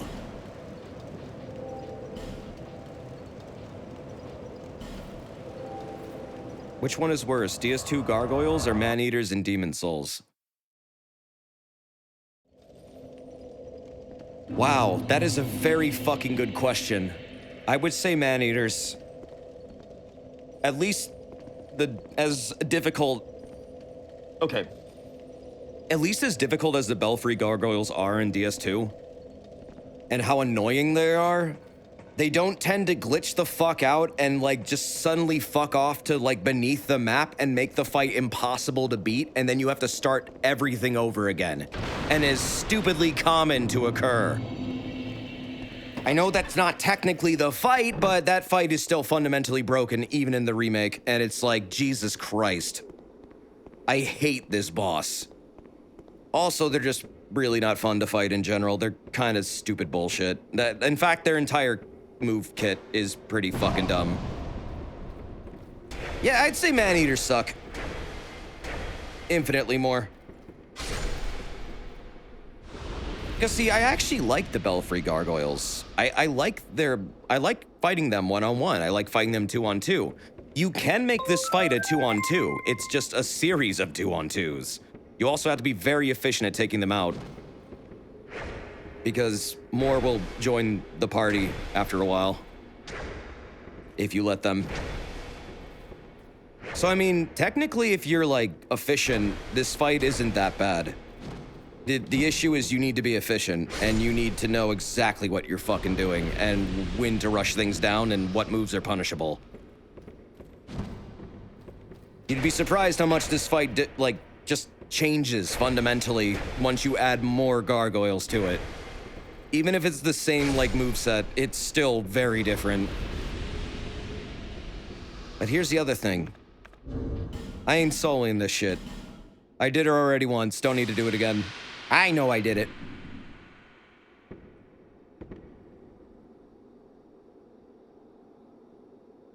Where's the summon sign at?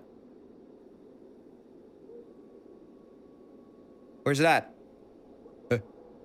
Uh-oh. Wait. No. No way. No way, no way, no way, no way, no way. Huh? Wait, what? Is this a difference between versions? I don't know, actually. I never... Oh god, I just assumed they'd be here. Down below. That's a solid no. Unless they're in this room over here, they might be. Also, Cambrian Arjuna, thank you very much for the 26 months. How you been?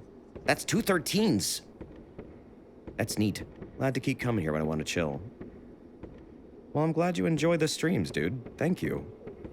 It's good to see you, and thank you for that support. It's over 2 years. I found him! Masterless Glencore.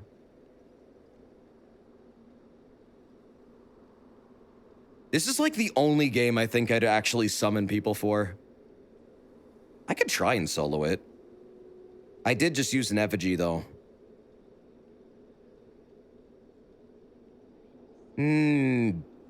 It's a fucking filler, boss. I'm good. It's not a major one. No, he is a Dranglike Knight. Yeah, that's the armor set, isn't it? Do it. No shame. Honestly, for this fight, I don't feel like there's any shame in it. It's kind of a trash fight, I'm not gonna lie. Like, if you're hyper good at it, yeah, it's not that bad, but it's... This is one of the best examples of the original director of the game kind of not understanding what makes a fight difficult versus what makes a fight challenging. Sometimes the answer isn't just add more copy-pasted enemies. Sometimes the answer is come up with an interesting gimmick for the fight. And maybe actually work on the enemy and not copy music from the first game.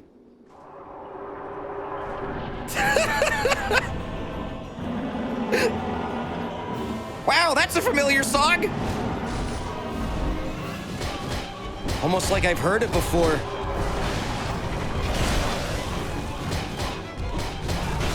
Oh god.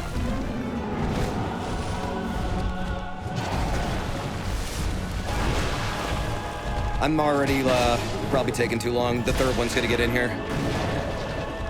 Yep, third one's here. This is already nuttier than normal.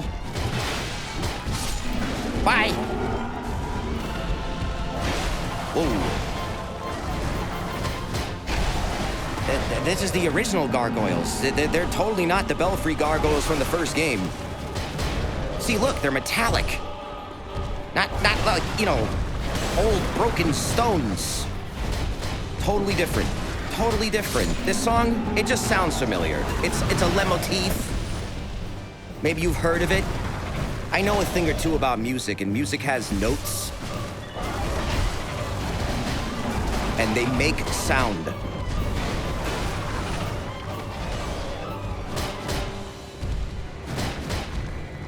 You can't even drop off their tails. Actually, yeah, I don't think you can chop off their tails. They don't even...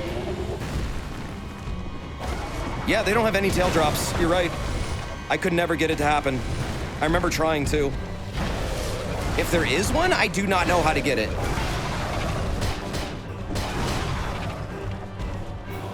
Masterless Glencore is struggling over there. Are you... Really? What, you get tired of attacking? Glencore, no!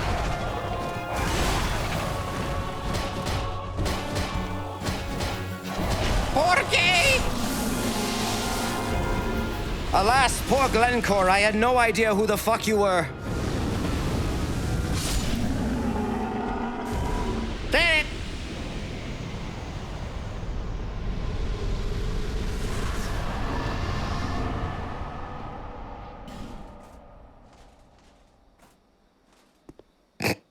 Bye.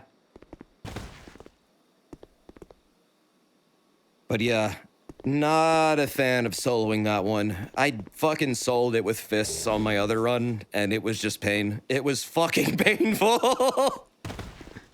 He saved that last hit for you. Oh fuck, you're right, he did.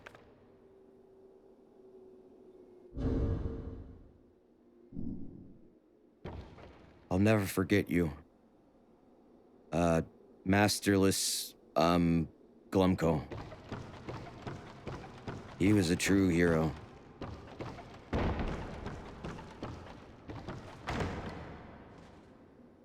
Honor his memory. Who? I don't know. Who am I talking about again? I actually don't remember. I got a Southern Ritual Band! Truly, he was the Dark Souls 2 of Dark Souls 2. Oh, hey, Zeebs. Thank you for the bits. The OG DS2 is your first Souls game, and you greatly enjoyed it. You never understood why this game was hated so much until it learned from you how Shibuya almost ruined it. Yeah, it's complex.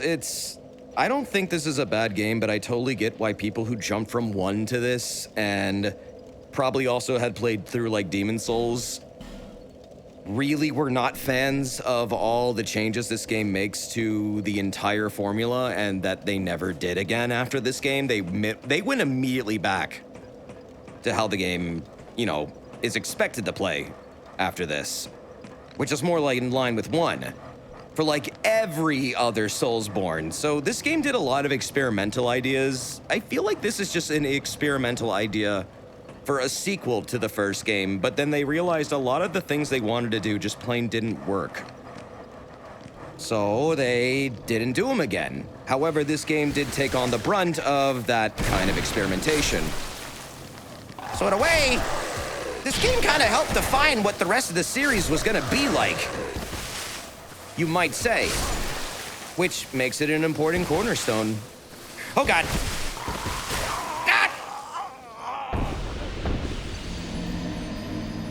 Where are your character's clothes? Oh, they're invisible. I think this game was actually a little bit ambitious in trying to see what they could actually change to make the game harder that might, you know, mess with the actual core experience that people are used to. That changing your gameplay formula for a dev is hyper risky, especially after a game was considered like your best release ever. Is it wise to do? Probably not. They did it though. And I mean, this game has a lot of fans. Some people really like what this game did with the formula. Some people fucking hated it.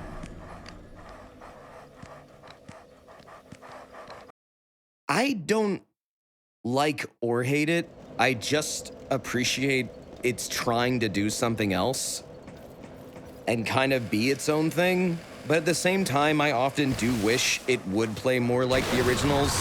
It is really fucking weird that you don't get iframes when you're going through like fog gates. It is fucking weird that you are now at risk of taking damage when you do a backstab. Like, it's just strange to me that that is totally not like any other game in the series or genre, really. It's weird that you can destroy treasure chests in this. The enemy fucking Zerg rushes are very different from what makes a Dark Souls game difficult. Like, they tried a bunch of different ideas, and in a way, it comes off a bit under-realized, maybe even mistaken for what they should have been doing to make the game harder. But if they hadn't done that, I mean, I don't know, they probably wouldn't have figured out what exactly it is that makes these games so enjoyed by people if they were struggling to understand it in the first place. Sometimes you don't know what you have until it's gone, which is the things that people appreciated more about maybe the first game, or maybe even the third game, that this game was trying to change. And then, you know, the other games eventually started to refine those things that people like. Yeah, like, I miss the ragdoll corpses. I'm glad they came back after this. It's sad they're not in this. Without this game, Elden Ring wouldn't exist. Well, yeah, technically, yeah. The art direction, style of storytelling, and even character, like, you know, writing of this game really does feel like a proto-Elden Ring. Just like the ideas that they were going for really come off to me like they definitely wanted to make a more ambitious, larger story game, and I fucking hate this stupid dog pit.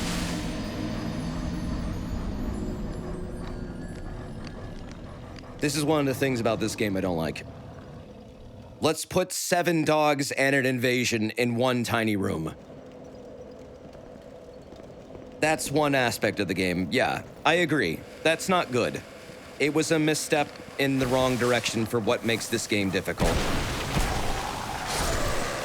they don't, something that bothers me about this game too is they really limit your ability to do like AoEs despite all these group encounters. Like if there was more like explosion-based spells or items that kind of would give you maybe a bit of an advantage. My fucking God!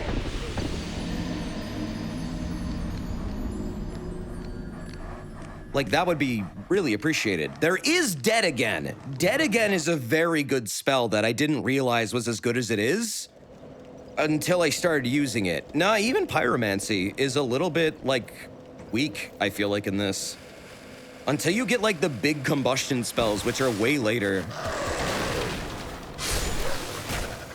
I really didn't feel like I clicked with Pyromancy at all in my playthrough. I honestly always opted more for, like, dark damage. Oh my God. Fucking finally. All right, let's do this. Let's go. Hold on. No, that. I want my things. Hold on. What the dog doing? Get out of here. This is a fight between men.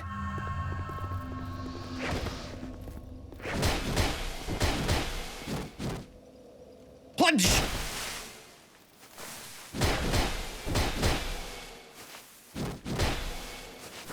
Fucking love this shit.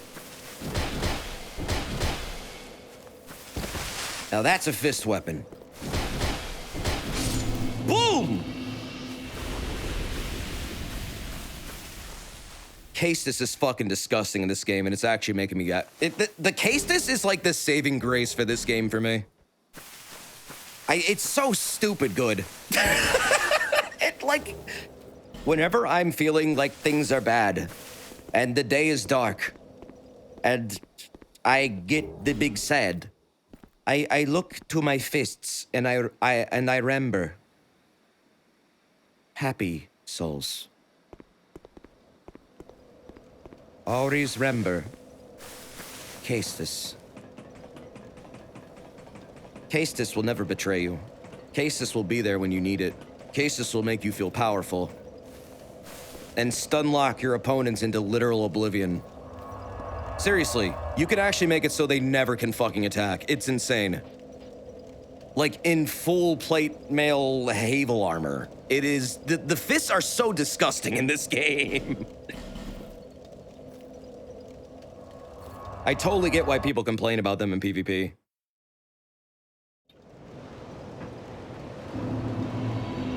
Always remember, happy day. Seek the king, lest this land... Let's see. Always remember, Knuckle Sandwich. That indie game that hasn't come out yet? Yeah, what the fuck is going on there? Alright, cool. Now I'll level these up. So... You guys can shut up about me not leveling Vigor now, because I'm getting it to 20. Over time! No one can complain about anything now. I will level every stat. We're going the opposite of what I did with the Roshi build. I will now level everything! The sign you bear will drain your very soul. Level Pingor, not a stat.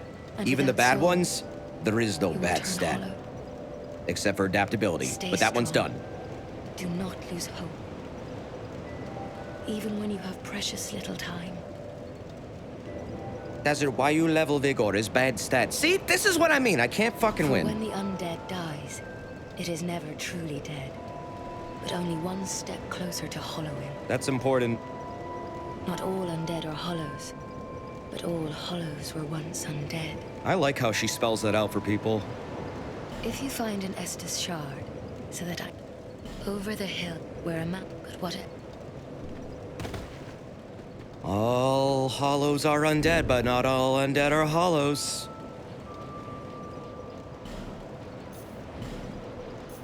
I should buy a shit ton of those, little gemstones. I knew you'd be back. She knows I'd be back. Because I need her in my life. Yeah, let's get like 14 of these fucking things.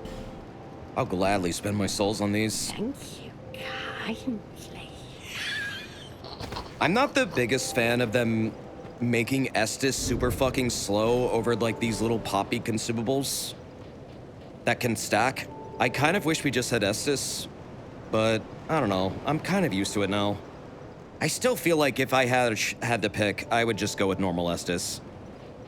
This system is interesting, but at the same time, they have way too many of these healing items and it just clogs your inventory way the fuck up. Just how many fucking healing items do you need? Talk to her, you may have spent enough souls. Oh, yeah, probably I did. Don't abandon a poor old woman. Oh no, the life gems are the moongrass. Take these, if you want them.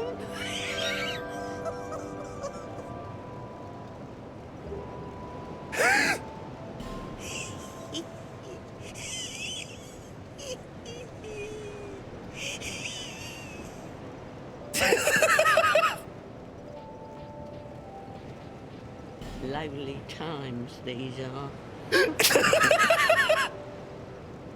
Thanks, ma'am. You're lovely. God, I love Hagatha. She is the best character. Literally the best character. My God, what would we do without her, you know? I got the key, right?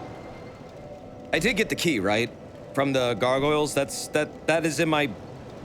Please, God, tell me I have it. I fought the Lost Sinner originally in the dark, and I do not desire to do that again, at all.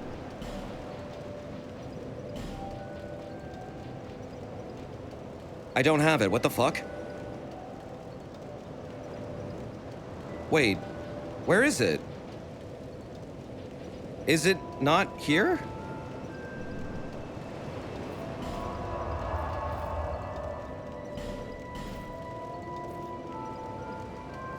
I thought I grabbed it. Yeah, if you fight her in the dark, you really can't even fucking lock onto her until she's literally in your face. And it's really brutal. I did it, but like, holy shit. I don't want to do that again. It is Scholar the First Sin, but I thought that was the whole point of this. You fight the Belfry gargoyles to get the key to the doors where you can then bring light into there, but if you don't do that, they're locked. Where the fuck is the key? I thought you would get it when you beat the gargoyle. Uh-oh. Did I miss a step here? That is what you do, right? They moved it? Did they move it? Why? What's the point of fighting the fucking gargoyles then? What? The key has been moved. You're joking. For the fucking enchanted falchion? Like, that's the only thing really over there that I can think of that's significant. What? You gotta... Oh, wait, did I get a petrified... Oh, okay, never mind. It is for a petrified something. Right. And the dragon tooth. Okay, yeah, you're right. Never mind. Those are really good rewards. Ignore what I just said. It would have been nice to get a fucking key, though. Those are good rewards. Not the ones I expected, though. I'm pretty sure... You do that for the key, right? I thought you did. I swore that's where I got it. Unless I'm really misremembering. They also drop Gold Serpent +2 on New Game Plus. Oh yeah, I've read about that. They do drop the key though, right? I thought they did. In the original. The key is placed in such a way that this area is totally optional in Scholar. Oh, okay. So yeah, I'm remembering it right. I can't believe I didn't get the key first when I killed that boss. Like, geez, I'm not trying to flex, it sucked. I'm trying to warn you. Kill the fucking gargoyles in the OG version if you wanted to not suffer. Or unless you really think you're good at unlocked combat, because that boss, it loves that shit.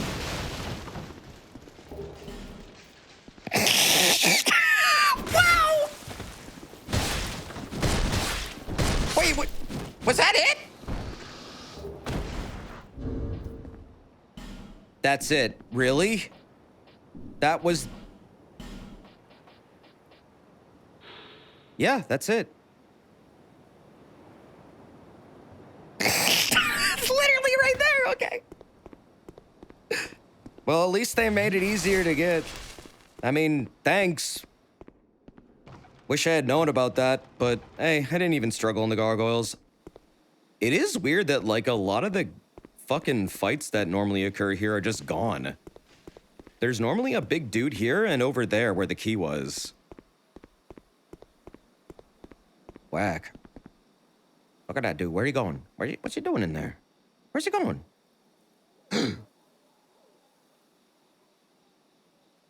What the soldier doing?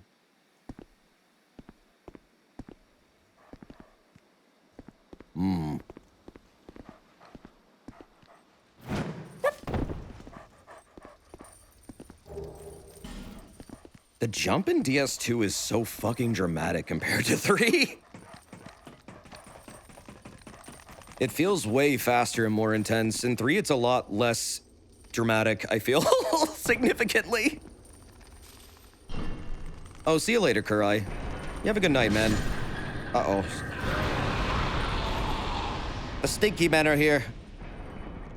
That one was so stinky, he died. Oh, sorry, wrong door. That one's occupied. I hear the shuffling of armors. Oh, there you are. Don't give up, skeleton! I miss the messages so much right now. I miss seeing that. I know it originated, like, from this game, really, that meme. So I really want to, like, find a spot where people say it. I bet it, like, right here, this door is goddamn littered with the damn things. It'll be nice when the servers come back on and I finally get to see that how it's always been. I'm glad the tradition has continued into, like, Elden Ring, though. It's a cute meme. I just got bitch smacked by venom and bandages.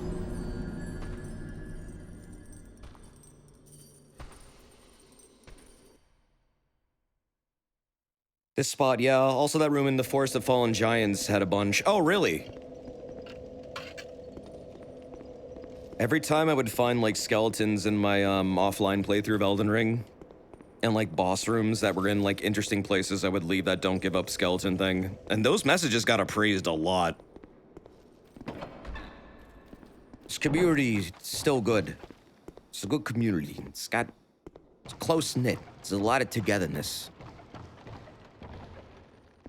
I am having a pretty good day. Thank you, Blexen. Hope you are too.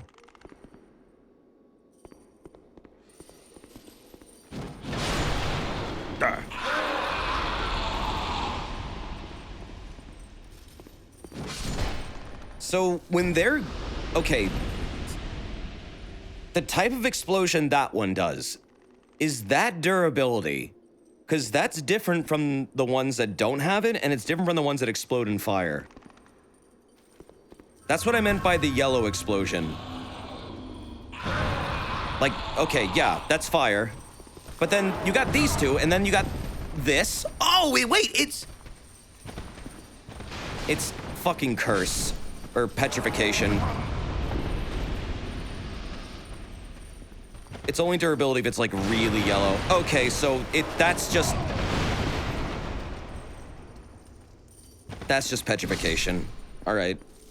I don't know why that never occurred to me before. I guess I've always dodged it so much I didn't even care to find out. So stone.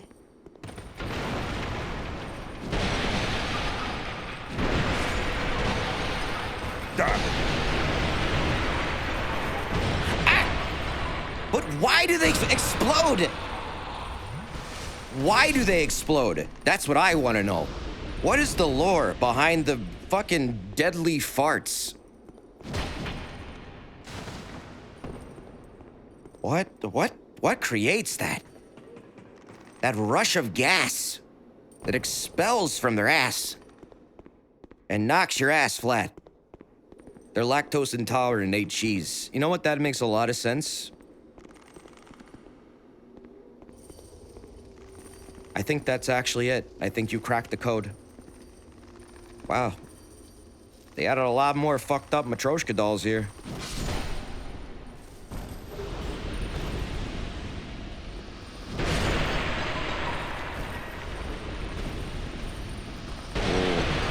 Where are you going?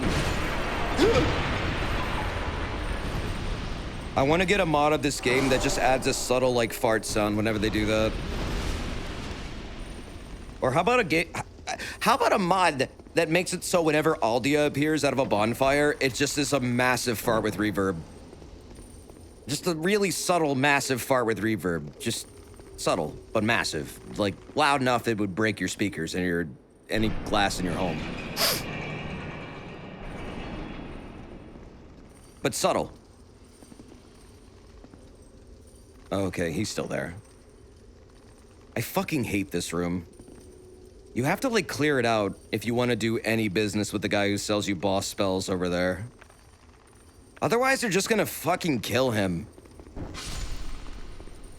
Like, they won't target him, but they'll just fart dangerously everywhere until they probably hit him. I bet that already exists. What, the Aldia thing? Definitely. Alluring skull. Oh yeah, I guess you could do that.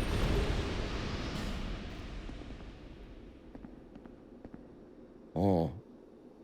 I heard there was a randomizer that actually makes it so Aldia will appear at random bonfires just for no fucking reason.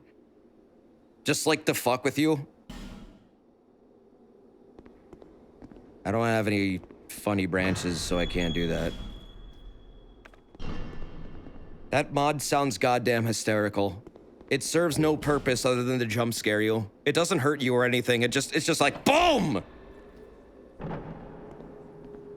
I'm sure there are some bonfires near a cliff that could knock you off of. Oh, totally. It's for a randomizer. So, I mean, it's probably meant to be dickish. I kind of want to see that mod in action. Because I'm not going to lie, that shit gets me too. Just like, Aldia, damn! Can't you just use a door? You don't have to explode into the fucking room every time. DS2 randomizer win? If anyone makes like a really solid one, I'd love to check it out. I mean, I've done DS1 randomizers. There's a really interesting DS3 randomizer being made. That's like going to try and also randomize the map itself in like, I guess like a shard style? Because I mean, you're not gonna be able to make like a map that's cohesive with a randomizer. It's just not gonna fucking happen. Might as well embrace chaotic map layouts. Because that's half the point, ain't it? Found a mod called Dark Souls 2, but you hear memes all the time. Oh, like that one Dark Souls 1 stream I did? Where like every fucking sound in the game was replaced with a stupid meme of some fucking sort. Good times. Okay, here's another scholar's change. Normally there's 3 dudes up here with the crossbows, and it's bullshit. They will almost always target you the second you leave the bonfire. Now it's just 1. I think that's a good change. Honestly, the fucking, like, ganks at bonfires was a little bit weird, in my opinion, in the original.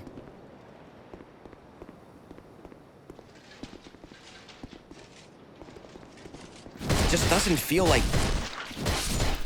It doesn't feel intentional, but it was. But clearly they decided maybe that wasn't a good idea, because it totally isn't.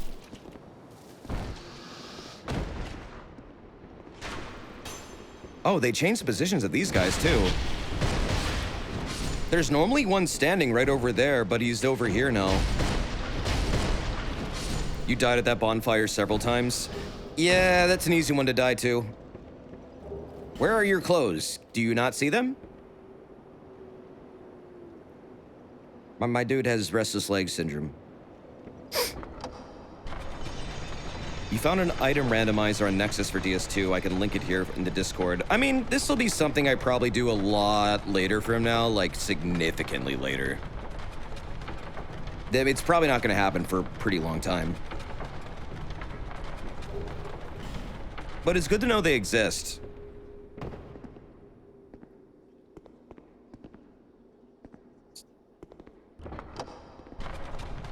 Okay. So this is one of the fights you can summon Lucatiel for, but I'm not going to summon it.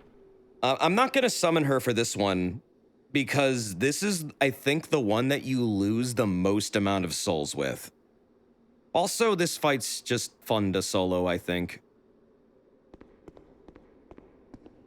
So if I already did against that one boss, the other two would be what? The Rotten, and then there's one more in the base game. I can't remember what it is. I know the Rodden's one.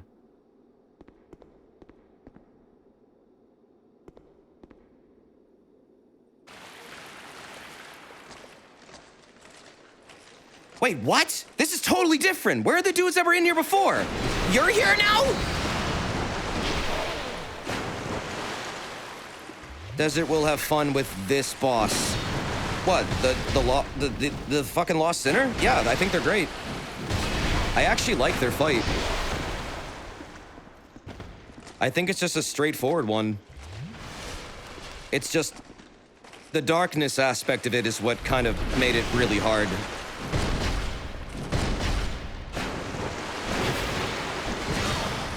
But you can also get rid of that. Yeah, in the other version, there's like weird, like, Chimera beast dudes down here. They're huge. And there's like several of them. Oh, right, yeah, you summon her for the Smelter Demon. I like soloing Smelter Demon, but, I mean, you gotta summon her for 3. And I think that's the one I want to pick. Since I don't want to do this one, I don't really have another choice.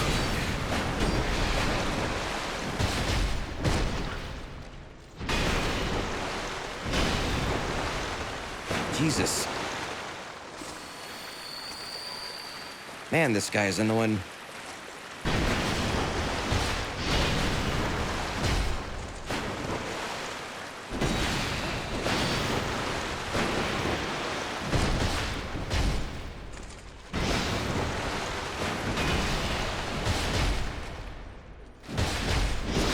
Whoa.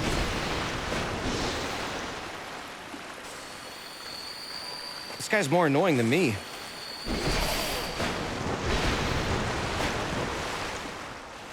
Which side do you guys prefer? Club side or sword side? I prefer club side. I think sword side's a little bit. Fuck that shit. I hate it. Club. Yeah, I like the club too.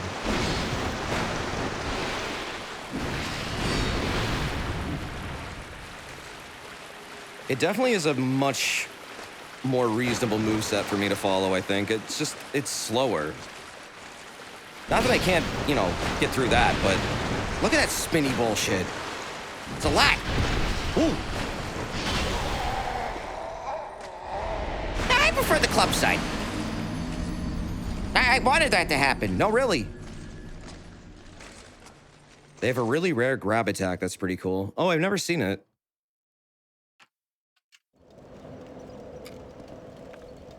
Actually, I wonder if they're weak to this.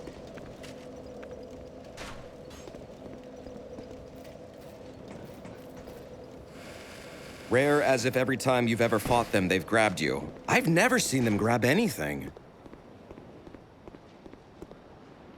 Maybe I'm just unlucky.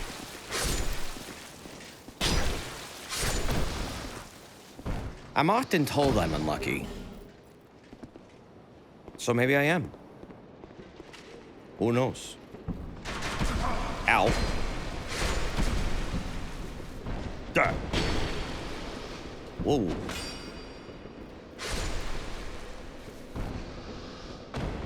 All right, let's try this again.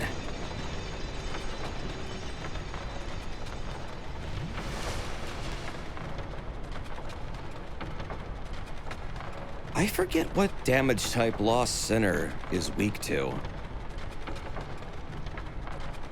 Can't recall. I beat them with strike damage. I don't remember it doing that much, though.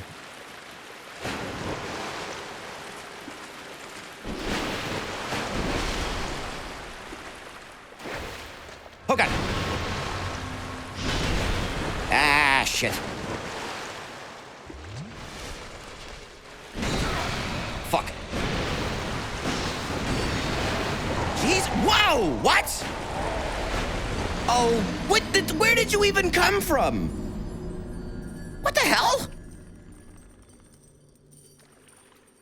Strike is good against armor. Slash is good against skin. I don't know about thrust. Thrust seems to work on a lot of things. Like, in general, thrust seems to really, really hit hard. I mean, people say all the time that, like, you know, rapiers in this game, they are just absurdly good. So I think just almost everything's weak to thrust. Strike damage is a pretty good go-to damage type, though, if you want to do, like, big numbers. Like, pretty consistently.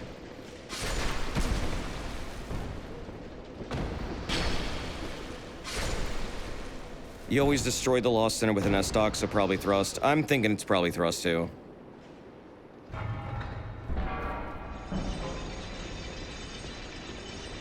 Try thrust, butthole. Says he's unlucky while holding the Channeler's Trident. I'm so unlucky. I never get anything good. Ever.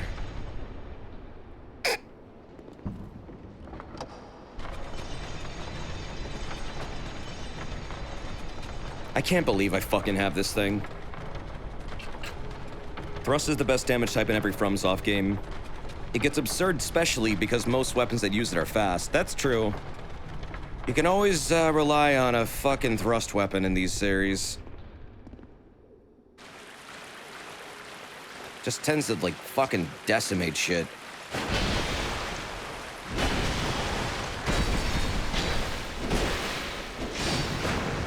Wow!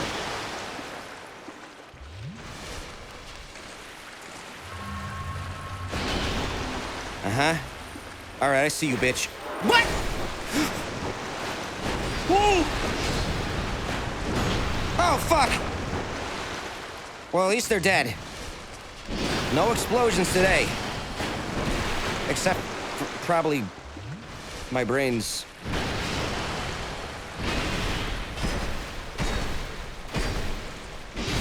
Woo!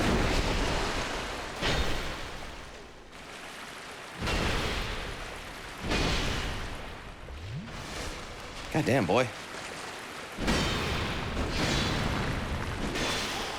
No, I guess you can block him pretty reliably, actually.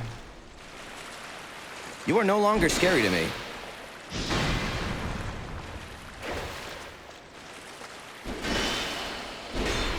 Wow. Is that the best you got?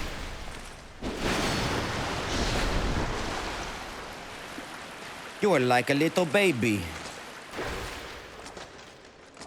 What, are you stuck? Whoa. There you go. Uh-huh.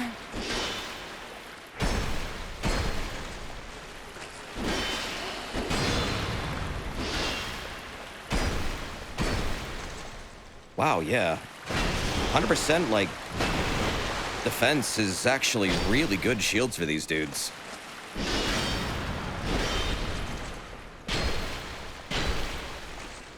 Like, really good. Ah! Ow! Hey, just don't do that.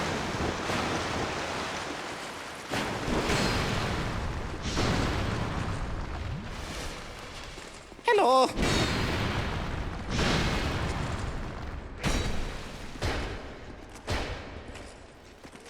Shields are good in this game. I'm so used to them not being that great. That is one drawback to, like, I don't know, DS3's approach to just combat. Shields wound up getting pretty fucking shafted unless you build around them.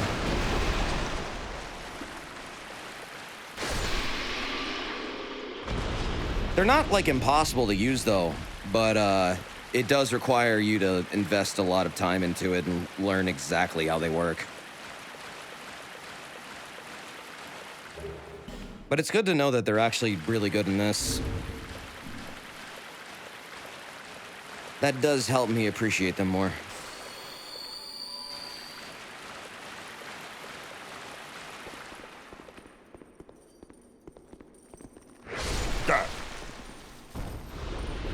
Anything good in here? Nope. By the way, that guy respawns. Good. I will kill him 12 times. Hello? Is this your room? That's a hidey night. I don't need to deal with you right now. Those dudes are like the Black Knights of the game. They're fucking really hard to fight, actually. That's a unique hidey night. Wait, hold on. Is it unique? You talk? No. He's just sad. He drops a unique armor piece. Oh. Man. I kind of want to know what it is. I don't feel like I can take him on right now. I think it's going to be too much. I'm already almost out of Estus. Wake him up. Nah, I'm good. I'm good. I'm just gonna rush down to Lost Center. Gotta open that door, though. Let him sleep. I'm just gonna leave him alone. Let him sleep a little bit. Don't. They perma-aggro if you hit them. Oh, I know. I know. But they also... No, wait. They do respawn, actually.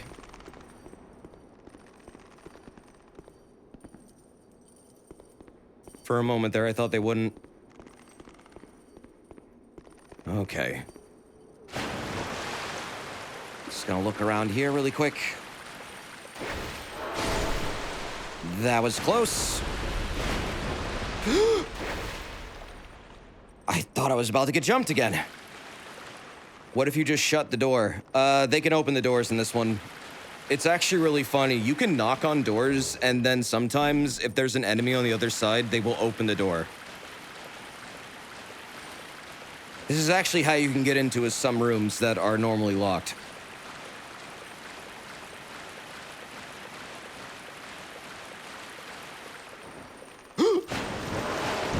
Ah! Shit!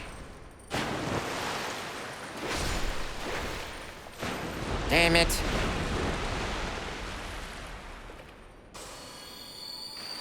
There's a secret in this area.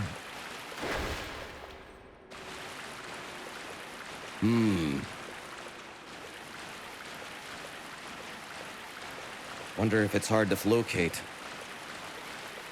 Flocate. Is it hard to flocate?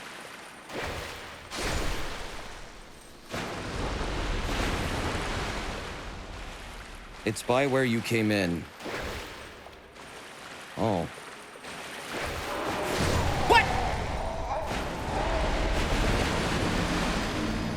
What?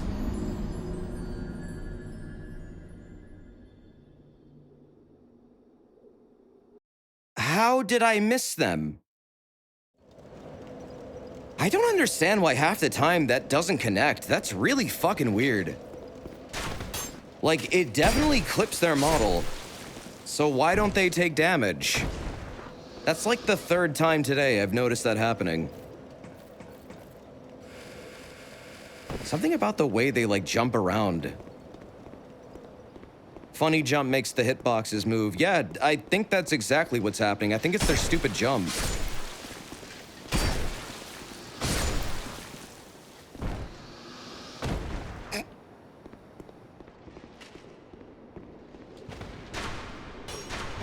Okay.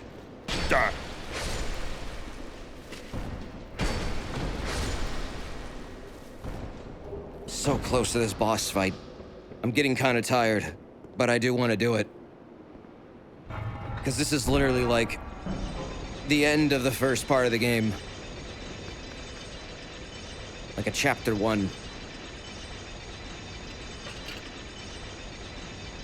It's literally just down that hall. If I didn't fuck around and look for secrets in that room, I probably could be fighting the boss right now. In fact, yeah, I would be. This is the tutorial. I mean, technically it still kind of is. This is the first major boss.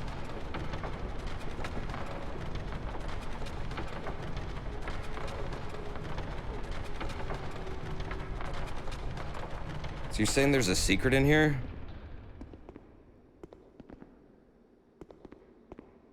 Where?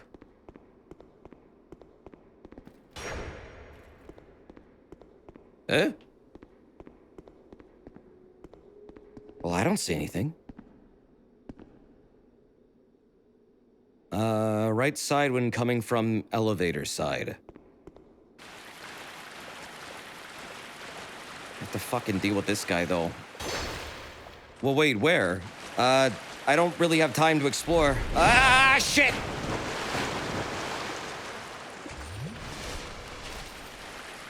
There's a summon in here. That's not what I need. I will not be summoning for this boss. This one specifically, I will not be summoning for.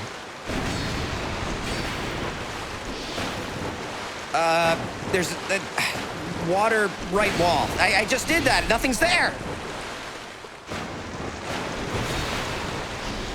Jesus fucking Christ. Nothing's there. Is there something specific I need to do? I tried pressing A. Nothing happened. For the walk up to the boss, you can summon them. No, I'm not trying to summon. I just want whatever the hell is over here, please.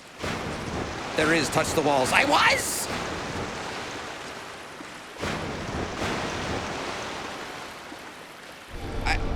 Jesus Christ, why is the detection on that weird? The hell? What is this?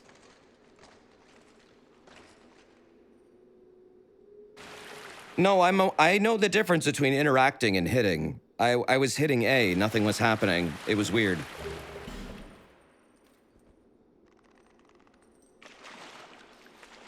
I'm aware that the hidden rooms in this game operate differently. I'm not a fan of the change, but whatever. Gonna go over here now. Oh, shit! Oh, come the fuck on!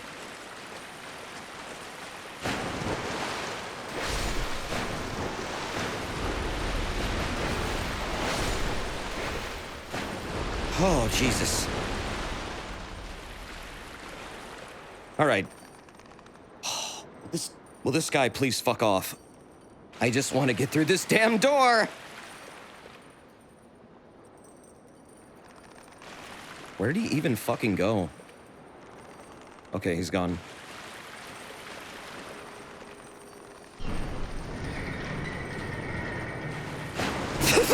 Fuck that! Nope. Not in the water, I'm not. Yeah, now I'm gonna fight you here. There we go. And here we are. So what the fuck is this building? I'm really wondering what the hell this is. And the reason I ask that is because who lives in here is very interesting. How did the Witch of Izalith get here? Why is she here? It's a prison cell. Right, but it's also like one that she put herself into. Like willingly. And she like self-flogs herself for trying to link the first flame with the Chaos Flame still. Also, yeah, there's a Chaos bug in the cutscene where you see her. In case you didn't understand who she was.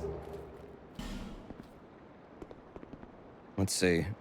So what you do is, that's oil. I don't know if I need to back up a little bit. Fire bombs work here, right? Or do I need a torch?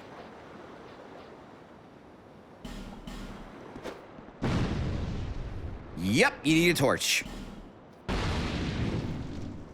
Answers that.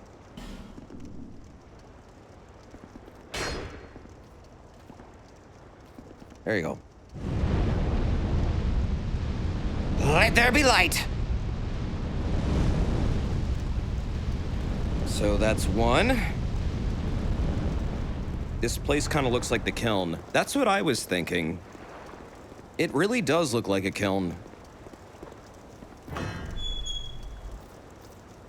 But yeah, the Lost Sinner is the Witch of Izalith, like reincarnated or something. It's not exactly clear how this happens, but they do have her soul. And they do have her mannerisms and personality, and she does lament a very specific thing in her lore that is only possible if she was one very specific person. So I don't know. Just, it's interesting, it's weird. What's going on here? Let's see.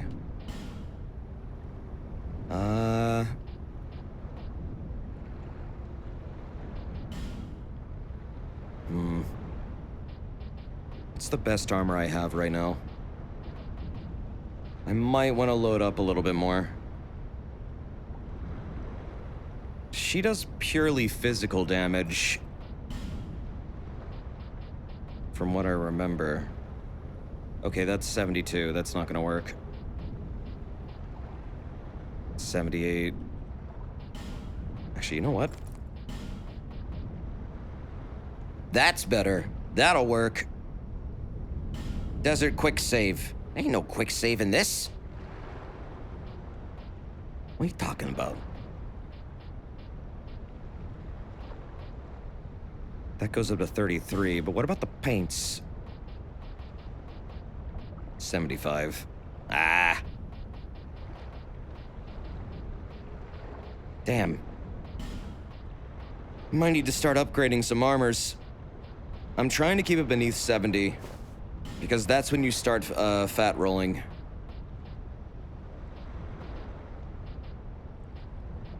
Yeah, I do look like goddamn Ganon, if Ganon was on a meth binge. Close enough, though. Really, the tattered cloth manchets? Huh.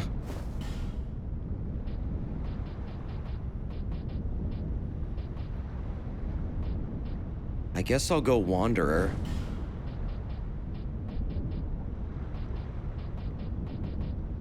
Alright.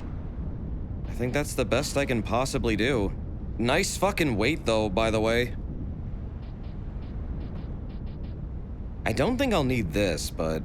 I'll try it with the Trident, actually. I fought her with the Caestus the first time, but this could be fun. I mean, I could do this. I could make myself look like Ganon for this. I don't know why I have those slotted or equipped. What the fuck is this doing in my hotbar? Get out of here. Yeah, pretty much Ganon. I even have the stupid trident.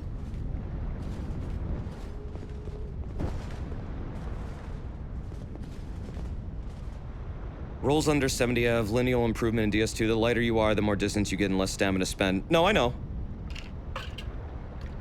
I'm pretty aware. I know. This is the threshold I usually play with, though. I'm very used to it.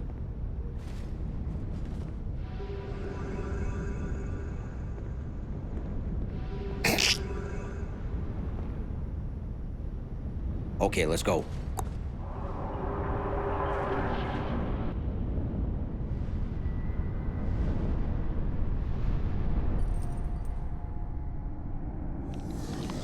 Chaos bug.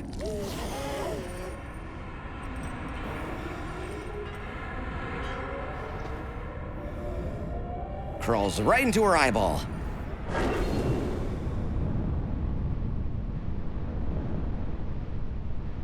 All right, here we go. Oh, I didn't light the other one, did I? Oh, wait, no, I did.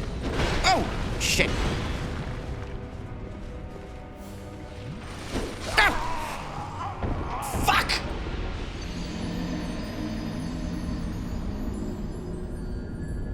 I was not ready. Now I have to do the walk of shame. God fucking damn it. I got caught off guard there.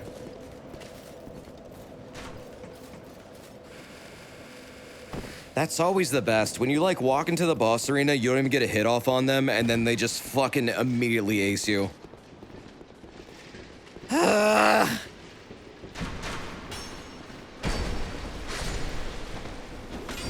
Of course!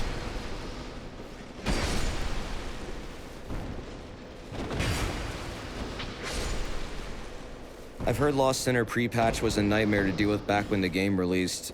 Really? What was up with them?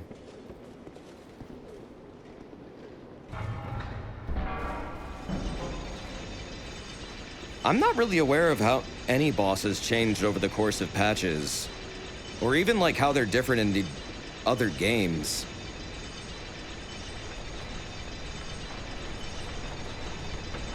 I mean, versions of this game.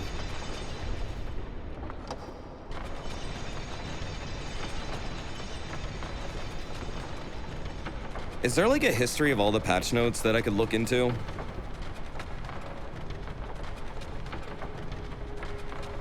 Man, I'm really tired all of a sudden. Fuck. I'm just gonna make a beeline for this. If this guy will let me. He's not gonna let me.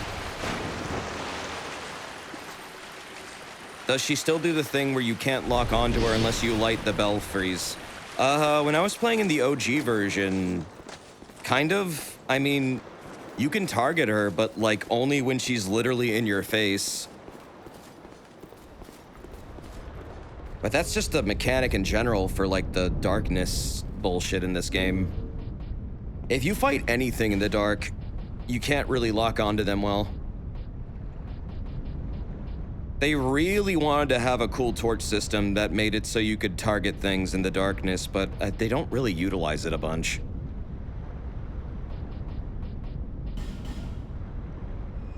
There are patch notes on the Wikidot. Oh, okay.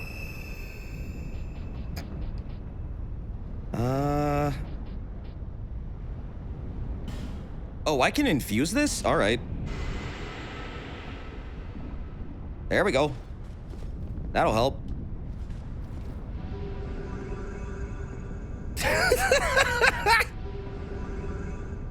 This fucking thing.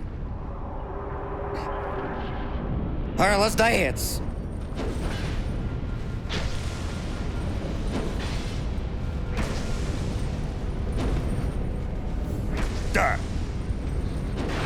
Whoa. Oh, shit.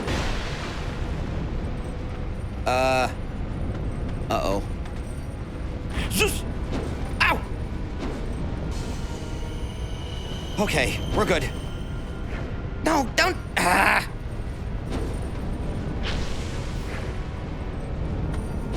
God, this is so much easier when you can just stay locked onto her.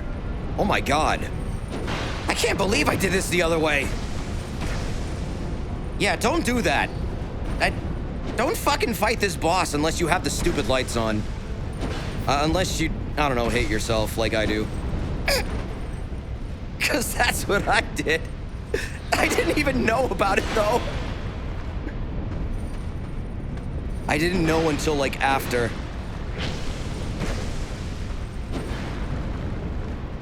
And then I was like, oh. Well, doesn't that explain a bunch? I lost my dock. My purple weapon's done. You've heard stories about the pre-patched version. The Fallen Leaves tell a story.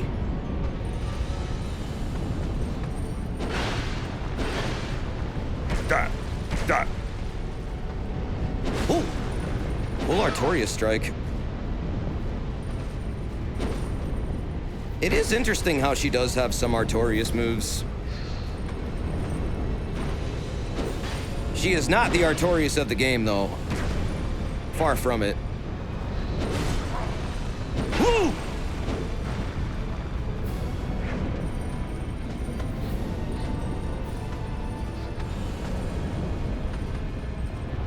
Oh, God.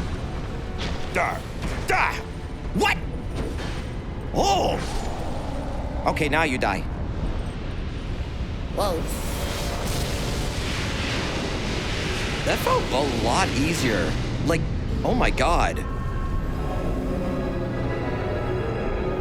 I think it took me like 20 tries in the dark. She felt a lot slower there too. Did they really make... Is this version significantly easier than the original? Like in any way? Because that really felt way slower than what I remember. She would not stop attacking me in the other one. Yeah, it is. Wait, really?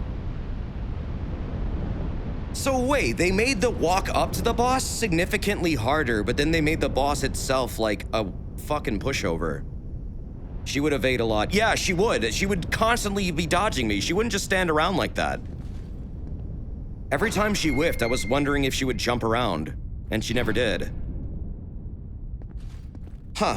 Okay, well, I guess this game isn't always harder than the original. Because that was noticeable.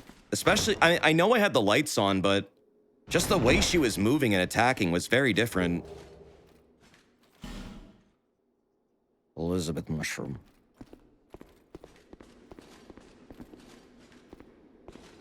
Hard levels and pushover bosses are a huge source of frustration for you in the game. Yeah, I would say that that's honestly a part of the game that I'm kind of mixed on. Not really mixed. I would say that's a bit of a weird negative. The difficulty isn't consistent in this. Really at all.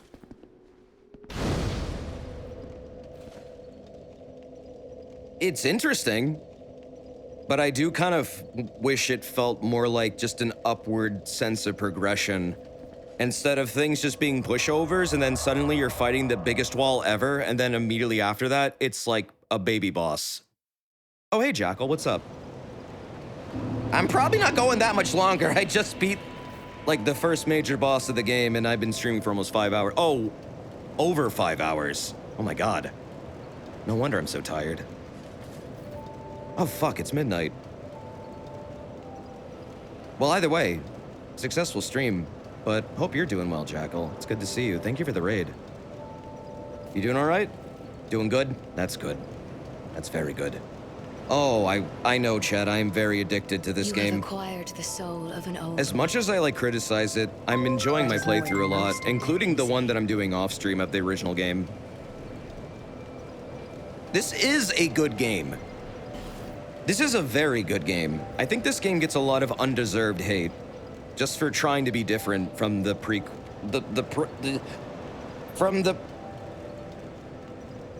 game that came before it. Let's not use fancy words. Too tired for that. I feel like this game gets a lot of undeserved flack.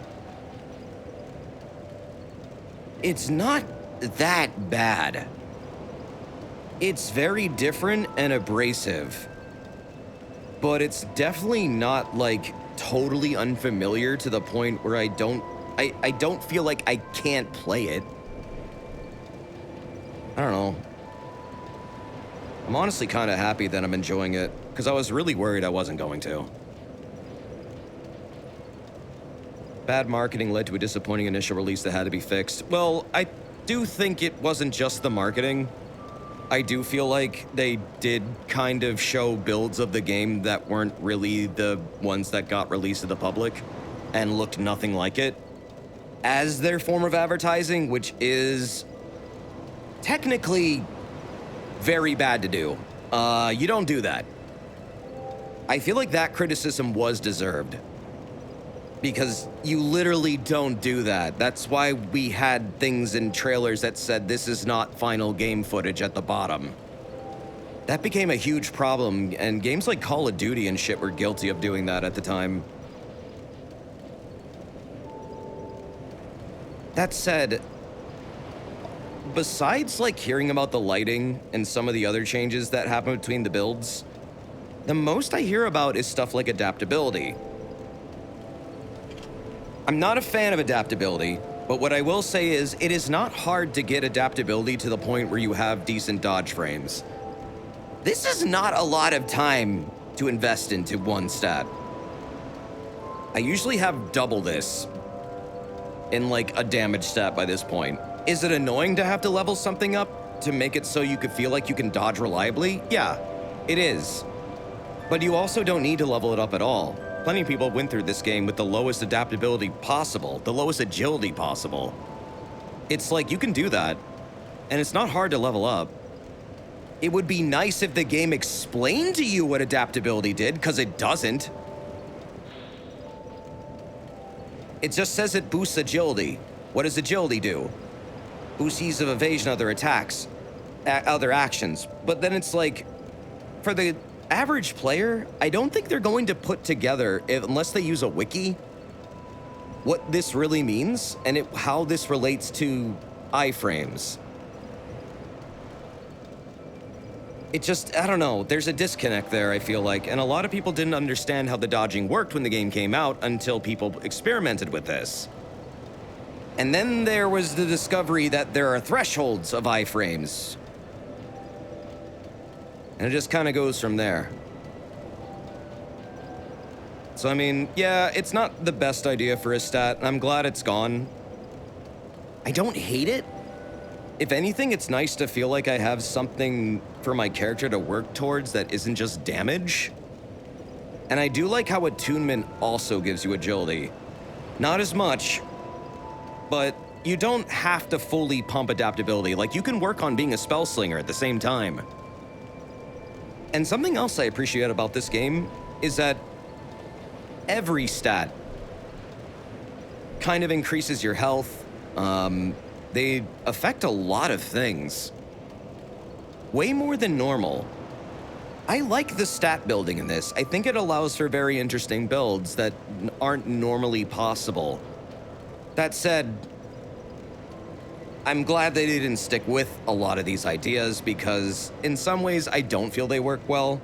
In other ways I feel like they're okay, but merely okay. Adaptability as a concept, I think could have been more refined. I think it just should have been straight up agility. And they probably should have explained that's iframes. You want to level that up. Other than that, I don't know. Just feels like people were very, very, very harsh on this game. But I mean, it's different. That happens when you make a game that's very different from the one that came before it. That was considered like a masterpiece at the time, and how the hell are they gonna top it? Then you give the game to another director and it's like, well, what is this? So I kind of get the abrasiveness and why people weren't a fan of it at the time. But having played it myself now, and of course having played the rest of the series, I actually appreciate this game. I appreciate it for offering a different experience. In hindsight, after playing through every other FromSoft game, it offers a style of play that just doesn't happen in even like Elden Ring. That and Mundane Infusion is fucking badass. I want to get that shit as soon as possible. That is such a good idea. Bring that shit back! I want that again. Please. Yeah, the only system I'm not a fan of is Soul Memory. I agree, that system is fundamentally trash. That is a horrible way to do your online. If they ever remade this game, I would beg and plead them to not do that again. Bearer of the curse. But I think this game is good. Seek souls. Larger, more powerful souls. I think this game is actually really good. That is the only way. You just need to know how it's different. Lest this land swallow you whole, as it has so many. And this game is full of fuck-ups, honestly, too. Admitted fuck-ups by FromSoft. Things that they literally said they did wrong. Things that they said were messed up during development and they didn't catch until the game was out. The windmill, that's a big one. Earthen Peak to Iron Keep, another big one, mentioned it. Those, they admitted, stuff like that isn't actually part of the intended experience. It was actually a screw-up. So, I mean, it is kind of amazing this game didn't become a DMC2.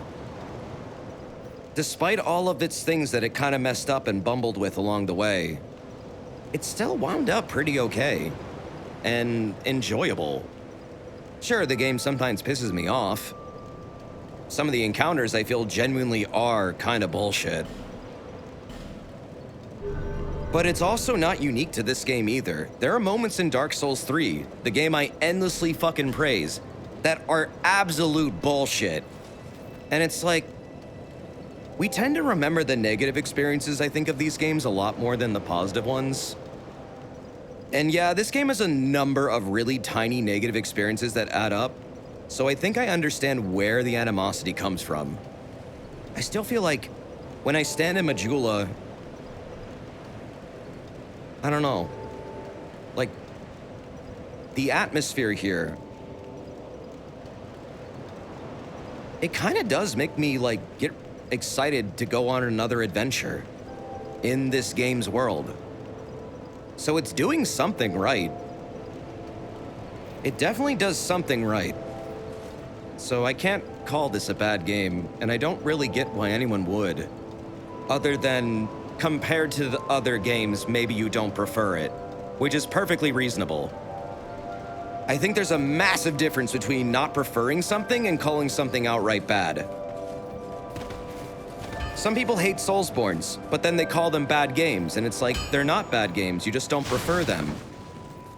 This can also exist within the said, you know, genre itself. So, I don't know. Game isn't bad, it's perfectly fine, it's just different, is what I'm trying to say. And I think it does some things that, what it tries to do well, very well. What it tried to experiment with and didn't hit so well, yeah, it fucked up. At least they learned their lesson. But I'm enjoying the shit out of this.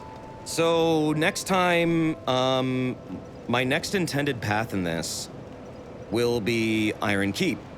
So we're gonna probably have some fun windmill shenanigans going on next time here. Looking forward to it. And dying a shitload in Iron Keep, which I hear is way fucking harder in this version, so that's gonna be fun. Till then, though, let's wrap it up, baby. Thanks for joining me for this stream, though. I really do appreciate it. Thanks for listening to me ramble on and on and on and on about Dark Souls stuff. I adore this series. It is my favorite out of many, many, many, many, many. And it's honestly been that way since, like, Demon's Souls in 2009. It just instantly really won me over. The storytelling, the atmosphere, the visuals, the combat, everything.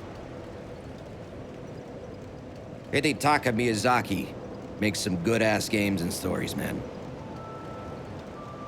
Well, we'll continue this one real soon. Also, Rat Scratch, thank you for that 17 months earlier, man. Thank you. I am having a pretty good day. Hope yours was good, too. I'm gonna get going now, though. Thank you very much for hanging out for this stream. Thank you for everything you guys do. I really do appreciate it. All the support has been very kind, and it really does help things out. There was a lot of subs and gift subs, and I really, really appreciate that. Thank you. And it also just raids and talking and chilling and the back and forth we usually have. And just even lurking. It means a lot. So thank you. And, I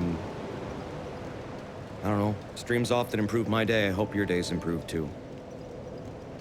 And for those out in Florida and the Carolinas and Georgia and all those areas afflicted by, the big-ass storm, I really hope you're doing okay. It'll be over soon. And then things will go back to normal, right? Be vigilant, be strong. Be brave, be bold. But don't go out and fight the storm. That's not worth it. It's much bigger than you. But you can yell at it. Just don't try punching it. It doesn't work. I've tried. Well, it works when I do it, but I can punch at Mach speeds and I can part clouds. Unless you can do that, I don't recommend trying to punch the hurricane. It probably won't work. Maybe.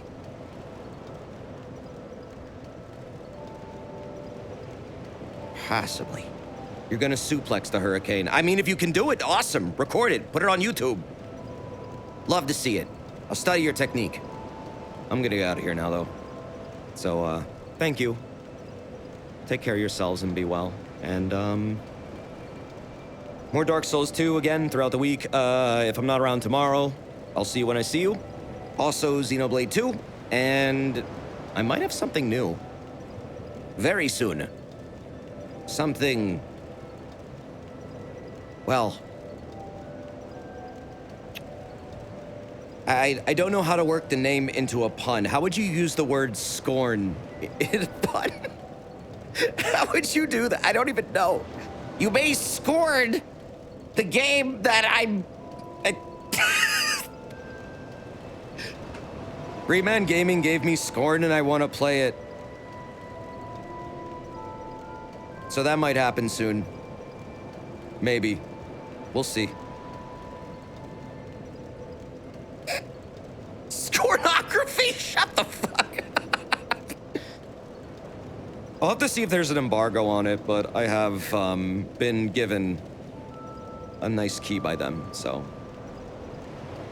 You'll probably see that very soon. I'll make sure it's okay, though, first, of course. See you later. Bye.